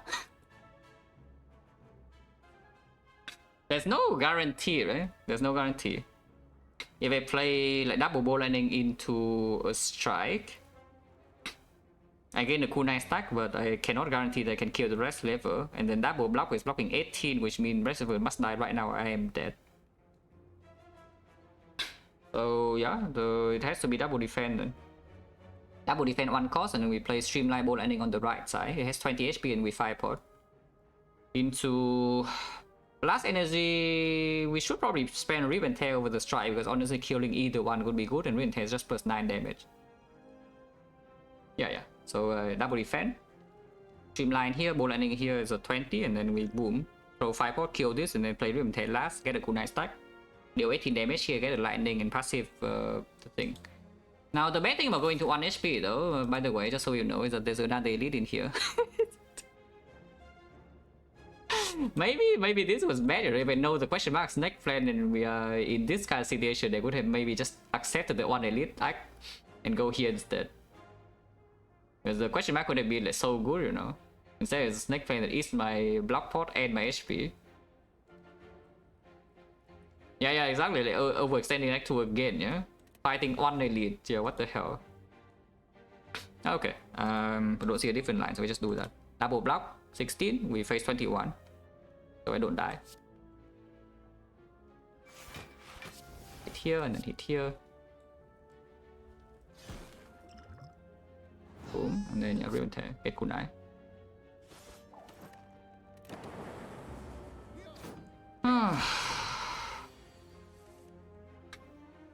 Got still fine, but next turn maybe not super fine, and unless we draw into like buffer like soon. If I draw into buffer, I'm completely safe. Before I draw into buffer, I'm scared of my mines here. For now, double strike on this, yeah. Next turn, this guy attack for 10, and we have only 1 dexterity, but this is blocking and this is blocking. Otherwise, we die exact because these are blocking 9. Maybe we get a cool 9 stack into one of these, though. It could be potential. And there's no reason to gain energy next turn, yeah. So we just double hit here. And then full block. Okay, I can die this turn. Didn't die. All good. Yeah, charge battery alone is full block, so we double streamline here and then strike here, kill, and then we charge battery full block and it's dead. Because.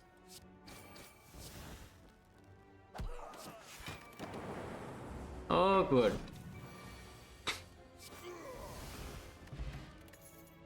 Yeah, thanks. Just in time. Oh, exactly when I need it. Thank you very much.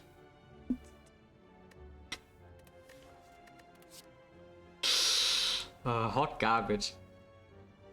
If it show up right before the snake flanger, I would actually be very happy. But first of all, okay, but at least we got the pot. But now the relic doesn't even do much. I guess it can save me here sometimes because you need to make it to this file also to rest again. Equi we take, yeah. You can also cope with the amplify a little bit because amplify echo form, amplify buffer, amplify hello world, amplify plus even with the apotheosis.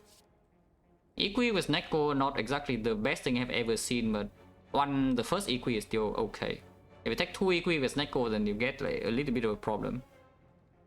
Sometimes the retain effect is still positive. Like just now, for example, you can see that we draw 1 turn of too many cheap block cards, yeah. So you massively overblock, you have Equi in that hand, you also secure the next turn. Ah yeah, Equi.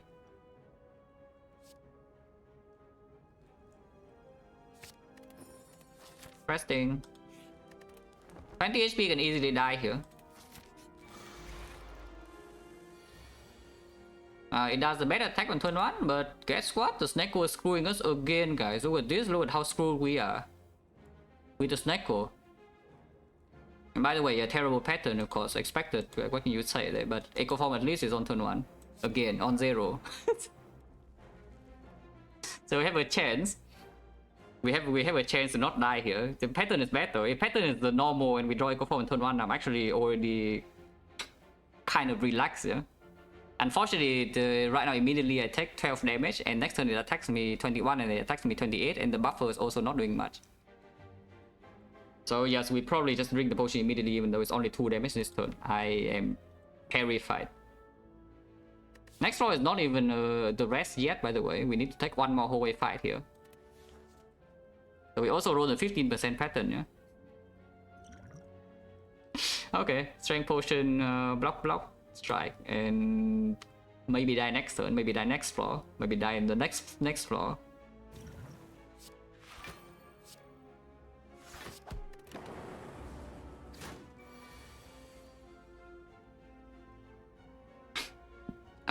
That's fine for now. We pass turn effectively though, but I mean it's not quite passing turn. We have like Giga Energy for next turn and also our entire deck is green. And the buffer doesn't need to be played anyway. So we do double charge battery into Arpo into defend, yeah? And the usual charge battery energy last turn play. We full block this turn, this blocks 22. And we get 5 energy for next turn, Echo Form is down.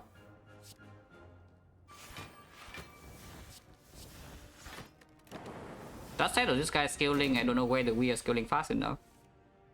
Okay, now you can say Snecko is being a little bit rude.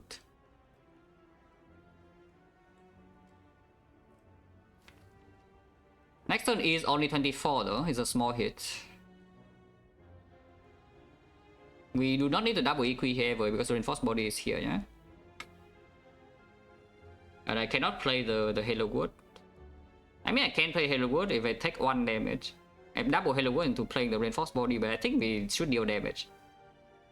So like double Streamline to strike into reinforced body for 3 and ignore the Halo Wood. Because we also have Strength Pot, next turn is still okay. The turn afterwards is not very okay though. The turn afterwards will be 7 times 6. Maybe 7 times 6 we can still block.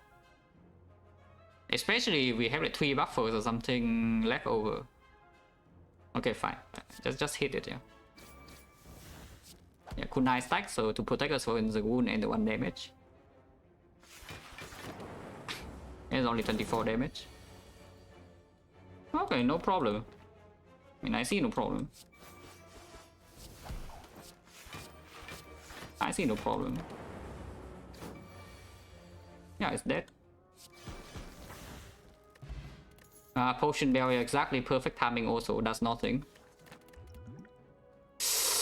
Oh, don't kill me, please. Please don't kill me. Please do not. I just need 1 floor, guys. 1 floor, 1 floor, 1 floor. How high is it to survive this floor? Yeah, how high is it to survive this floor? Also, does not much of anything we don't key this. Like, maybe it can do something. I don't even know like what it can do, and maybe it can do something. We can go into question mark here and get stabbed. But at the same time... Now, to be fair though... Nah, no, there's nothing to be fair of, because if we go here and we can heal 20, then we just go this way instead, potentially, yeah? Otherwise, the average outcome is that we die, by the way. That's the actual average outcome, but the good outcome is that we go here and we don't die, and we can go here and rest and suddenly heal here, and then automatons deal 5. But yeah, let's go work here.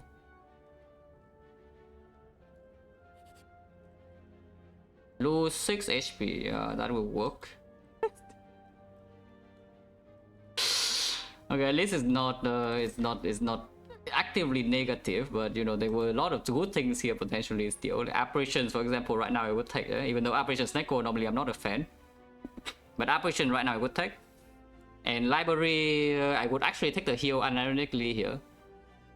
If I see Library, I would heal. At least it's not like Red Mask Bandits or something here, you know. I don't even know, is Red Mask Bandits even bad? Wait, actually, is Red Mask Bandits even bad for us? By the way, this Deco is insanely strong, eh? Because first of all, it's upgraded with Apotheosis, and number 2 is that we have Echo Form, so it's just one shot basically every single thing. You know, bad news, if I take it, I'm on 2 HP. And I don't know whether being on 2 HP with a dagger is a good outcome for the next fight, yeah? Instead of being on 8 HP and not having a dagger. Because I think having 8 HP and no dagger is slightly better for this one floor, you know. And after we survive this one floor, then maybe the run is back on track because we have a Zero Repair Plus now.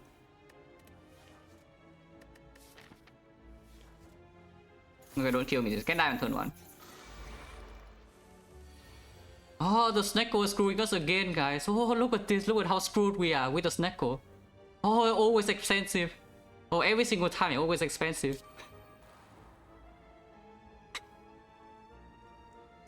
We can still die even with that, but that is promising. Yeah, that's very promising. Can still die even with this.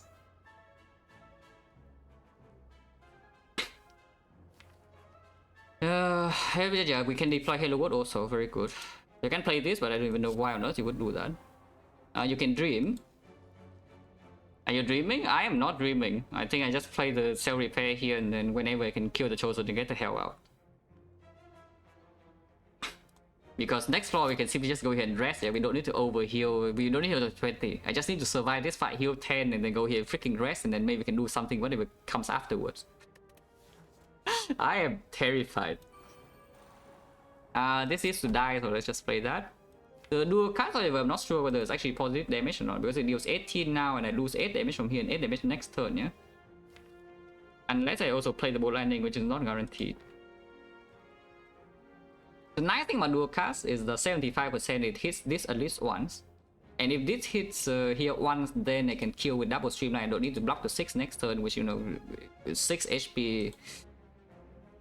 I could have thought about Strength Pot, but with Echo on turn 1, I don't think it's Strength Pot yet. Because if the lightning hits it one time passive from the cables, then the streamline with the Strength Pot is still killing this. I think I don't dual cast. Hopefully not stupid, but I don't think I dual cast. This fight will last more than 3 turns and we might not even play the bolt lightning. Okay, double hitting here is bad. Chosen attacking is bad. I should have dual casted because Halo Wood makes a cold snap and then I can get Frost in front. We do however have a buffer next turn. The problem is that I cannot play Apotheosis. If I play Apo, I die. Dying is not very good, yeah? Which means my buffer is minus. It's okay, it's okay. We play double cold snap into the bolt lightning here. And then we still get Frost in front and we can reinforce body full block. Next turn, can die if this guy decides to mount it and we cannot kill the cultist. Hello Byron, I'm currently getting screwed by Snecko here. Every time like Echo forms 3 cost. Except it's actually 0 cost. But for some reason there's a narrative that Echo form, the important cards are expensive, yeah? Because I just got like Knowing Skull into question mark Snake Plan. So I just survived Slaver on 1 HP and I survived Book Stabbing on 8. And I'm one floor away from getting to the fire. So I hope I don't die here. But yeah, double cold snap into, but of course also bad pattern. Yeah, if this guy doesn't attack this turn, we already win the fight because I can simply just play cold snap into apotheosis. Next turn I have double buffer plus. So we also roll bad pattern. Echo from 0 cost 3 or 4 fans in a row. Yeah, it's like the Spire is conscious, you know, it hurt the trash talk. Like you see the moment after this comment happened, yeah, that you know the important cards are expensive. Every single fight Echo from top deck and cheap. All of them.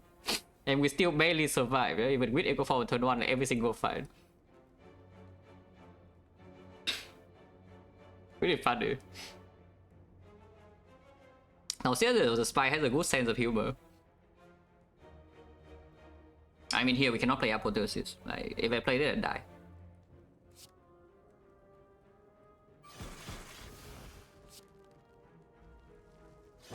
Okay, at least lightning hit there. Ooh.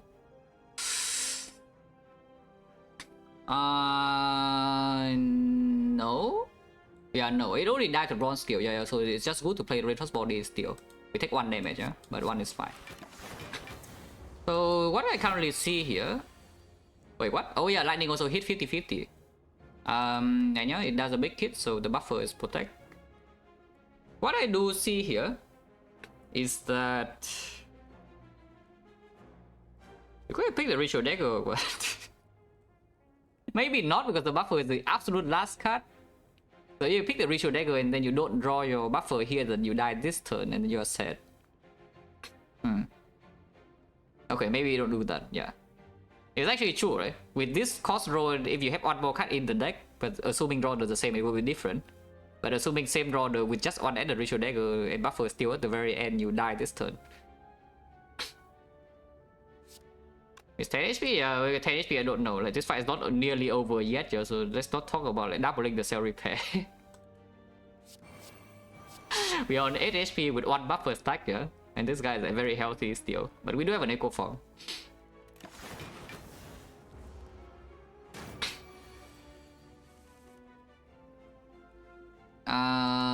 Retaining this hand... I don't actually want to, and we still have 1 buffer stack and we are not vulnerable anymore. So drawing these cards are good, probably, and we still have the Halo Wood.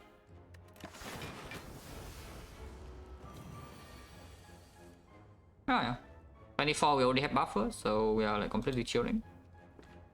Because of type. We rotate all the orbs to lightning. Can still protect the buffer. But get the kunai now is guaranteed lethal next turn, no? Yeah, it's guaranteed lethal, even when weakened. Oh, easy. Okay, the fight, the run still kind of... I wouldn't say it sucks, but it's not in a very safe spot. Because again, our relic bar is not doing much, yeah? This relic is doing great. This relic right now is just damage, this relic right now is also just damage because we don't have actual frost. This relic is nothing, this relic right now is nothing, this relic is also again only damage. But the cell repair plus give us a lot of time at least. Unless we die to the boss, which hopefully we don't. But it does give us some time in Act 3 to still, you know, actually make a deck that's like better than this. Yeah, Legacy potential is very high. Hologram, yeah, infinite. Another second hologram and we have infinite block, which doesn't convert into actually anything. But maybe there's an 0 for 1 after this act that can combo with this too. 18 HP, okay, let's rest. Yeah, let's not talk about some nonsense. At 18 HP you go here and then you heal with the cell repair and then you're fine. Yeah? I mean, sometimes you're fine. Sometimes you walk into here and die turn 1. So let's just rest. On 37, hopefully we don't die here ever. Yeah, I could have just walked into here and healed 20, what the hell? Maybe I can heal 20 here though, I don't even know whether that's true or not, but I can pretend. Play Halo Wood 3 cost, yeah? And we try to double this later.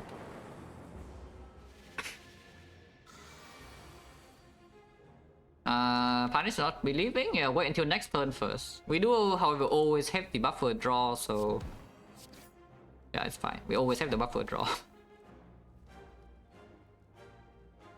One is the next turn... 20 damage. I can also take 2 damage in my face, but I don't want to take 2 damage. I think one is the next turn is good. Dealing damage to this guy doesn't really matter. Especially when we want to echo form as a repair.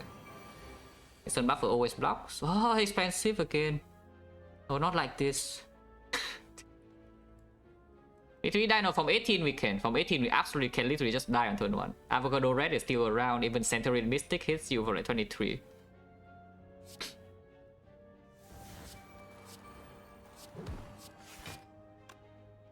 Hollow... You can hollow beam cell. You can hollow a little bit more damage with Streamline, but I don't want to deal too much damage yet. The hollow beam cell doesn't do that much damage, but also opens a lethal whenever you want to later, which is nice. Also, we have like 2 buffers, so there's no... Yeah, you can just double repair here. Is any Seiko today done? Yeah, this guy does the first one. The last Seiko we saw in the silent run did like 4 debuffs in a row. This guy did 2 debuffs in a row and then the big hit. So it's not... Actually, is it 2 or is it 3? Oh, it was 3, right? We have 4 vulnerables, so it has done 3 in a row, yeah? Interesting.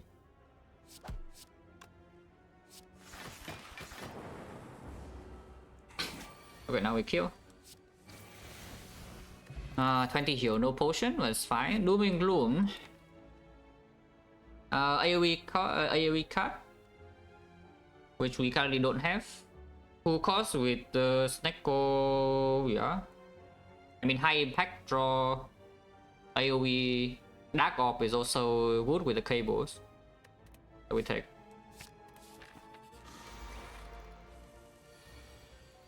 22 damage on turn 1, so if we enter this on 18, we are potentially slightly spooked.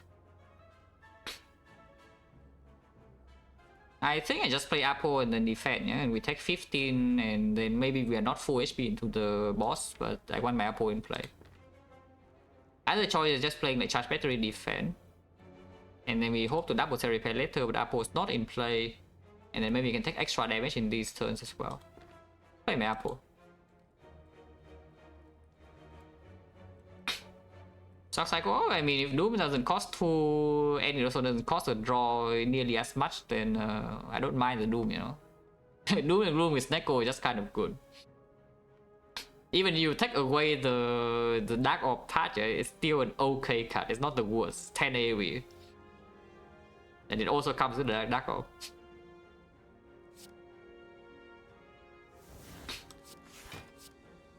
Of course we wait for this later. Ow!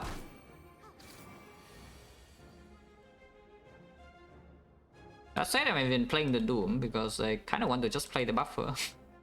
And then we can hollow the Bolt Lightning. Yeah, it's probably better then. I'll do a cast. Sure.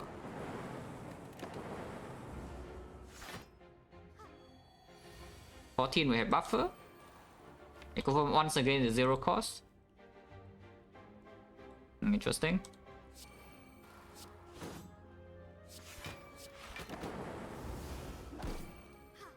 And now we try to heal 20. Can't even happen right now because I already have 2 buffers. If Nana, Echo Form costed 1 at some point. Yeah, I think Echo Form wrote 1 at, in one of those fights, but yeah, the other fights are 0.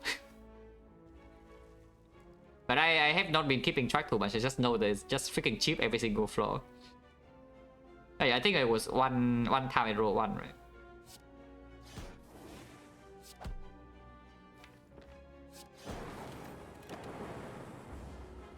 I already hit 20, so now we get out. Very good. Not amazing potion, still no frost. We don't care about any of these, yeah? What are we doing in the fire, by the way?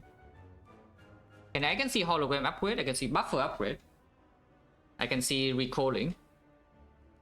With the Cell Repair Plus on deck now, it's not super likely that we really need to open one extra rest in Act 3 though, so recalling at the moment probably is complete nonsense. Just a weird buffer, right? Yeah, just a weird buffer, yeah, it's good and it's a good eco form target. But basically it has the highest impact before the upgrade is down out of all the other upgrades. If not this, then it's probably just this, but this upgrade doesn't matter too much, at least not for now. Okay, upgrade buffer.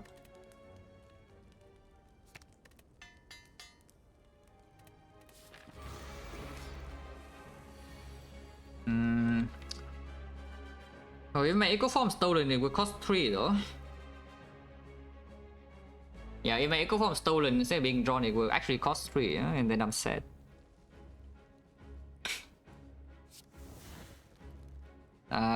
This buffer should not be played now. It's saving for Hyper Beam. It's not even true. By Hyper Beam, I guess sometimes the eco form is really late and I actually need this to block Hyper Beam instead.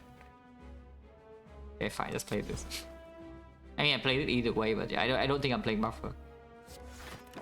Because they have a lot of HP, the way to die here is just taking this piece of crap. It really is just stealing my eco form. I did not draw eco form and this guy is stealing a good have attack. Or block. So my eco form this fight will actually cost 3. Because it's not random. Yeah. Fortunately the snake code cannot bail me out. This 3 cost eco form. So returning the eco form in after returning the eco form in hand is still not very easy to play, yeah? And then the hologram will also pull it back at 3 cost, so it takes a very long time for the eco form to be deployed in this fight from here, I would say. Is the eco form upgrade ever worse? No. I mean, not in this run. In general, sometimes, like as always, but this upgrade is not very good. In order for the eco form upgrade to do literally anything, you need to have a deck that first of all, you must play eco form when you die.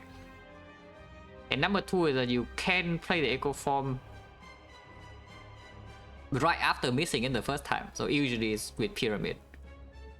Because if you hollow the eco form later on, it's still costing 3 and making 4 energy. More 4+ energy to play such a turn is not so easy already.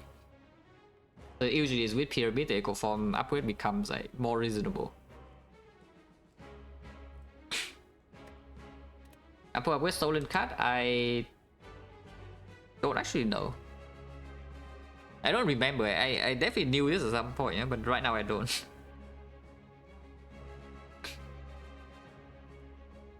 Yeah, I don't actually. I'm not 100% sure. Yeah, I don't know. If Open says no, then I believe Open. We probably still would like to get my the eco form back. 24, this already blocks 24, so yeah, okay, Ribbon Tear first. Okay, let's hit here one time. You can also save attacks for the... Yeah, you can also save the attack for the thing. If we can kill it this turn, it's still fine, no? Because then we can shuffle it back in. Now Sneko is expensive, yeah? Because if Sneko roll me Doom and Gloom plus a strike here, then we can return the eco form to the reshuffle. In order to be stolen by this again, yes. Okay, so the eco form cannot really be deployed this turn or get back in the reshuffle regardless, never mind. And now I have a choice. Do I play Hello World or do I just say that the upgraded cards are good enough? Because I think the upgraded cards are good enough. This guy is stealing buffer and buffer is 1 cost. Yeah, he's this guy is safe keeping my buffer at 1 cost, yeah? So we can just pull it back for the Hyper Beam turn later. Unless the lightning says otherwise, but even if... No, if the lightning kills and the card is discarded, it's really bad.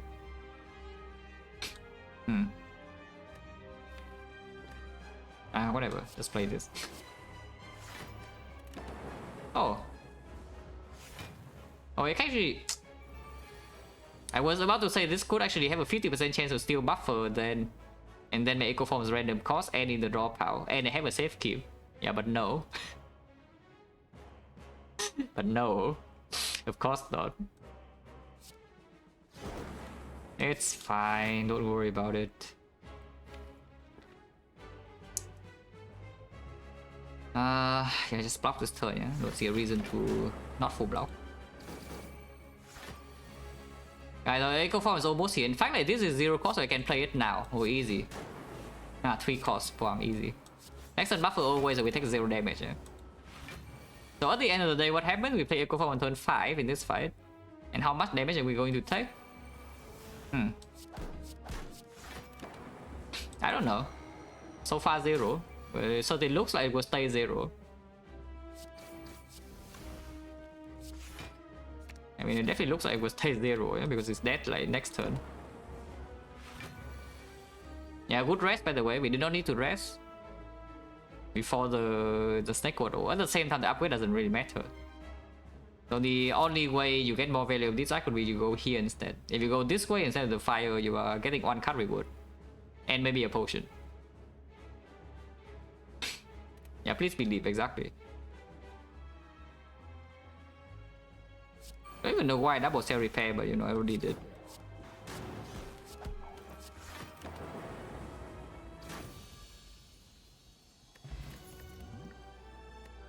This is not Meteor, it's not a second Echo, it's not 041.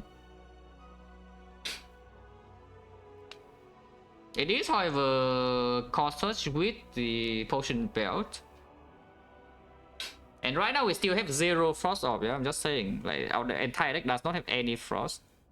So this cautious opens up maybe a speed port out potentially.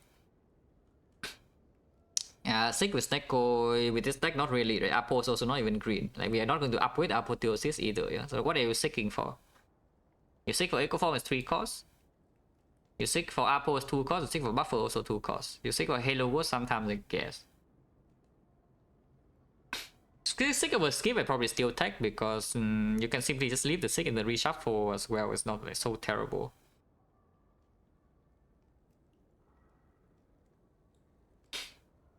A Frozen Core here? Now the Frozen Core not really, no, because we have Dark Orb to deal damage also. We just use our Orb slot as damage output, yeah.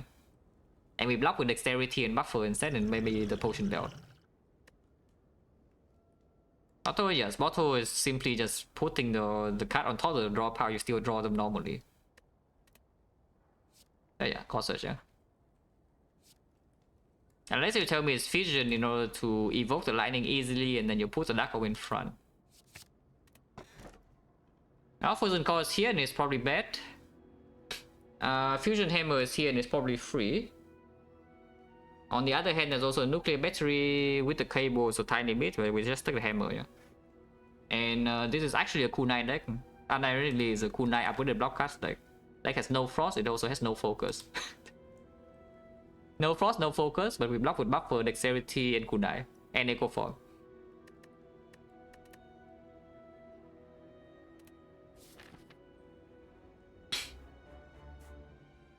It also has no attacks, does it? Not? What? It has attacks, no? Like, look at this. Attack, attack. Attack, attack. Attack, attack. Where's Burning Elite? Okay, 2 Elite, Axe Steel. The bad thing about this part is that we cannot spend our gold, though. All the shops are on the left, and there's no shop on the right. So we walk into Act 4 with probably like 600 gold at this rate. I mean, it's false, right? We start here. Nothing else to do.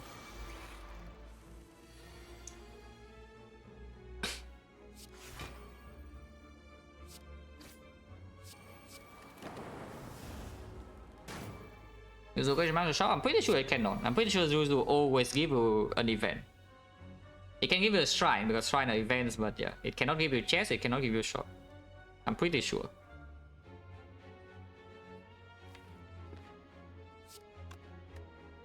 What are we doing? Hollow Streamline, I guess.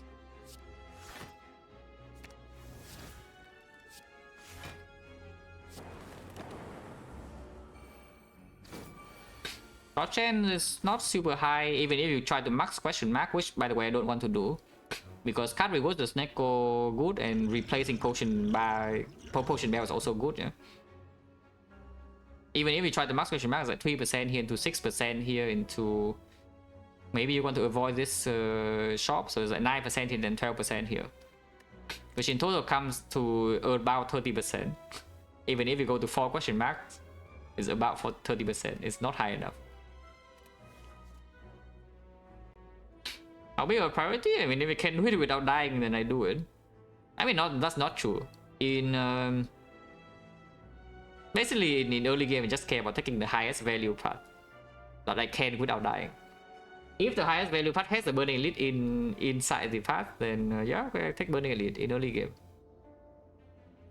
Like force pathing for Act 3, of course, getting it out of the way is good, but at the same time, like, don't die just because you don't want to get force pathing in Act 3, you know, because you run to burning elite in Act 2 or something, or burning elite in Act 1 when you're not ready, or you walk into burning elite in Act 1 and you farm 2 elites instead of 4 in order to gain the free pathing Act 3, but you lose 2 elites early game and it snowballs downwards. So don't do that. I mean, it's good to have free pathing for sure, but it's not. Don't lose too many things for it, basically, and don't die. I go late, I post late, that's okay. Probably should just do something like this, huh?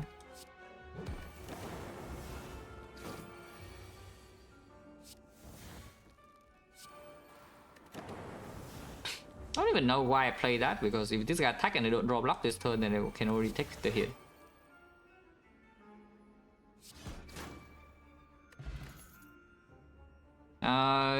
Do not fall for it, yeah, it's not real. It would be real a little bit if we have a liquid memories, and maybe it is a little bit real, but we don't. We have one hologram though, but that is it. Yeah, skip. Yeah, vehicle is always 0 cost is broken, it's true. Just skip. More fights, yeah, just one fight.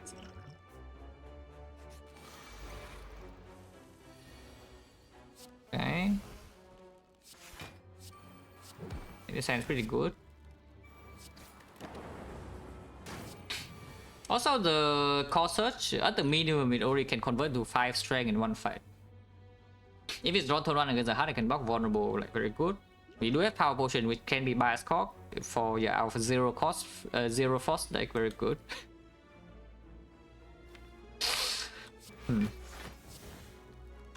Already played repair, so can take like 2 more here basically, and just end the fight next turn, and we're still full.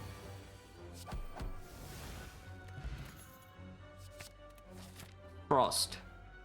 Okay, now this can convert into focus, yeah, maybe. Also, why we walk into maximum fight, so maybe eventually we see some good cards, you know, with XecnaR.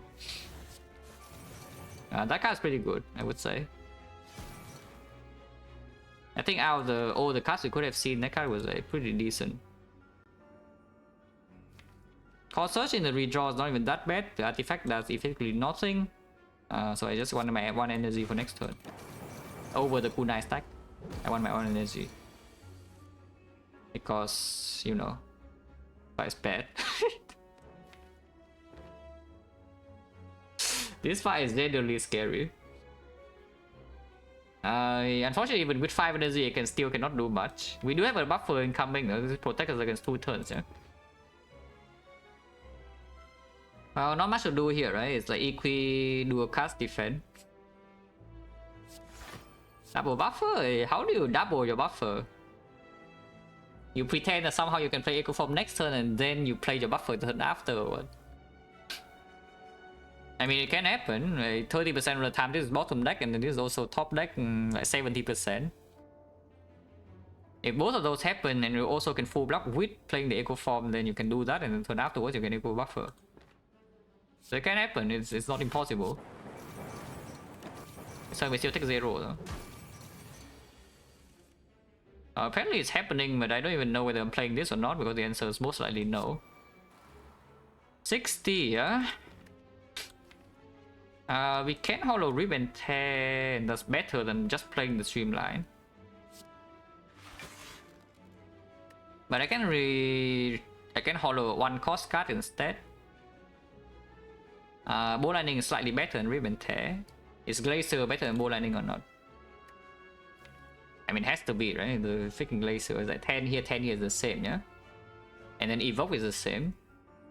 But this gains another evoke on +6, and this is only +1. Yeah, Hollow Glacier and Clay Glacier has to be stronger.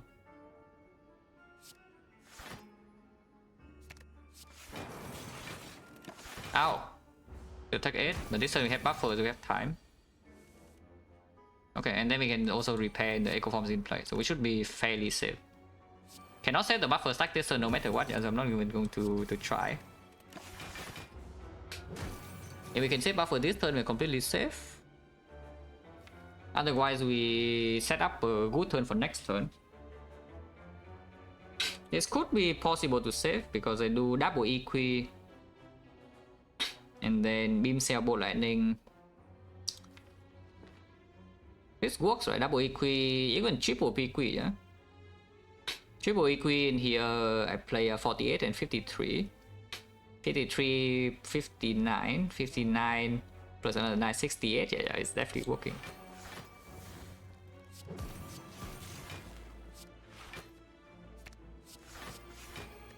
Yeah, and then this one we have buffer, we have full HP. Oh.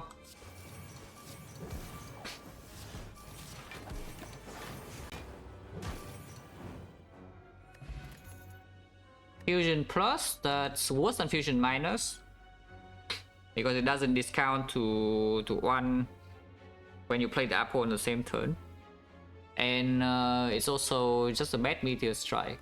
It's a horrendous Meteor Strike. And we also have the Glacier now. Plasma, however, is good with the cables. But with the Glacier and the Doom and Gloom, maybe we want to just keep the Frost. And we do have 4 base energy already. Skip, yeah? For Power Driver, I don't think we want still. Even after adding these, it's not consistent. It's not consistently drawing more than 1 at the moment. Let's skip, yeah? That is pretty rude, so I guess Bolt Lightning is gone. My deck has 6 base cards, by the way. But yeah, I guess the Bolt Lightning is gone now. Bolt Lightning is the good kind of deck, by the way, because it still deals a lot of damage with just the cables and the data disc, and we can even get more. Also, one of the attacks that we can proc kunai with. But of course, we are not losing this, and of course, we are not losing this. Goodbye. Corsair is here. Trying to double repair later, probably not.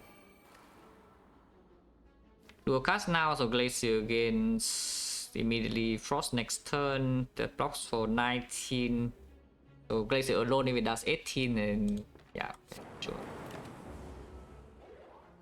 Yeah, 18 here and 1 Glacier is full block. We did not draw to Glacier, though, but still fine.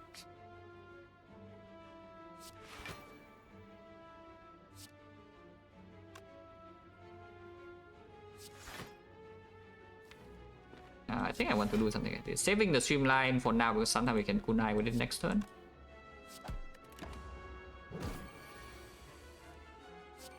Yeah, like this, kunai. But kunai here also gets the Dark Orb in front for damage. But next turn we probably double Glacier anyway if this buffer is not played. If I play the buffer, I'm floating 2 energy though. This is only floating 1. Whatever. Double buffer later is also strong. Yeah? And this turn, double Glacier is just blocking it regardless.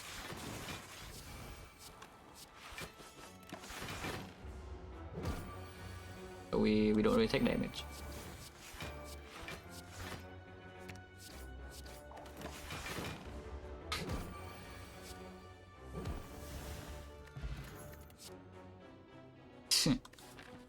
It's back.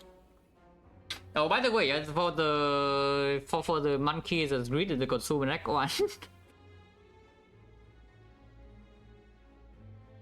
Yeah, just for the people who greeted the consumer neck one, you know, when we saw it after the eco form. Yeah, I wonder how you're doing. But real talk though, is this good or not? We do have the cables, but we don't have off slots at all. Frost Orb with 1 Glacier, but honestly even with just one Glacier, maybe you can still feel somewhat quickly if we see off slot, yeah? This is not a very good draw after it's played once though. But we also do have both the Senko and the Halo Wood to not feel the impact of +1 card and reshuffle that much. And the first time it's drawn, it probably is still positive. Or you can just take the second Halo Wood. Genuinely the second Halo Wood, absolutely no problem. If we are trying to just rely on the kunai. Like Senko with 2 Halo Woods, you have 9 cards in hand every single turn. And you just kunai your way up and there's any stack. And by the way, with 2 Halo Woods in play, your chance of making stack doubles, yeah? Yeah, you're welcome for the math. But yeah, and then any stack in max would be amazing.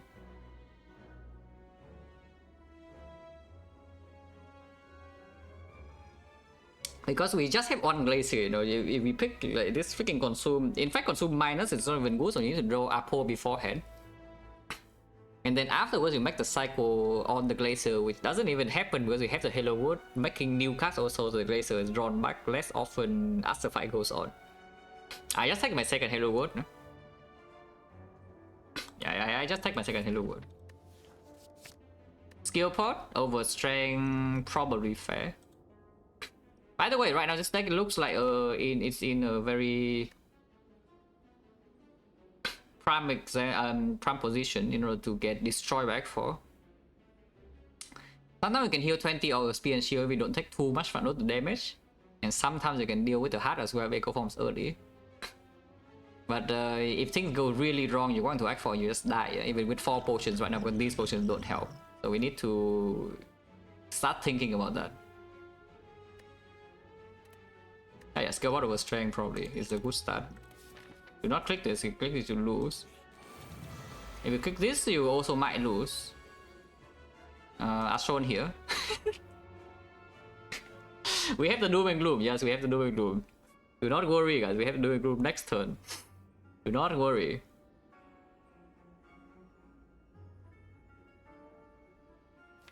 I mean, I hope I draw Doom and Gloom, otherwise like something terrible happens, I'm just going to tell you. This one's fairly clear, right? We play Equi, Charge Battery, and maybe it's not that clear, but I do think I play double Charge Battery and just have 5 energy for next turn.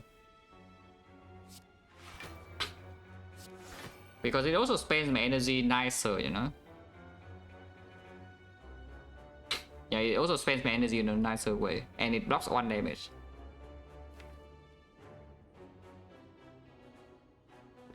Yeah. Okay, she's about to attack. She always attacks this turn because we did not kill any dagger. I did not draw my Doom and Gloom, but at the same time, because I played the double charge battery last turn, now we can just double my reinforced body. Just saying, that doesn't actually full block, even though it blocks 84. This blocks 84, but it doesn't full block. We are being attacked for, this is 40. This is 58, so that's 98 already, plus another 18. Which is 116. I mean, of course, we double reinforced body. Yeah? There's no freaking debate here.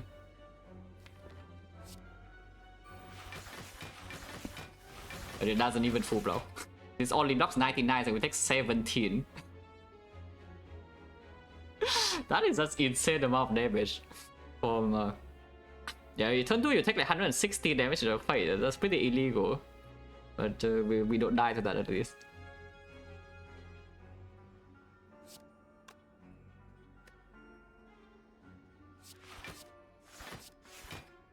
Like 17, so we can double Set Repair later, or you can just play Set Repair now because you're scared. Are you scared? The Retromancer has strength, and we actually need to rely on dexterity to block and not cross off. Your pot? Nah. If it's only 17, we don't need to pot yet. What about next turn? If you want to skill pot, maybe skill pot next turn because you can swing again, and this guy also coming in for 50, yeah? Both daggers. I'm just thinking whether I should play Set Repair now or not.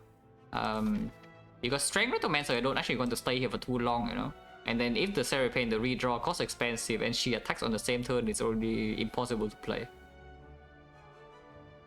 So I think I just play this now, and maybe if we are lucky, we can leave this fight with only missing 7. Yeah? But I'm actually kind of scared still, even after this turn. Hit here, because lower HP, and maybe Thorns can do something about that.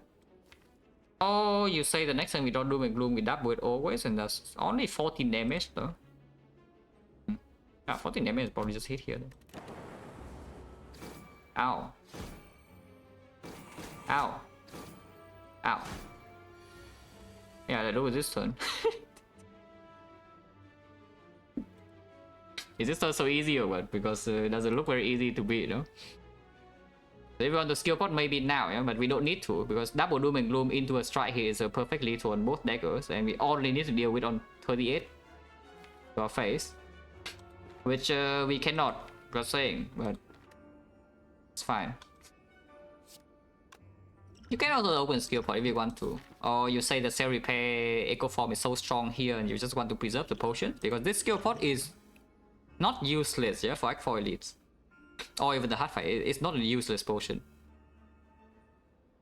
So if you are confident that you can heal back up in these slots and you're extremely scared of Act 4, then you should just save your pot. How much am I taking this turn, by the way? We get a cool nice stack. And best possible block is not actually Glacier, right? Because if we play Glacier, we block for 8 and it only block 14. The actual good block is to hollow to do like hollow EQ or something. Yeah, the actual best block is the hollow EQ, and this blocks 4 and the other one block 14, so block 18, so we take 20. I mean, it's only 20 damage, and we go to 27, we heal to 37 after this. Hello World is in play, and Blazer is in hand next turn. If she resummons, then we can play Apotheosis. Yeah, I mean, it's only 20 damage. How bad is 20 damage?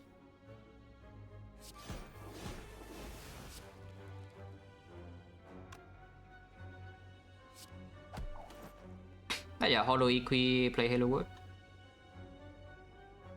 Yeah, 20 damage is basically 0, no? It's true. Yeah, 20. Ow! Yeah, resummon, but then if she resummons, we can play Apo.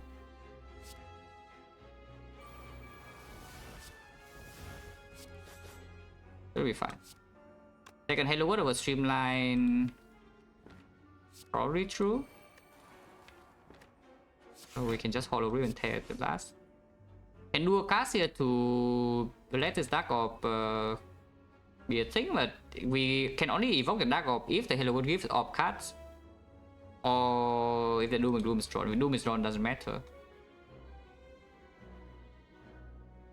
Yeah, this way, if we don't do a cast and we don't Doom next turn, then the Dark Orb damage here goes on her, yeah? Probably not. Okay, we did draw 2 Orb cards and she resummons. Resummoning here is no problem, no? Because next turn we always draw Doom and Gloom.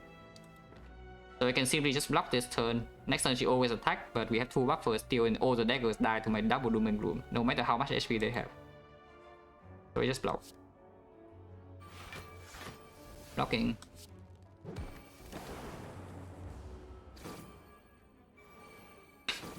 And she always attacks, but has buffer. Doom and Gloom is the absolute last card.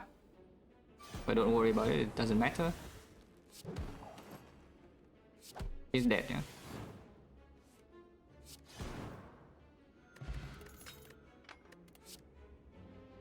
The consume. The consume. Is that still a pick or not? Is that still a pick? Because we do maybe have some focus from here. It is improving maximum output against the heart. It makes the speed and shield fight a little bit worse though.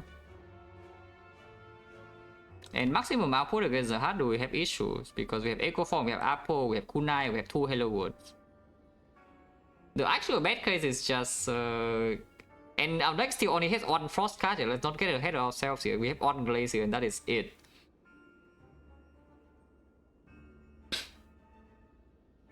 So the usual bad case against the heart is that we either lose a lot of HP and shield and die instantly first cycle. Oh, we work against the hard 4 HP, and then first cycle we take a big hit, and then the second cycle we die because you know we are still. How much does capacitor even block? It doesn't block anything. You need to get frost, and you also need to get focus, and then it blocks. Yeah, no, not really. No, not really. It is a lot of. It is a massive amount, maximum output though, because you can echo form this, and suddenly you have 9 op slots every screen. And 9 op slots with this, yeah, even with just the data, this is quite a lot of output. It also makes the Doom and Gloom Dark Orb impossible to evoke effectively. And the only way to feel frost is to echo form. Oh, echo form is overloaded basically. Is that you want to echo form this, and you also want to echo form the glacier, and then the echo form this will be played in the first place, and the first echo form comes one turn afterwards. Maybe you even want to echo form buffer. Sometimes you want to. I don't even know. It just doesn't feel right to me. Like the. Because we already have like these two. If I don't have these two, if I only have one of these, and I think the capacitor is reasonable, yeah. But with both of these, there's no freaking way, right? That's correct. Yeah, as I skipped. Liquid bronze, if you say that we have damage problem against the heart, do we have damage problem or block problems? I mean, block problem is a damage problem in a sense. You need to spend energy on block, and then you cannot deal damage. Then it is a problem, and the bronze skill and the taunt spot with the bronze skill can help. But power potion should still deal more damage, and this is 5 strength. With 5 strength with the Halo Wood into the barrages, yeah, with the capacitor, right? And we can even just play like what Ball Lightning or Cold Snap Miners or something with the 5 strength and still deal significant damage. No way, and this potion can also be used in Spear and Shield, but this cannot, no? Yeah, no way. Okay. I claim that we can heal 20 here. Okay, this is looking a little bit more promising to heal 20 than the initial impression. There's already full block, yeah, because of the data disk. So we can play this, and then Hollow can be drawn doesn't matter, so I think we can just try Hollow Strike for a bit of Immortal and a tiny bit of damage.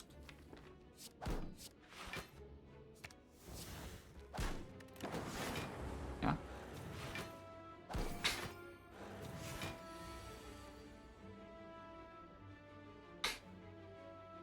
2 buffers down, but these cards are expensive. Double Streamline here unfortunately does not kill. So I guess I can do double charge battery and save the buffer instead and play the Halo Wood. And Immortal's on 9, so I have 6 energy. A bit scary though, still have on buffer stack, but yeah, a bit scary. Apo is Sleds, doesn't matter yet though.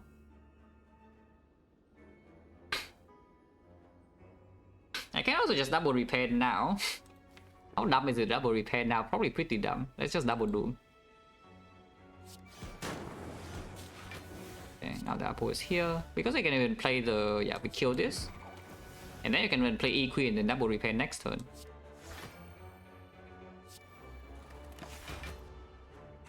Okay, so we can heal 20, yeah. And then you just gain a skill pot, right? Instead of using it in Retromancer. They're only back to being healthy. It's blocked here. If I play this, we still don't block here, which means I should play an attack instead and just use the second buffer now. Play this for Immortal.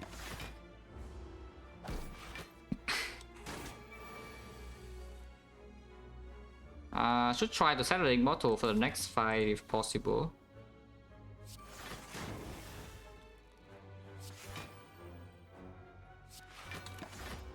Should be easy. Yeah, dual card is skilling. Barrage is here with the capacitor. And we did not take. Yeah, we also don't take this barrage though. Rebound is not really, right? And white noise, yeah, I don't think so either. Regen potion, however, 15 HP. Opens up a second regen potion if you see it from these fights all in the Act 4 shop. They suddenly have a very powerful combo.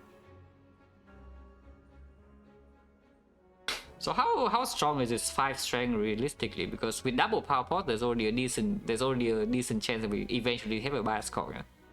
Either just seeing the bias cock immediately form the power pot, or we see a creative AI, or the Corsair is drawn on turn 1 against the heart with the Immortal also, and then we block vulnerable instead.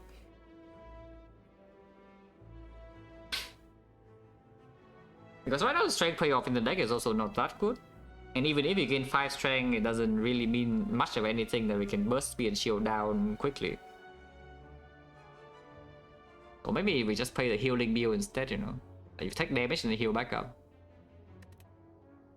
Yeah, regen pot over flex, yeah. And we did just fight Retromancer here, so this can be Retro. This can be Retro though, and this is the last fight, but we can...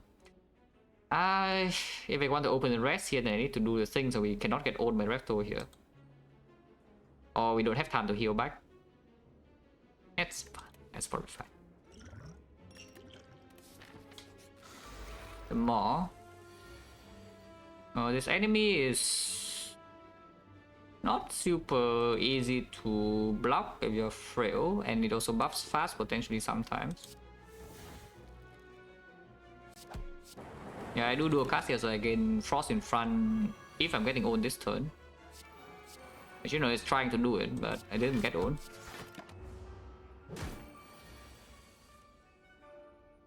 Hello, Falcon. Double Corsair doesn't actually do anything, so I guess we can double repair, no, just in case this guy gets through my defense somehow. And then if I draw, yeah, if I draw Halo Good instead, we just play the Halo Good. Like that.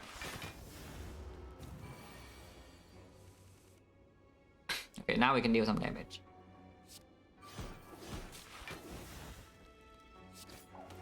Next one is always buffing.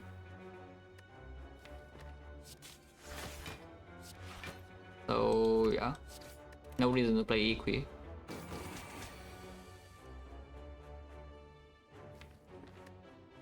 Artifact again doesn't do anything.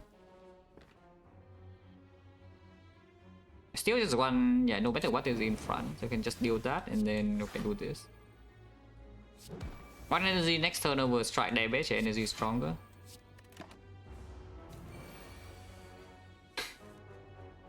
And yeah, now we just need to block 30, which is not so difficult. Next one is buffing again, but yeah, it should die afterwards with the Cable's Dark Orb here. Already full block, block 2 hits and the last hit is buffered. Play the Halo Word. I'm guessing Mortal next turn is better. Yeah, 6 damage doesn't matter too much. Because this guy needs to die over 2 turns. If this guy doesn't die next turn, we have problems. It's always dead though. Yeah, it's always dead.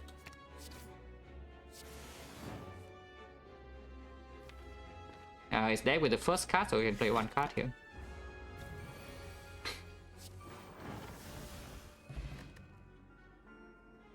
Weak Potion, Funnel block in the hard fight. Second hologram goes infinite. We do not have a Calipers or anything like that. Don't have an 0-for-1 to infinitely stack Kunai. But it is still just a good Snecko card, yeah?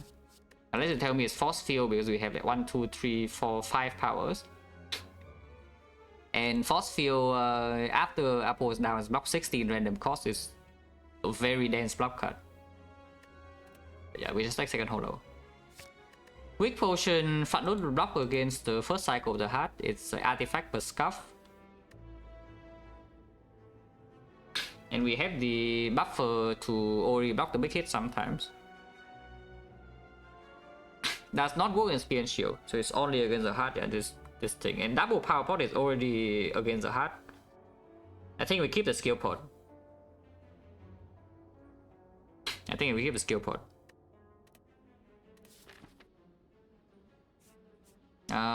Which chest doesn't matter. This chest is technically better, but sure. We probably don't go here though.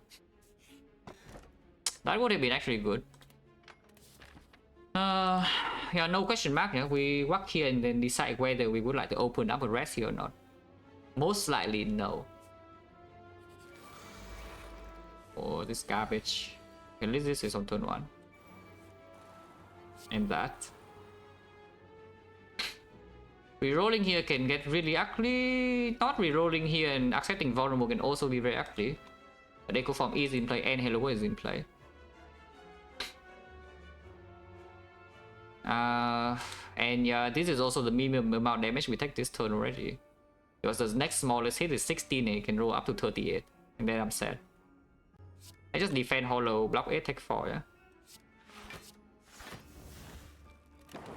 And vulnerable this turn, we have buffer still. Or even just this.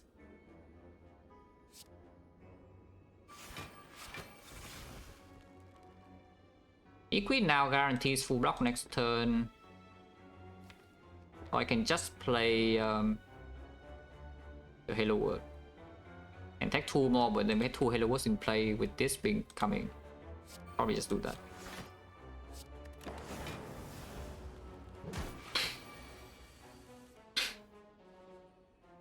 You understand Halo World? If you need more cards in your hand, you don't really care about... You don't really care about some specific cards in your deck being drawn like more than once repeatedly, yeah? Then Halo World is just good. It gives more options per turn.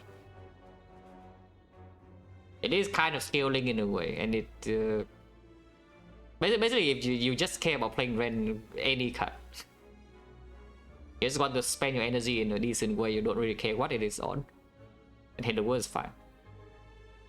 If this deck has something like a Meteor Strike or whatever, some recycle that you need to play repeatedly in the reshuffle, then suddenly the Halo World is not so good anymore. Deck clock, yeah, like no, who cares about deck clock? Yeah, look at this. Look at this run, for example, deck clock. Yeah, do we care? In fact, this run after the Apple is down, yeah? Our entire deck is green. And the Halo World makes not green cards. And is there any problem? Is there any problem with that? That the Halo World makes not green cards and also random cost in the redraw, which by the way doesn't happen.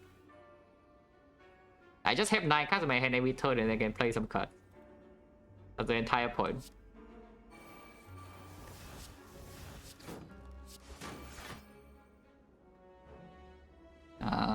If I play this, I can get cursed, and I would like to not get cursed. Getting cursed is bad.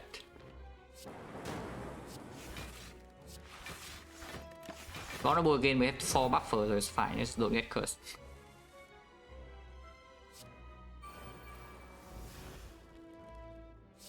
Taking 1 buffer here is also fine, but do we even lose on buffer here?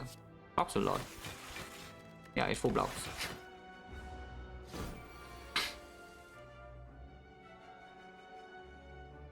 Weaken, so 3 and then 4, but this is still changing, so we can double play this. Yeah, if it curse, we can still reroll. And then whatever attack this is, we can accept.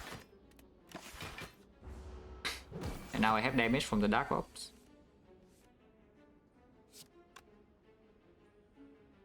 Basically just think about like, how many turns does it matter? Because here's the thing, yeah, people say that okay, you shuffle in some random cards and then you take like 4 turns to shuffle, so maybe it doesn't matter 4 turns. It's actually even longer than that. Because as you can see right here in this hand, this claw was made from the Halo World, yeah, and now it's redrawn, it's bad, right? So I lose 1 draw in the future deck cycle because the Halo World makes a bad card. And what is happening in this turn? Yeah, the Halo World makes another card. So it compensates for this immediately, no? So like when is this actually bad? Yeah, the next cycle, so it takes like... Yeah, it takes more than 1 cycle for the quote-unquote bad cards, yeah, to even be bad. And how many fights that long? Yeah, how many fights that realistically last that long?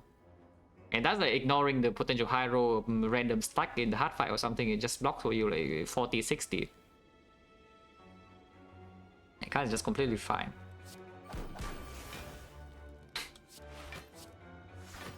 Honestly, I like this run a lot. This kind of run doesn't happen very often, yeah? So I hope it doesn't die like miserably to Act 4. Because this one really showcases to you the power of both the Echo Form and the Halo Worlds. that you don't have a frost or focus or whatever, but your block engine is still very competent. You're like still extremely powerful in a sense.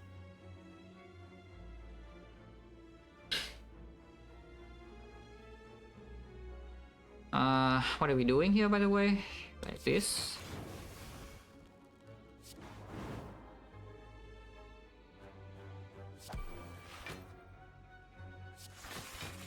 Who casts next turn? One card is... No, it gains block, so the recursion alone is not enough, huh? Is Doom enough or not? 34, 40... Actually it is, so I can do this. I mean, I think it's enough. Yeah, 43, so it's enough. One card.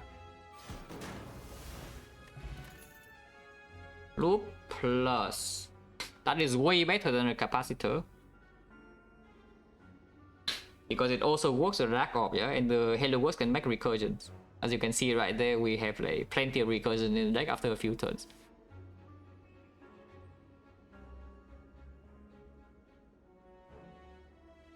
And real cards, no, I want Immortal on 9. That's the whole point. I wanted to keep Immortal on 9. Maybe there was a line that keep Immortal like 6 or something, they can double hollow into a dual cast, yeah. Didn't think about it too much, but I was just saying that if Immortal on 8 and I play the first card, it kills Immortal on 9. Hello Darkness with the red, Fisher Lord. There's no way we need to freaking rest here, right? Right? Yeah, there's no way we actually need to rest here to not die to this fight. Yeah, by the way, this fight is not even easy. Because we are going to play active Defect and not Frost Focus passive, we just sit here until it kills itself. We need to play block cards and we also need to play attacks to scale kunai. And we are affected by frail. So this fight is not even so free. But like one note is good, you know. Yeah, and then walk to here, freaking madness, and I lose max HP. Oh, thanks. Oh, thank you. Oh, that is exactly what I was looking for. Okay, strictly worse. Because you could have gone here and recall, and now suddenly you either have rest side relic or you have a rest. I sure hope that I do not need the rest later, yeah? Is this fight even okay or not? I'm just checking.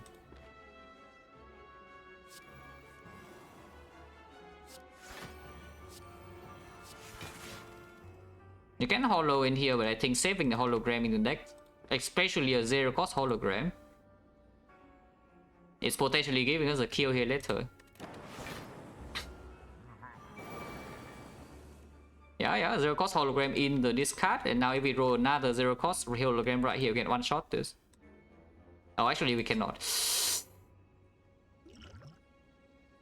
Usually we can. But you cannot just play 2 holograms at 1000 times in just one shot, yeah? Because Immortal eventually will screw you. Eventually. Takes a while, but eventually we'll do it. Recursion into Doom, or Doom first and then recursion. Because we want to keep 2 Frosts. We don't have a compound driver, we only have compound driver from Halo World. This damage doesn't matter. Let's just play Doom first and then recursion, yeah?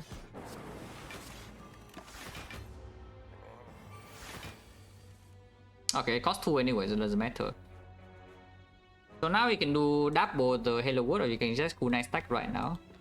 We have double buffer next turn, we have a lot of time in this fight, but not infinite time. We do have a lot of time though. I think I still want, yeah, I think I still want kunai stack. Immortal can draw into buffer right now, but then I just play the Equi, yeah. Okay. Then we definitely want to put this Dark Orb in front.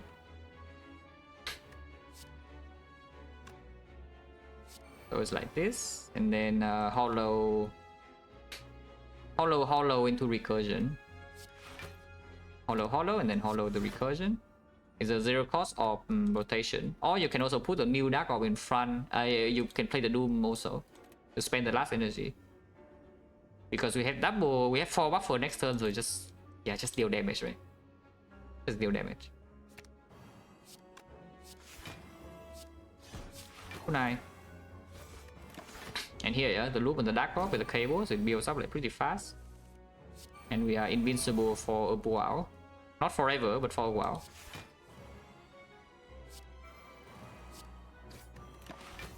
Should be plenty of time, because this Dark Orb builds like 28 per turn. Also, sometimes you can even full block to 45. Yeah? Like next turn we can full block to 45.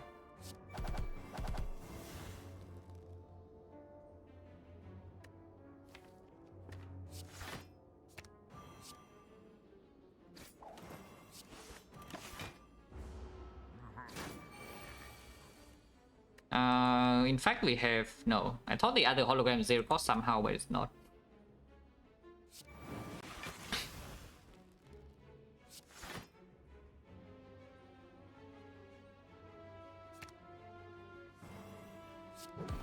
But here you see the loop with the Dark Orb, we have like a lot of damage because next time we have recursion again. This actually doesn't full buff, so we lose buffer though, but honestly at this point I don't really care. Things are dead. Yeah, I think it's actually just dead. 125 already kills him. So in order to set up the Immortal, I should double EQ instead. And then play a card next turn, just play any card here, first card kills. And buffer bias time. In the bone, okay, we get destroyed by Repto here, then this can heal 12 maybe. Frost. The capacitor, yes, the capacitor. Another choice is multicast, but we don't actually make energy burst. You can double charge battery and then get a big multicast on the Dark Orb that's being looped in front, but probably, yeah, it's probably still just take this. And more fights, yeah? Unless you tell me only good events left, because we have seen... What have we seen is like falling... It was not a good falling, and then the thing. And the portal. So the rare relics are still there. Sensory Stone, however, with Snecko is not very good though. Madness is still, and Red Mask is still there. And my Potion Bell can be improved. I go to the fight.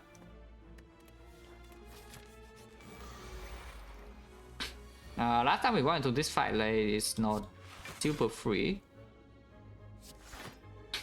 It still doesn't look super free to me, to be honest. If I just play Causal Strike, what happens? 17, 25, yeah, it's full block.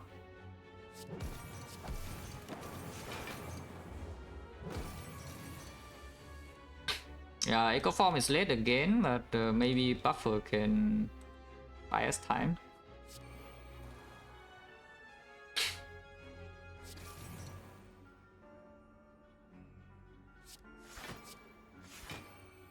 This is easy already full block, so I can play the Hello World. Yes, and we do have 5 energy to, yeah, okay, play all the cards. If we can play Echo Form right now safely into auto the buffer, then we should be fine. And I can build up with Dark Orb. If we can full block this and protect the buffer, it's perfect, but I'm pretty sure we cannot. But actually we can, because Ruin Tear is broken. Never mind. Is this hand good? It's okay. It's okay, so we can just play Reinforced Body. Or I can play this. And then Immortal a little bit more. Okay, so just need to full block one more turn, which should be easy this turn, yeah, with Double Glacier. Yeah, this is already full block.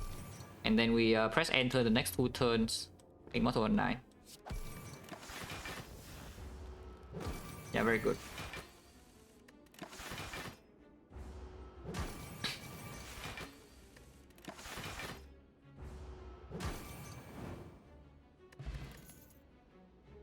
Garbage, unless you tell me it's beam cells time. We do still have damage from the Dark Orb, we do have damage from Bronze Scale, we do have damage from the Power Potion. If we want beam cell the Halo Wood, it can make beam cell and it's actually 0 cost instead of this random cost, yeah. So no, we skip. And yeah, we fight Elite.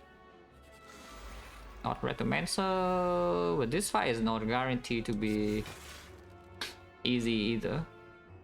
Probably Halo Wood defend and take the hit. like 3. This one can hurt. It looks like it's hurting a little bit. We can double loop next turn.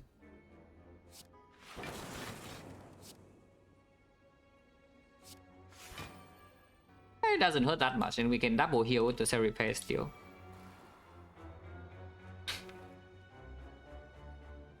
I don't even care about double looping, to be honest. I just want to double like the buffer. And 6 block next turn can matter. Sure. On Hello in play, you can double this now. So sure.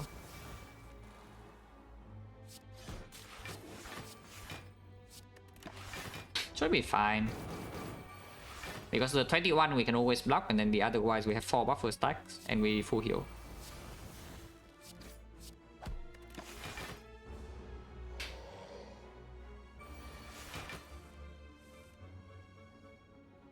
Holy beam cell. But you see, right? We need some beam cells for physical damage or artifact ship. The Helios just makes some of them for us at 0 cost instead of a random cost.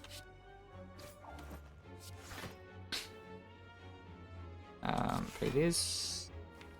That was probably fine.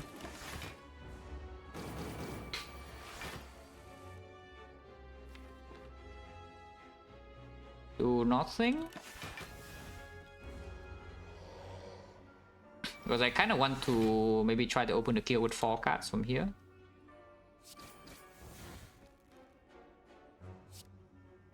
Yeah, like this. And next time we still do nothing with the 3 buffer stack. And the turn afterwards we kill with 1 card because the Dark Orb is in front. Yeah, do nothing.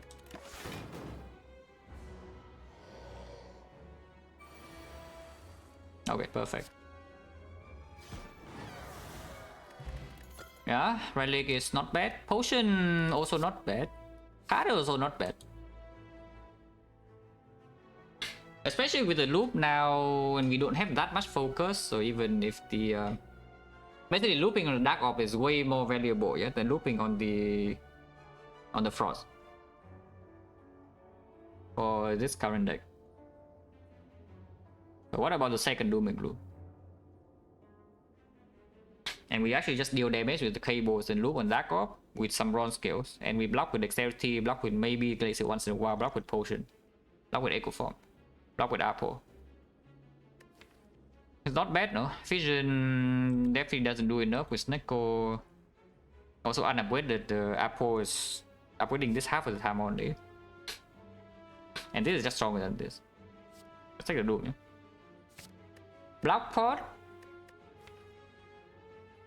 can protect the buffer, but we have buffer plus already, so it needs to be like on the burn turn and we have no other block in hand and also no frost.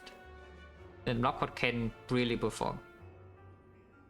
Otherwise, of course, it's a stable 12 block here compared to like the draw pod, compared to this, or compared to this. Because it's 12 front loaded and this is a little bit less so. But this can combo with the second regen pod, we see it in the Act 4 shop. And block pod is just 12, it doesn't really gain more than 12. Maybe 12 is still better than skill pod though. What are we looking for realistically in the skill pod? The super strong hits, yeah, it's amplify. Because when you use it, we are probably being attacked for big numbers, or like, not even amplify, maybe it's just like Glacier. Maybe aggregate or double energy, yeah, could be.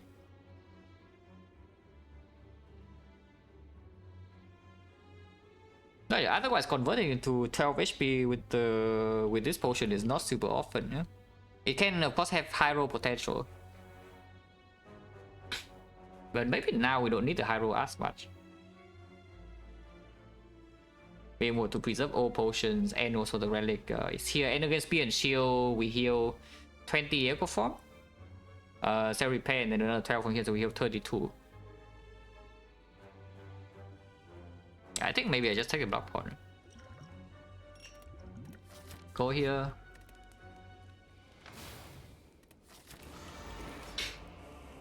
Okay, I really need a toilet break, so I just leave you here with this guy.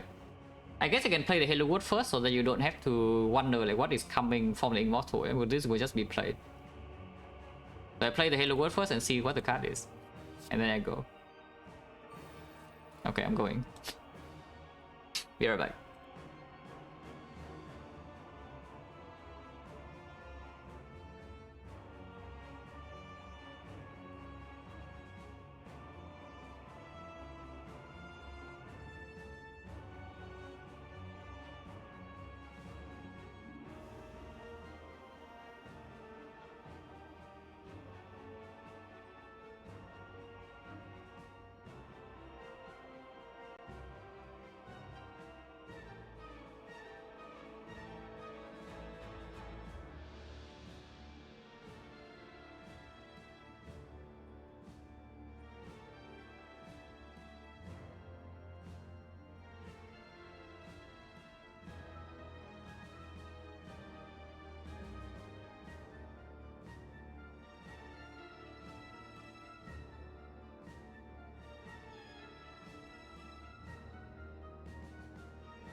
Okay, so what do we have here? Hello is in play.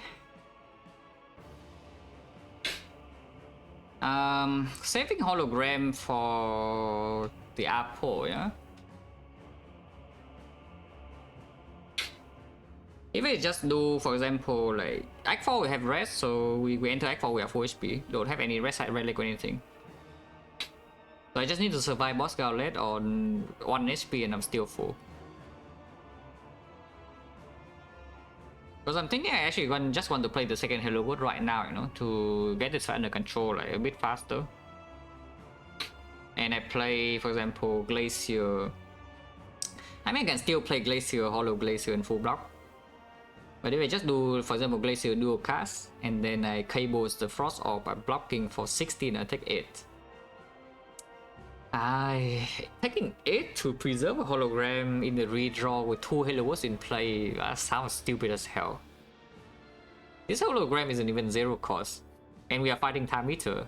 So even if it's 0 cost, it doesn't even do much. Yeah, completely stupid, right? So I should just play... I don't spend 1 card to deal 9 damage by playing the dual cast. So I should do Halo Wood, Glacier, Hollow, Glacier. Probably.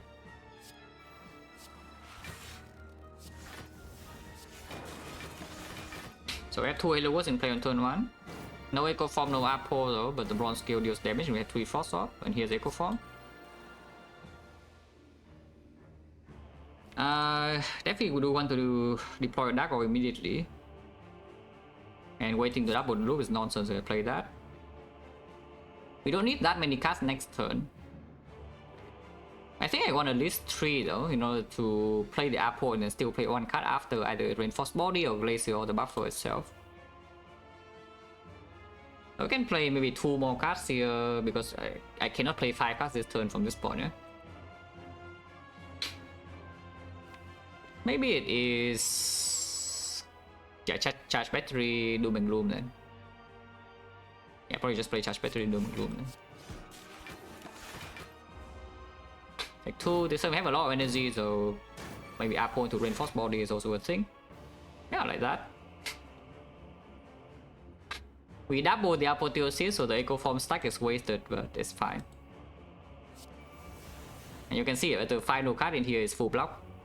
You can also play Glacier. If you play Glacier, you put this in front, and this in front is like quite a bit of damage, yeah.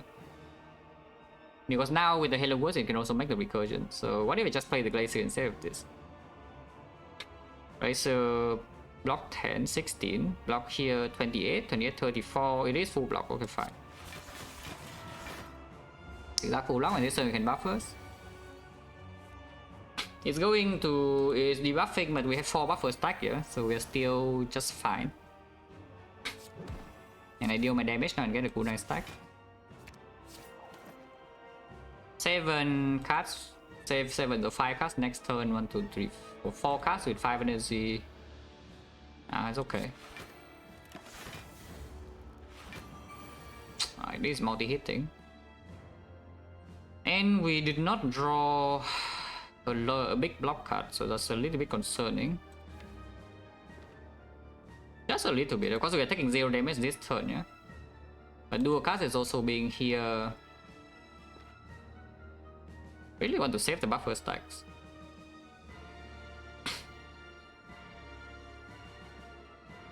To start with Compile, how big is it? We probably the clock right now, it goes to...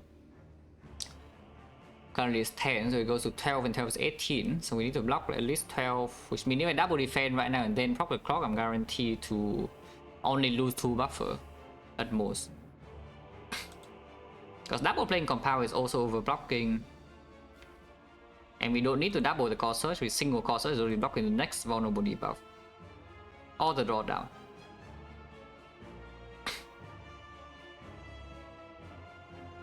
Yeah, probably still just play this. And we can get 3 attacks for kunai as well. It goes to 18 times 3, so we just lose. Yeah, trying to block 18 with 2 more cards just doesn't happen, right?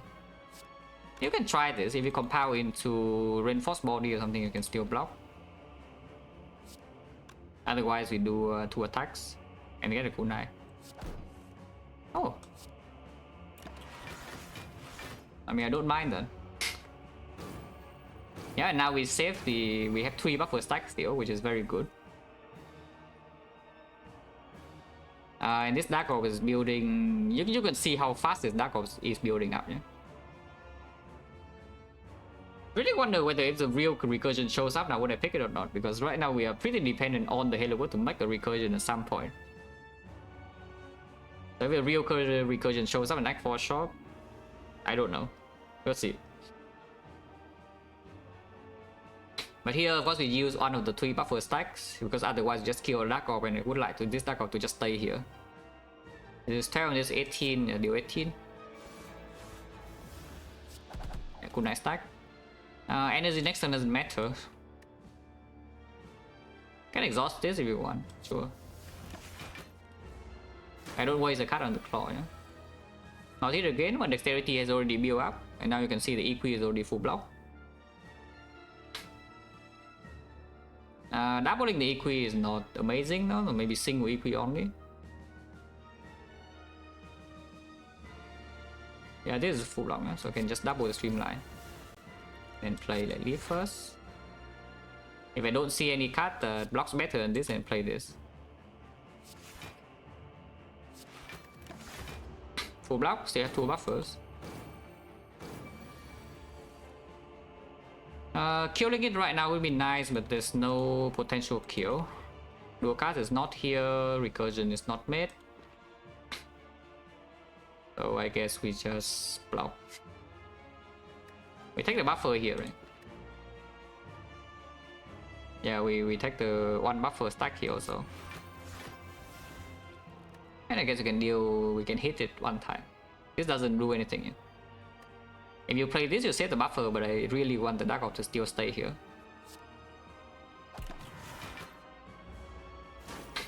Yeah, still have 1 buffer stack, 80 buffers. But the Corsair is here if you want to protect. And the Corsair also split it, so next turn it doesn't even attack us anymore. I mean, I don't mind. Dual cast will just kill. If the flower is not on 2, I don't really care. So we play 1 more card in here. So the first card, the dual cast, the moment we draw into dual cast, it dies. Whether it's next turn or the turn after, it doesn't really matter too much. Oh wait, I forgot cell repair.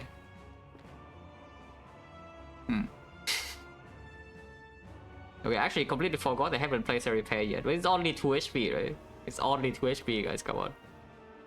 There is a chance we don't even draw the dual cast next turn, no? And then I'm sad. But then I guess I can hollow cell repair if that's the case.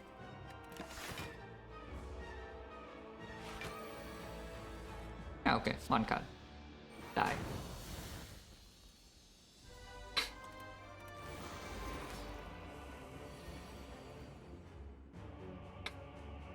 But yeah, we can go to 1 HP and we are full HP. So I can spend up to 61 here. Apotheosis top deck is quite strong. There's no reason to not play immediately because the 1 card that can be discounted is already in hand. I just play the Apo. Infinite. Cell repair heal here literally doesn't matter, so I just play the cell repair immediately to exhaust it in the reshuffle. I think I want to do a cast because using cables on the frost or the dark would both be better than this lightning.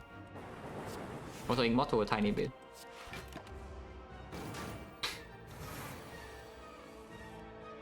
Yeah, Eco Form is down again. Very good.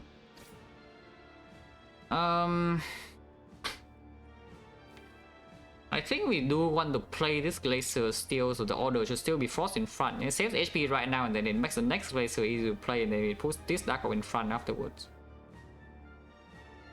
In fact, I might not even play the Doom and Gloom here, but I play this first and see what it draws. Oh, okay. I do play the Doom and Gloom then, if that's the card I draw. Wrong order, -1. But I've gotten Kunai first and then block with Charge Battery, but again, probably does not matter like whatsoever. This already blocks enough, so I can play the Streamline for 2 damage. I love 2 damage. I can play the other Streamline, and the other Streamline is a little bit more. Oh, actually, no, oh, that's a big mistake. Oh, that's a big mistake because Immortal now draws a card and can draw a loop. Okay, it's just 2 damage. We just lose 2 damage. No problem, guys. 2 damage on this would not make a difference. Trust.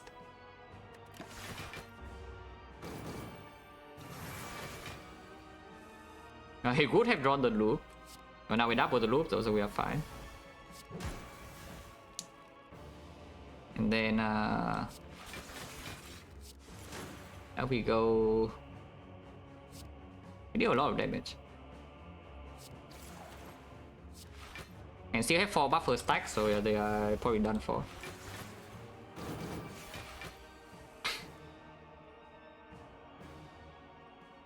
$62 dual cast is coming. And of course you can still just block with reinforced body and leave this in front. And also hollow the recursion right now. It's honestly quite good.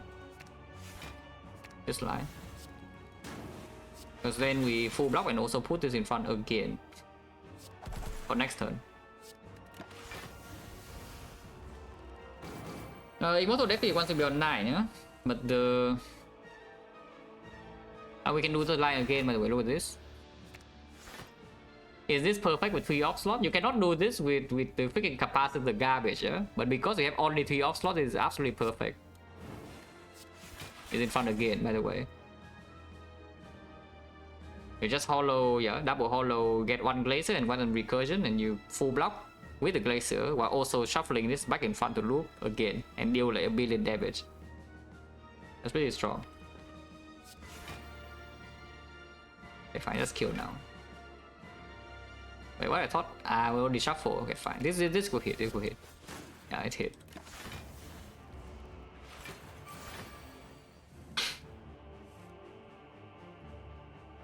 We want 9 for sure. The other one, I guess on 2 is still better, but turn 2 is the turn you need energy more, but at the same time you also have 2 burns.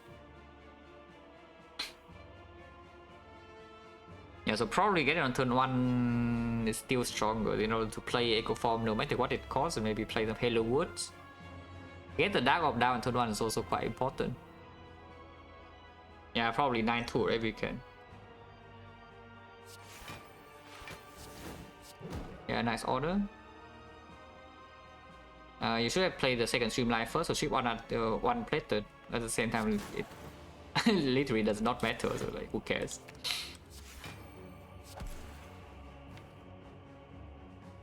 Probably, yeah, it's probably time to put it to 8, and then hopefully in 2 turns we have like an orb card. But this will just kill, yeah? Even if it's getting plated. We draw 1 orb card, which is this, and it dies. So we have 9-2. If I go, this deck is cool though, I love this deck. Unfortunately, this deck is also, it's a bit fair. It's not that fair. It does have Echo Form, Snake Cone, Apotheosis and whatnot, but it is also a little bit fair. So I can simply just walk into Act 4 and die instantly. Even with 4 potions that we can get like absolutely own. Hopefully not. A big shot. Ah, okay, we play a little bit less fair then. Yeah, I think we are stop playing fair stops now. Yeah, playing fair stops immediately. Now what? Because there's a loop hole on the Echo Form. There's also a Sentinel puzzle, and there's a remove. Yeah, remove is never happening. How many powers do we have, by the way? 1, 2, 3, 4, 5, 6. Yeah, pretty a lot. 7, 8. Yeah, a lot. I think loop pod has to be strong enough, yeah? With the Echo Form in the deck, loop pod has to be good enough. And if we cannot do Echo Form for some unknown reason, I don't even know why, and maybe loop on Glacier as emergency front road block can also be a thing sometimes. Regen pod no longer has a real chance of getting 55. I mean, the Spear and Shield technically can still drop a Regen pod, but that's Giga Corp. And the Power Potion right now with the Mummified Hand is a bit stronger too. So I think I'm keeping both power pots. It's just that like, what do I toss between regen and block?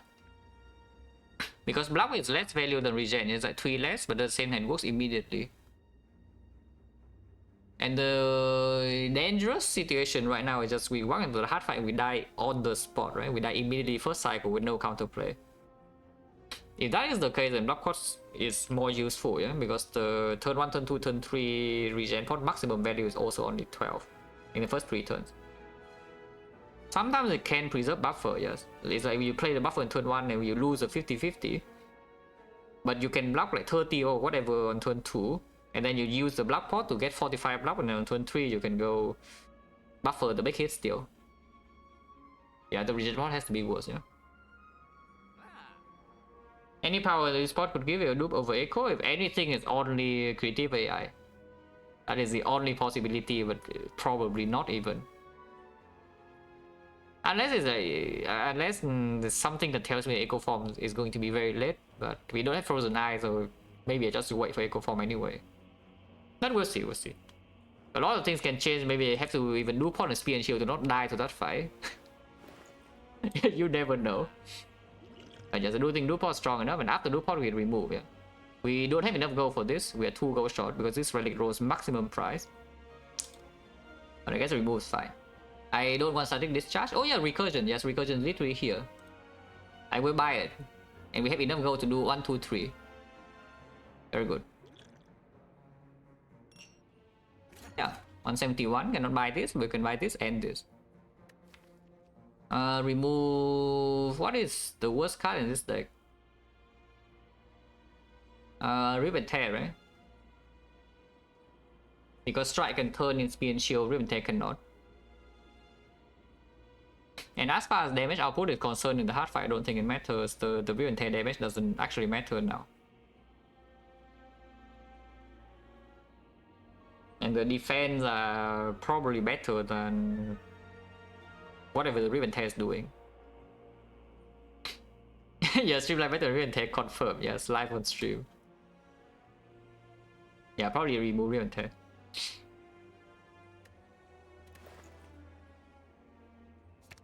And yeah, by recursion.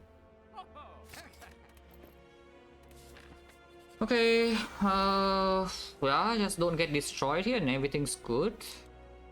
Being attacked by this guy on turn 1 is a good sign, I guess.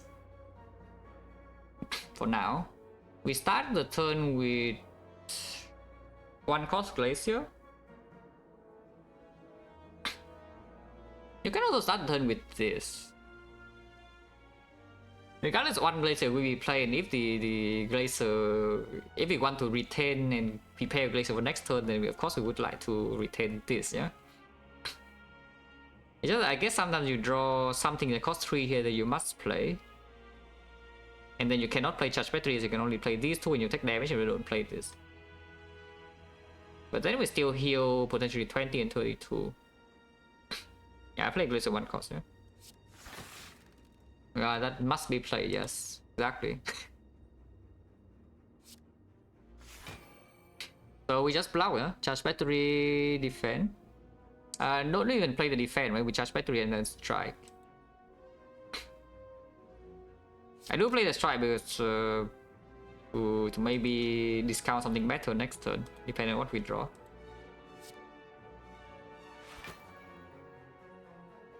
Can sometimes get good nice stack next turn, but a 2 cost strike, I don't know why you would be playing 3 attacks when this guy is going in for like 40 still.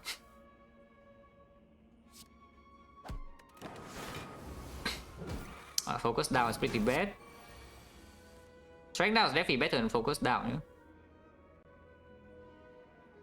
Because we don't really get our kunai yet, and our echo form is late and our Apo is late. At least we did win the 50-50 for pattern. Is that even true? Because no, it's freaking wrong. Because if turn 1 this guy is buffing, then we also still just play the EQ, and then turn 2 I have 2 Glaciers in hand. While still having 1 focus, so it blocks even more. So yeah, it's kind of effective. This hand, of course, Hello World is played. Oh, 2 cost strike actually would make a difference here, yeah? Because we can play 3 attacks and then we still can play all the block. And maybe with a Hello World as well, depending on the discount. So we lose on dexterity or because I play strike. Which is potentially very bad next turn. And here I don't really see any line we don't want the potion. Does Matter go hand real? No. That's the biggest scam in the game, and hopefully Spire 2 will fix that. Yeah, it's actually the worst thing in this game that Melter does not work with hand real. That's quite sad. Yeah, play this.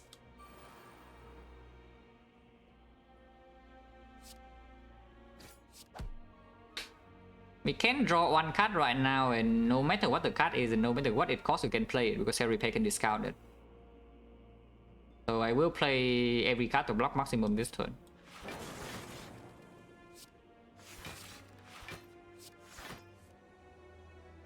This can get the kunai. At the cost of double healing, yeah? So if you play this, you do not get to Echo Form your Cell Repair, but you get a kunai immediately and you block the next debuff from this. And of course, it also deal 11 damage. And you don't redraw the Cell Repair, but maybe that's not a huge problem. This is blocking 35. And we are taking 9 damage only. So Cell Repair is still full up if we don't take any more damage from here. This one Dexterity can already save a decent amount next turn.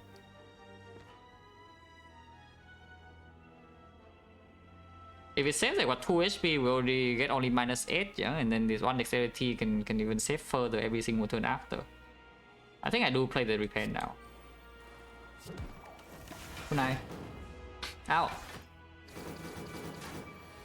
Okay, oh, good. Drawing buffer and drawing Echo Form and not being attacked from here is very good. Not drawing Apo is not like the greatest thing I have ever seen, but you know, cannot complain too much. We could have just also bottom deck this, and then it would be way worse. But for now, it's okay. I think I would like to rotate Dark in front at the moment, so we just do double Doom and Gloom, and then Recursion, yeah.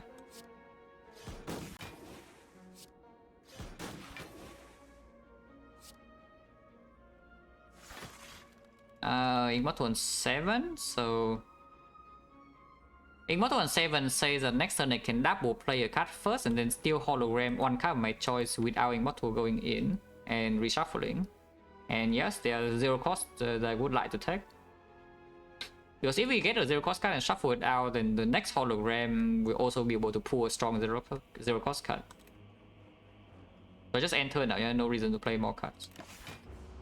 So we double loop and then play holo probably. Yeah. If you play Apple first, then you shuffle this. I think we sacrifice one hologram in here in order to pull a strong card. That costs 0.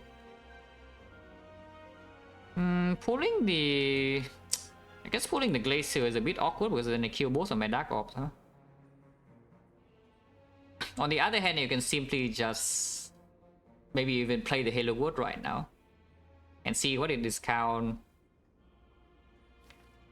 If it discounts the Apple, then good, but otherwise, no. Do we have one buffer stack left still? You can also just not play the Apple.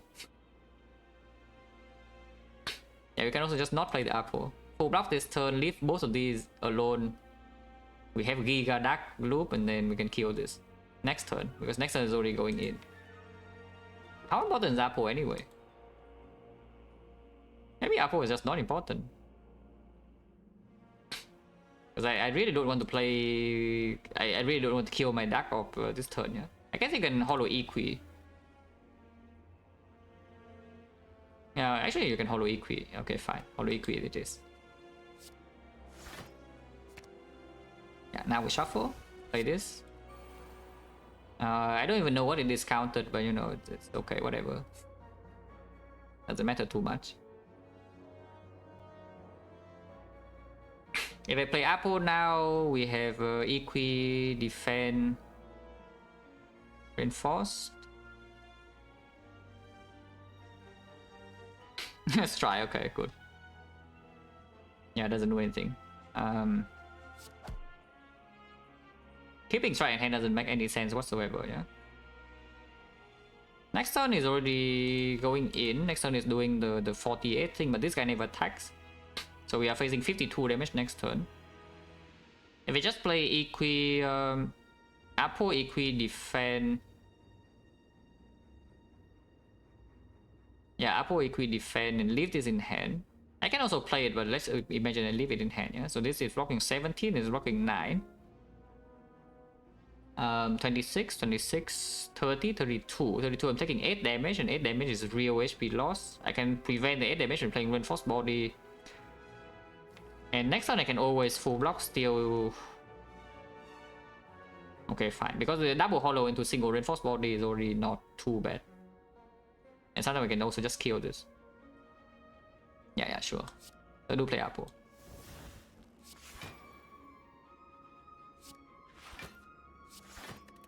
Full block. Now we can kill. Can we kill this? Double barrage is 36. And 4 energy only, huh?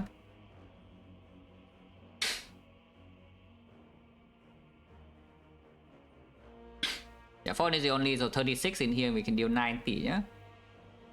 Actually, yeah, this always works. Like we just double barrage into double lightning, and this thing is dead.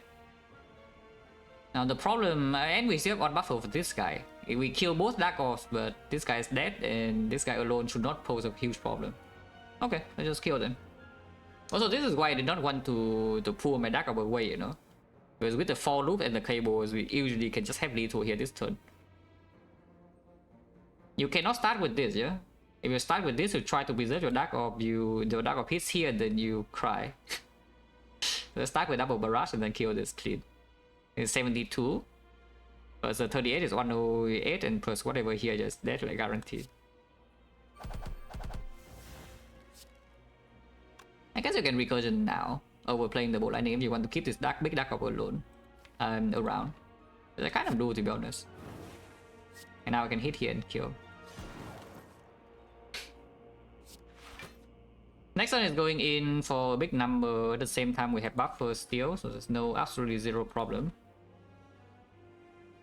You can loop the Dark Orb here if you want. I mean, I don't mind looping the Dark Orb.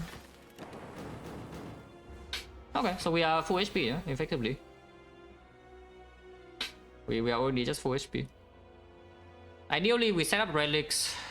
Not super important to do.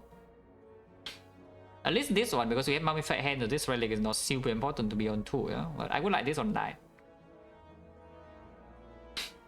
Not super easy to do it on 9. Not that difficult either, though. We can just do it like this. Yeah, and evoke the thing here, full block. This is already full block. Oh, in fact, we can make it 9-2, so let's just get 9-2. Play this and play this, we have 9-2 immediately. Yeah, full HP, no potion use. And perfect ready setup. So we are in optimal condition, you know, to win against the Heart, yeah, with 4 potions also. So I sure hope that we actually win. If with this much resources we are losing to the Heart from full HP, then this deck just cannot do it, yeah. But I sure hope this deck can do it. Yeah, sure, Natural 1-0. We just got it though. This coordinate is not very good, right? Because it interferes with this idea of doing Glacier into a recursion on the Dark. Like if the Dark Orb is big already, I never really want to just fully evoke it unless we have lethal shortly after, yeah? So I just want to continue to do some Glacier into recursion turn, and the coordinate has no place. Yeah, the coordinate has absolutely no place in my deck. So we skip. Yeah, so we skip. Because of course the other two are not doing anything. Echo from top deck? No. But we are not vulnerable, that's very good. From credit, now we echo from the hollow, right? Like the thing that we saw in Doran deck, just echo from the hollow and you get back the recursion and Glacier and just do recursion Glacier turn. Apparently I don't have enough energy because I cannot play double Halowood and the Core Search here unless this thing discounts something, the other thing. We cannot have an open power potion now though. For the discount. By a score now you can get permanent 4 focus if you really want to. You can argue that opening power potion after Echo Form is down is slightly stronger, at the same time it's slow. It's like you wait for Echo Form on like turn 2, turn 3 or something, so your power potion is delayed by 3 or 4 turns, even though you get a double. And it's not doubling for free, yeah? You also use an Echo Form charge on the power, unavoided power, instead of the thing. I guess you can make it upgraded power if you wait for apotheosis also. But that's waiting too long, yeah? If you wait for both the Echo Form and the Apo to open the power potion, that's waiting for far too long. I play the Hello God first to see the card, and then we'll go see what happens. I spent 2 energy on this. Discounting Glacier is not bad. Okay, open 1 power potion, yeah? That can be duped immediately. If there's any power potion to be duped, it's this one, but we only played potentially 2 Hello Woods. So if it dupes the critical AI, we do not draw into a real card, yeah? We overdraw 1 every single turn at least. Yeah, you can dupe Storm and then go in with damage, but I don't think that's what I want to do. Yeah, let's just take critical AI, but I don't dupe the critical AI, I don't think. Yeah, play Glacier. Like this. Oh, we can play the Hello World. Wow. I mean, one fair hand is good, right? Also, why we open the power pot here, because we draw a chance of discounting this or this. And if the power potion is bad, we can open the other one and we have another row on this or this. Or run on Storm. Okay, after this I can replay it and show you that Storm is probably also going to be just fine. If you can remind me, I can show you how the Storm does, because the Storm is not bad. You can just take the Storm there, it will do okay. But maybe we will not do okay though. Maybe I still die here because Echo Form is late and the critical is giving me garbage. This is looking promising though, not vulnerable and 2 Hello Woods in play and critical in play on turn 1. It's a very good start. Play this first to discount block card, so I don't take Beat of Death. That is the worst block card to discount. That's 1 out of 4, but it's fine. We did hit a good we hit a good thing before, so I cannot complain, yeah. So I kill my hologram. Hologram here is 1 cost. So there are some plays with the second hologram sometimes. We do have 2 Hello World in play immediately though, so how important is it to have a hologram still in the discard? Yeah, probably still important, right? If the other hologram is 0 cost, and suddenly we have like a reinforced body at home, you know? You hollow the hollow and you hollow the hollow, you hollow the hollow. It's a reinforced body at home. Yeah, probably just play the causes, take 1 damage, yeah? Ow. Okay, not vulnerable. Powers are in play. Creative Eye is showing up with a very impressive showing. Is that the first card makes the buffer on the 45 hit. Yeah, very impressive showing.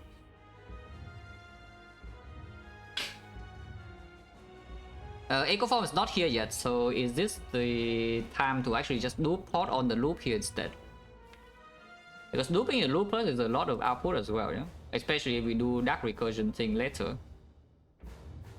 And it also discounts this hand, so you can play a lot of cards. Yeah, looping the loop. Is there any way I can get my... Yes, I can get my Dark Orb in front. And next turn I'm only being attacked for 30 because I'm not vulnerable, so I can even block pot. Yeah, I think I start with loop immediately. Just to see whether discount. I guess you can do this first. Can we get Kunai? Do we have Immortal? 1, 2, 3.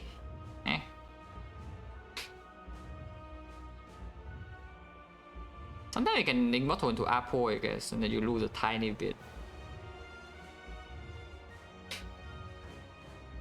Just do this. You do this first, see where it discounts, and it makes my life a bit easier with calculating.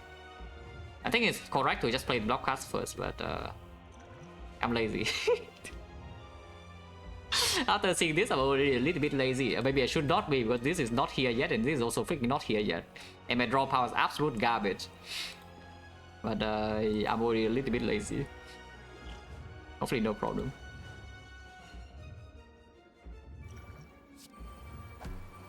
Okay, charge battery and bolt lightning.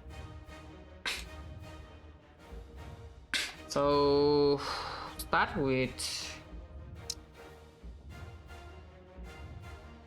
yeah, if there's uphold to upgrade the block cards, I would like to play it last, and the steam barrier upgrades for +2 and the other upgrade for +3.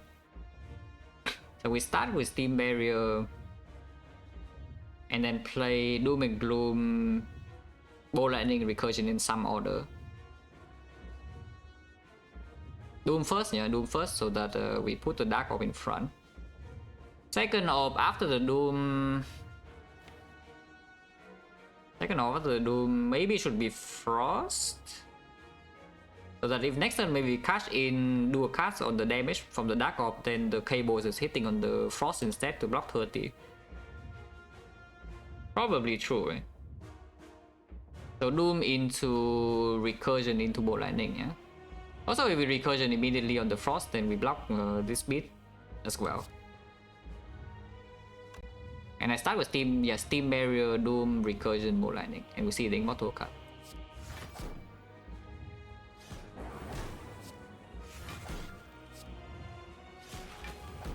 Okay, that's nothing. And we just play hand then.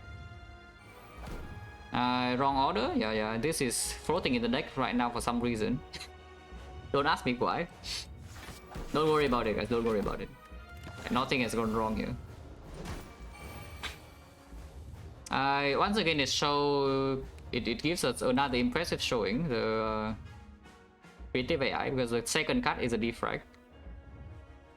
Echo Form is freaking late, and if I open Power Potion right now, then it upgrades with Apotheosis. Yeah. Weakness 2 doesn't matter, so I can play Go for the Ice first and then open Power Potion to upgrade it immediately.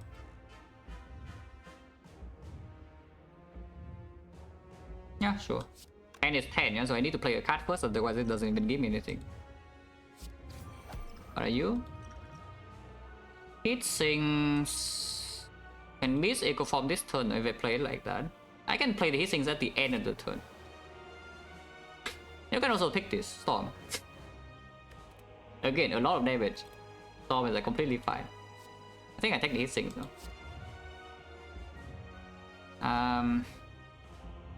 Where your Apple?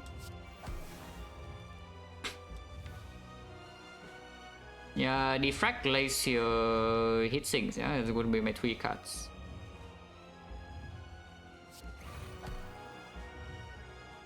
So we do kill this Dark Orb, but that's fine, because I mean, you can also take this 10. You can also use this and take 10, but now that we have Defect Plus and also the 4 loops, we can actually pivot to Frost Focus. Yeah, you guys, you can pivot to Frost Focus now. And it's not even like this Lightning Orb is not doing anything, you know, it's Lightning Orb dealing a lot of damage to next turn. You can play cast in here, but I don't really want to get a kunai stack, but I really don't want to play my Echo Form now, I cannot play it. That is like the worst thing that can happen, so let's not do that.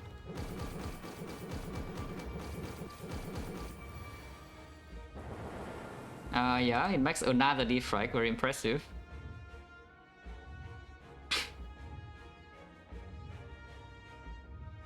We do want to get Frost in front now, I think. I don't really care about Steam Error in the redraw, yeah, so we can just do that.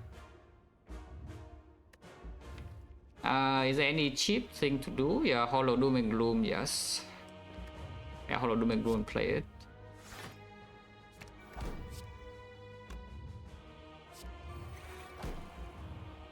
We play the other powers to hope to discount the Echo Form or what? Yeah, like that. This thing is upgraded though. How do I do this? Like maybe this? Now upgraded. We'll just shuffle this, but we shuffle either way, right?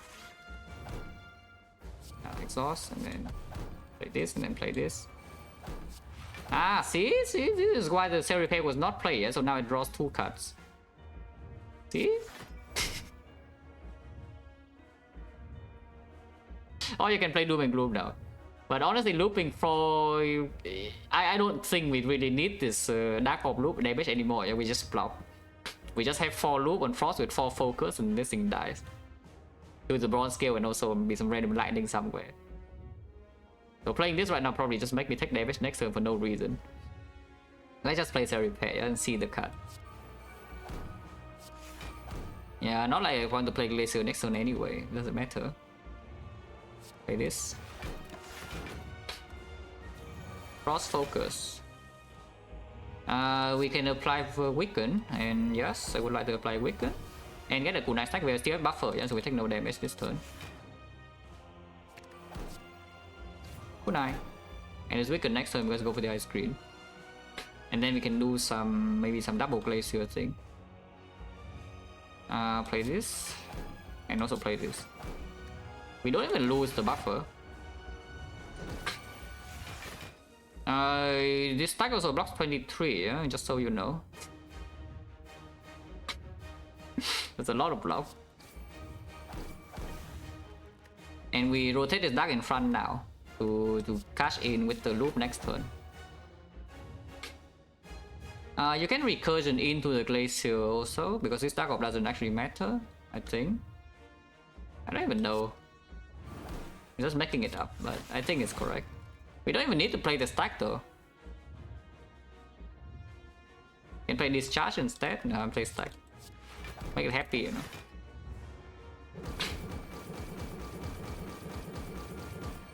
And yeah, this Dark Orb, look at this, is 86. Quite big. Can kind of play double bias now if you want to. Otherwise, next turn, regardless, we need to play Glacier this turn, I think. GG? No, not yet, not yet. This guy is a 441 in here, like, what are you GGing for? Next cycle is already 90, yeah? I mean, I know we're healthy, but it still has more than half HP. Okay, after I play Glacier, it will have less than half HP. But it has around half HP. Is that time the double bias? We don't have lightning orb, so this double bias doesn't convert into damage, and then 4th cycle is a bit harder to block. 5th cycle is impossible, we don't want to see 5th cycle anyway with this. I can also just use my buffer, you know, and double barrage instead. Because who cares about this buffer, right? If it's big hit, we always full block. Yeah, who cares about buffer? It's just deal damage. And like, nice stack. Yeah, kunai stack. Also maxing out. Discharge I probably do play now though. Okay, 300. It'll be easy. Like 6 times 15, but yeah, no problem. Look at this.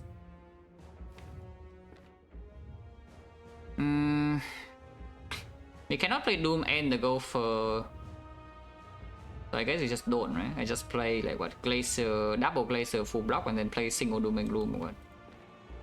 Ah, sure. Yeah, it's already full block and then we can get kunai stack again. Play this. Can play this as well, but I think I want my Dark Orb. Full block. Save the both the Nunchaku and the Immortal for next turn. Still looping Frost. And yeah, it's probably dead. Echo Form is here. Perfect timing. Exactly what I need. I mean, I will still play it though. But yeah, I will still play it, but perfect timing. Exactly when I need it.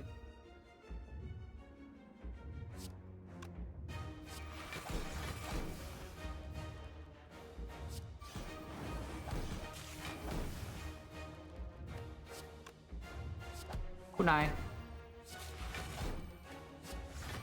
And yeah, this is in front with full block again. And it's dead. I mean, I hope it's dead. If it doesn't die, then we have issue next turn, but it should die, I hope. I can turbo now, I can machine learning.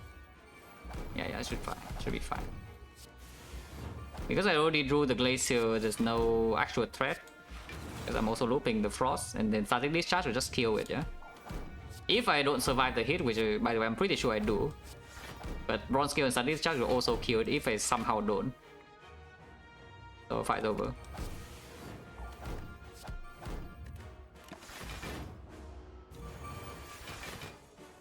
Unfortunately, at the end of the day, because the power potions were too strong, we actually ended up being frost focused again. I was hoping that the kunai would actually go in more, but the power potions are a bit too strong. So we just frost focused in this fight. Every other fight though, we block with kunai and then deal damage to recursion dark orb, was cool. But yeah, potions are a bit broken. Whatever is new, the potions are strong.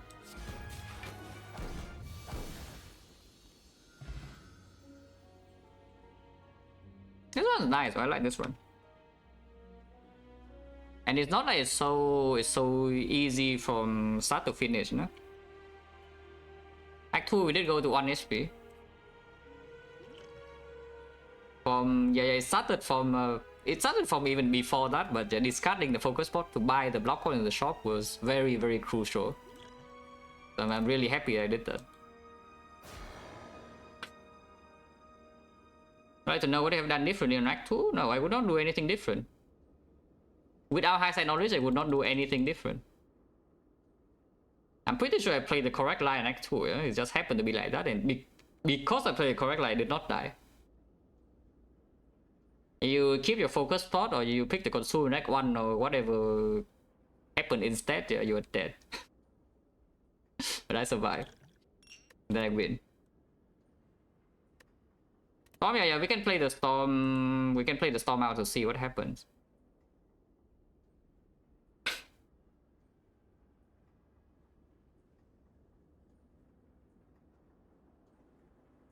Yeah, so I mean, I'm happy with how I play Act 1. I wonder if there's anything here that maybe we can come back to the rest at the end of Act 1 against Slime Boss. But I think the fire potion is important enough, and there was still a chance to get on anyway, even without the fire pot, even with the fire pot use, yeah, from 29. But if you upgraded like charge battery, for example, then you have a little bit more breathing room in Act 2. The rest in Act 1 save you 4 HP or something, but you play charge battery twice in Act 2, you already save 6. And we did play charge battery a lot. But yeah, basically the moment you walk into here, I'm happy with my lines. Yeah, this is very important, yeah. Take the block pot. We just roll absolutely horrendous events, like this force -6. No counterplay. This is bad chosen pattern. And Snake Plane with the block pot we still lose 10. And we also roll into 15% boot stabbing pattern. If this fight, here's the thing. We went to 1 HP here. But if, yeah, from 20, yeah, if this boot stabbing didn't do the 24 on turn 1, I would not even take damage, you know. I take 1 damage and I get out. Because turn 1 it was attacking 21. I block for 12. 24. I block for 12, and that is all the damage I take in the fight. If it started the fight with the normal pattern instead, if it does the 7 times 2, we take 2 damage here and we get out, yeah? So and suddenly there's no actual danger in these floors. So it even was this. But cannot complain because I did top like Echo Form in this fight and this fight. And this fight, to be honest. This fight we also top like Echo Form kind of. The Echo Form was here, and here, all top deck, yeah, no complaints.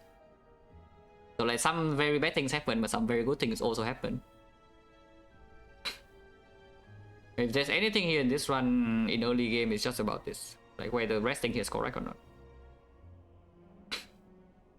Oh yeah, and 0 cost. Difficulty curve.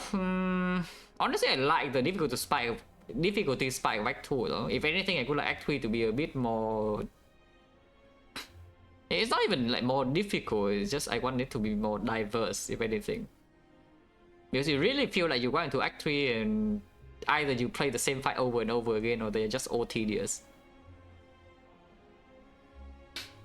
Act 2, like almost every floor feels impactful, you know. Act 3 is just, this guy again. Yeah, it's just this guy again. Like those ships, yeah, just ships. The Darklings. But I really do like the massive difficulty spike of Act 2, yeah? Because without, if Act 2 is not as good as it is, this game would not be so fun to optimize.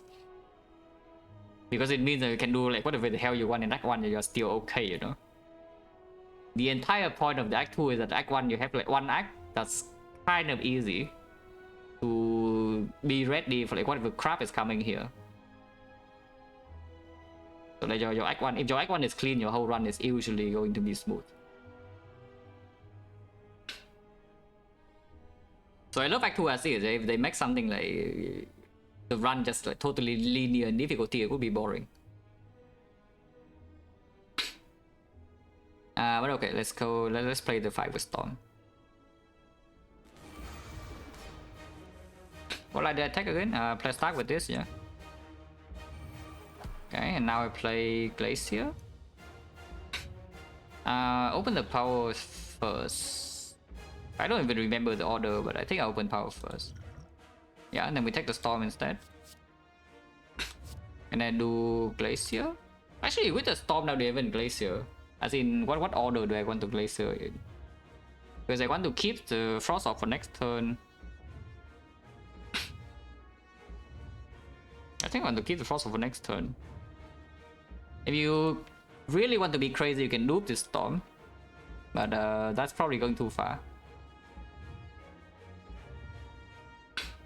Yeah, probably Storm first and then maybe you can discount like some of these, yeah? Yeah, to discount the core search. That's the same. Probably still want to play Halo Woods, so we ping ourselves a 2 more. But Halo Woods first because I want to keep 2 Frost for next turn. Okay, and now we play the Glacier. And the core search, and the defend for Immortal. This fight would actually be quite hard though, because I already know the draw order, yeah? And we with the high side knowledge, we know that this is late and this is not going to land on the big hit either. So immediately I lose HP and the Echo Form is late. Because the creative AI was the actual draw order in this fight was not very good. The really good thing that happened in this fight was that we top deck core search, but this is bottom deck, this is bottom deck, and this is also not landing. However, the creative AI was extremely good because it gave us the buffer into a Defect. And yeah, it's just a massive amount of output and block immediately. And now this order we might lose with the Storm. Yeah, the last buffer was from creative AI this turn. And like here, what is it? Because I looping the loop with Storm doesn't feel correct. But maybe it is still the line, because yeah, looping the loop right now without the focus on Defect is not even that good, yeah.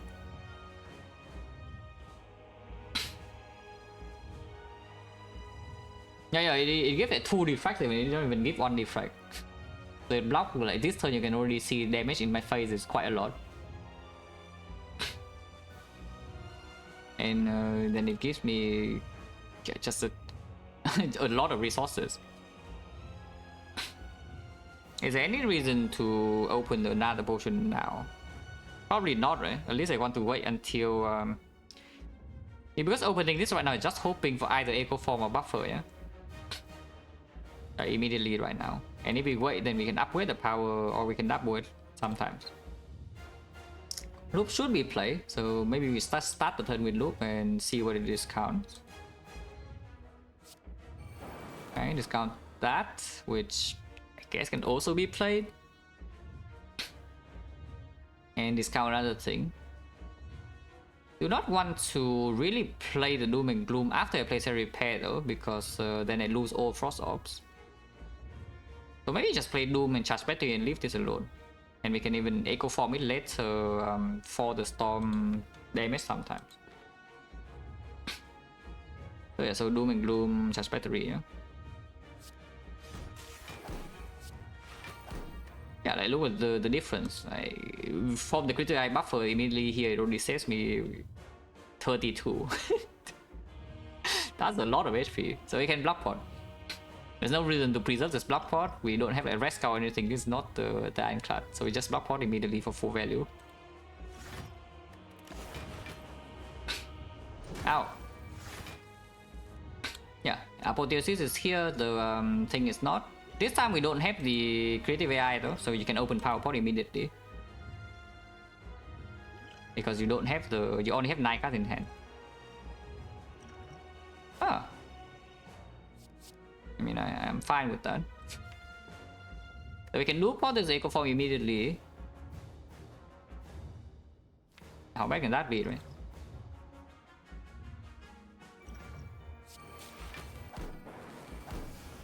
Yeah, and a buffer is just in time, thank you.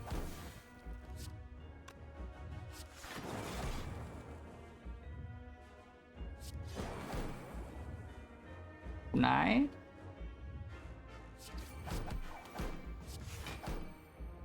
Can play this too, but why?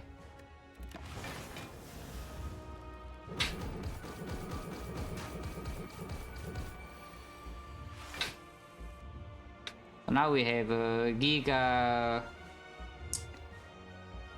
We have 4 stacks of Echo Form. Need to feel Frost for next turn a little bit though.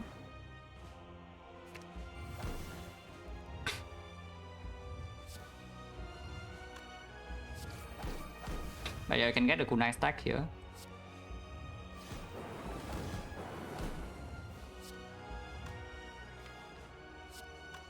Next turn is quite bad, we do have 2 Halo Wood cards, and the Frost is in front to be looped.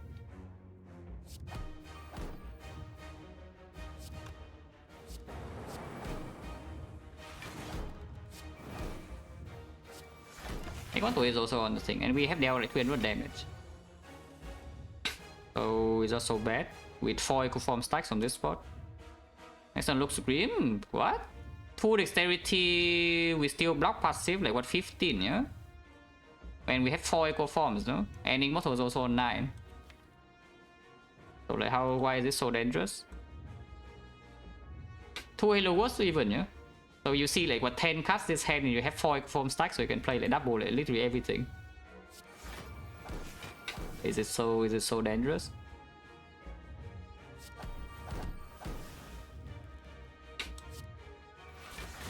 Yeah, full block.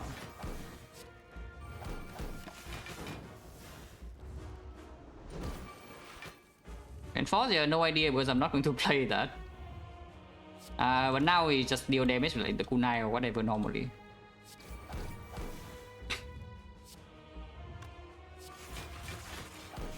Cross scale can help a little bit too. Kunai has already cost us to 0. Yeah, we deal 4 times streamline there, 5 times streamline, 6 times streamline. Yeah, streamline GG. Look at this, we play streamline 6 times this turn and deal like 120 damage. And get a kunai stack because we play 6 times again, 2 kunai stack even. And then it goes in, yeah. And this is the initial version of the fight, you know, I was thinking about. Is that our deck doesn't have that much Frost focus, but we have Echo Form that can be double, and then we can stack kunai like very easily with Halo Wood. And then just block like this and also deal damage like that. Instead we were Frost focus. And instead we ended up being Frost focus. So like what can you do, right? Next turn there's no issue whatsoever, yeah? So we just deal damage.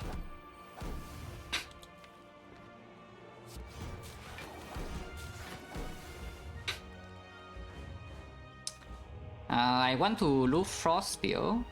So let's do this. It's a rebound the dual cast, but I don't really care.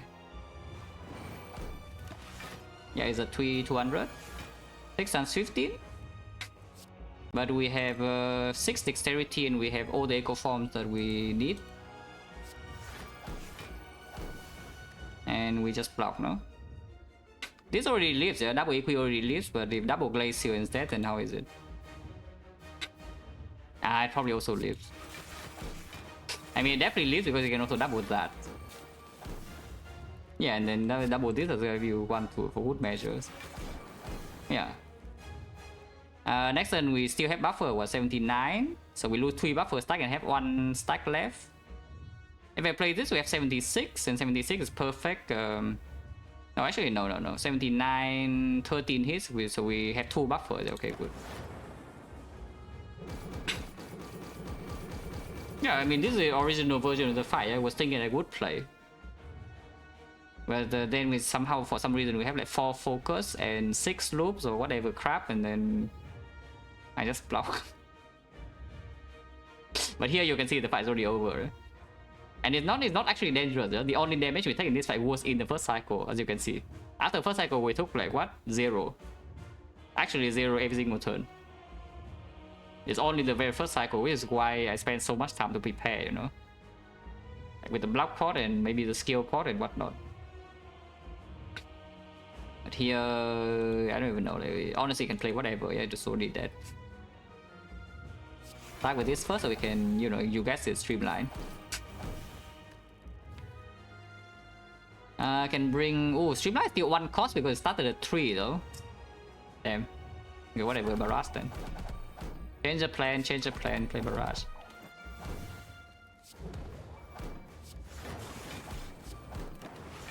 Yes, dead.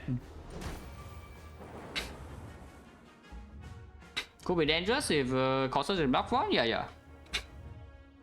Which is why I wanted the block partner over the regen pot, because I was thinking the biggest danger in this fight was the first cycle.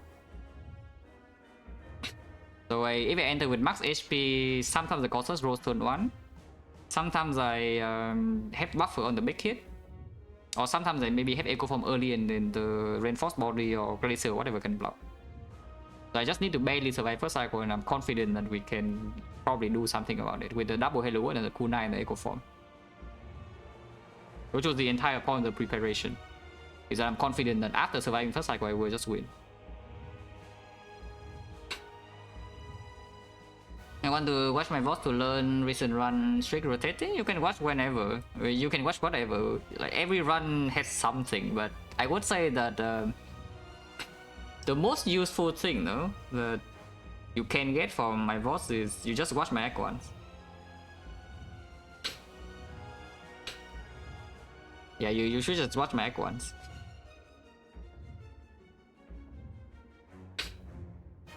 Because after, if you do not play Act 1 properly, then if you watch whatever I do afterwards, it would not really be applicable anyway. It's like very, sometimes I'm just snowballing like crazy because my Act 1 is so strong. But just watch the Act 1 and maybe you can learn something from that. Like how to get as much value as possible without dying.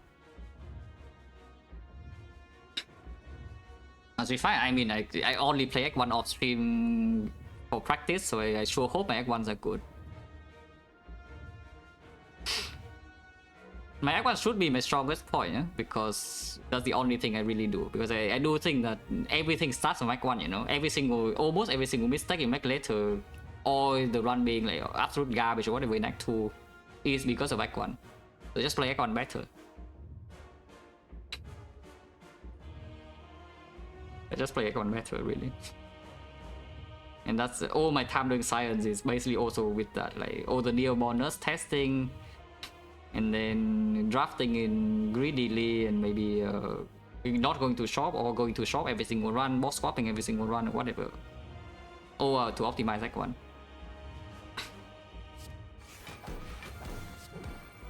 But yeah, again you can see like after first cycle we have 0 problem.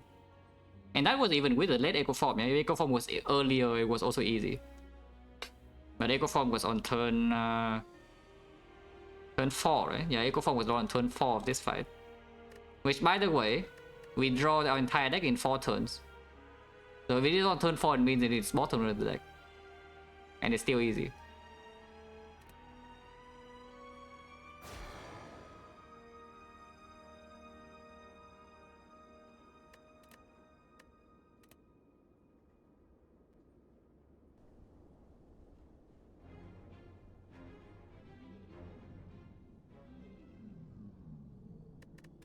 Definitely no watcher today, yeah? But this one's cool.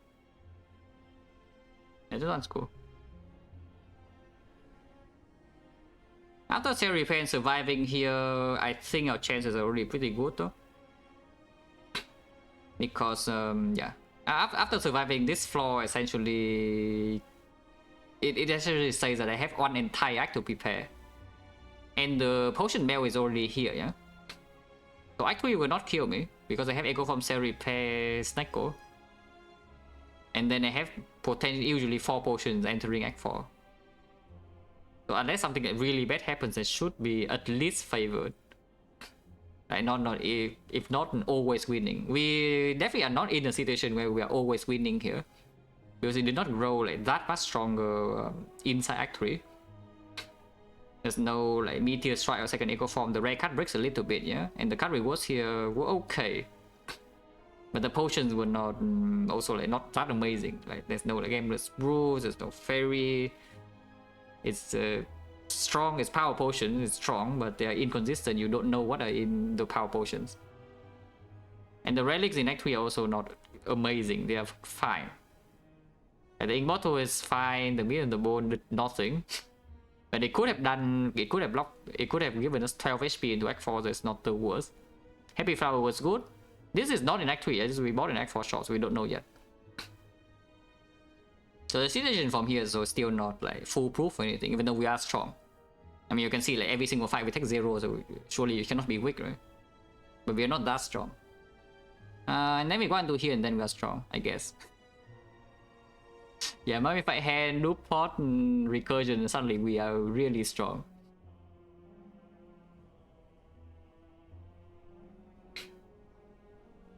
How important is optimizing Neo bonus to pitch win rate over 50%? 0. I can click random Neo options and I'm pretty sure I still win more than 50. As in, before even looking the seed, yeah, you can roll a wheel 1 to 4 and then whatever lands on it, click that option. I don't even care what it is. I will still win more than 50% comfortably, I'm pretty certain. So it doesn't matter.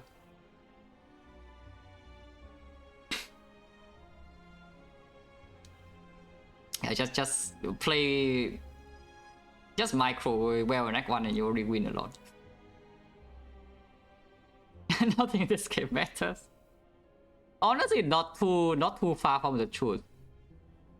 I think the thing that has the most, the highest chance to actually matter in a run, yeah? Most of your decisions in this single decision that is in the run does not actually affect the outcome. As in, you can make like one massive mistake somewhere and you still win easily. For most runs. Of course, for some runs, the margin of error is very small. But the biggest mistake you can make that usually can kill you immediately is like here. These flaws. These flaws are the most impactful, yeah? So like don't make the wrong choice here. If you want to know like where the single flaws that can lose you a run, that is otherwise very easy. Like here. These are the flaws that can lose you runs. First transform to an effect every run? No, it's fine. I say I do not click transform to an effect ever because I do want to win like 90% plus, yeah? Not because it does not win. If it's only 50%, then you know, can do whatever. 50% is like years ago at this point. Not to say that 50% is super easy to get if you're a new player or anything. It's actually very hard. If you don't have access to modern resources, that is. But it's not that hard. Nowadays, it's not that hard.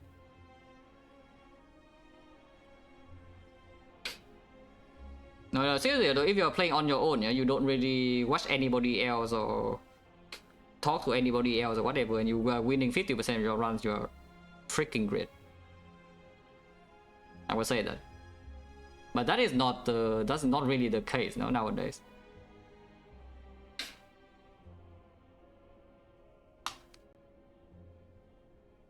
What else is there to talk about? But yeah, there's no.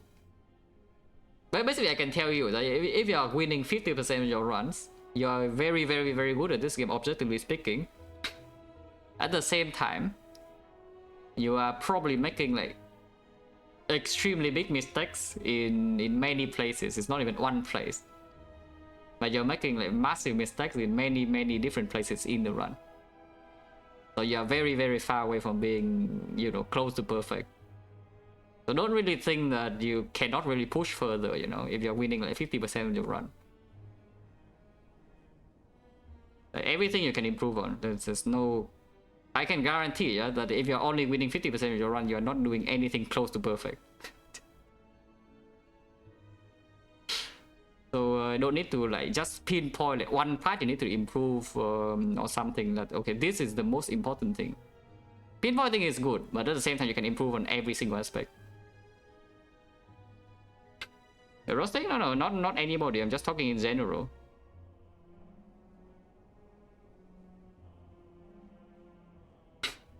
It is hard though. This game is not easy. This game is certainly not easy. If you don't already know, you know, without already a very good baseline, like the runs do not actually feel, you don't really feel in control, you know.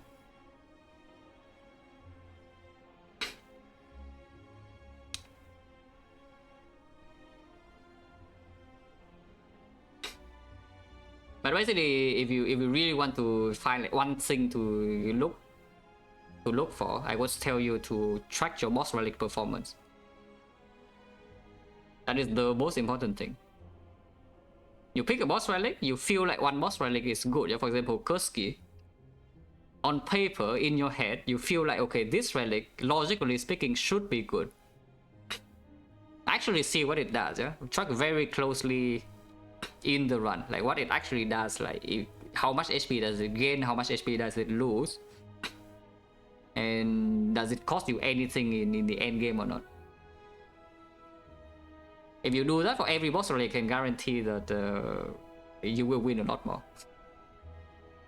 If you actually just pick the correct boss relic every single time, because it's really hard. And this mistake is actually one mistake that loses you runs, yeah?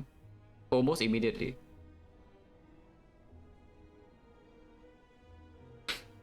Checking card every time minus 20. Your mental damage, if anything. Maybe it doesn't cost you that much HP, but it's freaking mental damage. Okay, let's get off here.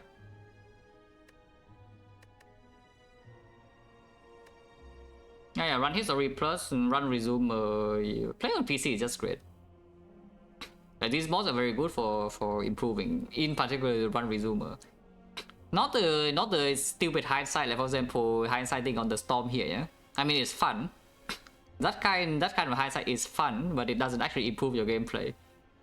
If you want to use run resume effectively, what you should do is that whenever you make a dubious decision, like for example you see, okay, here I want to fight 2 elites, and I think I can fight 2 elites, and you fight 2 elites and you don't die, but then you go back to the point where you're undecided and then you fight the 2 elites like, I don't know, like 20-30 different times with different draw orders, and then you see whether you're getting lucky or not, or average how much HP do you lose. Run resume does let you do that like very quickly, instead of having the console in the same deck and the enemy like, every single time. So that is what it does. It's very good.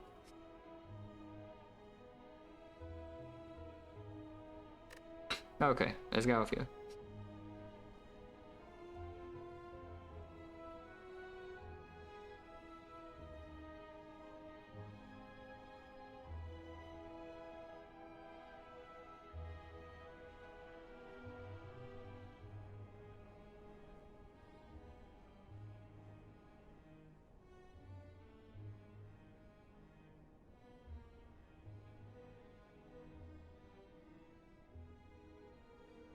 Yeah, thanks for watching guys as always, and see you.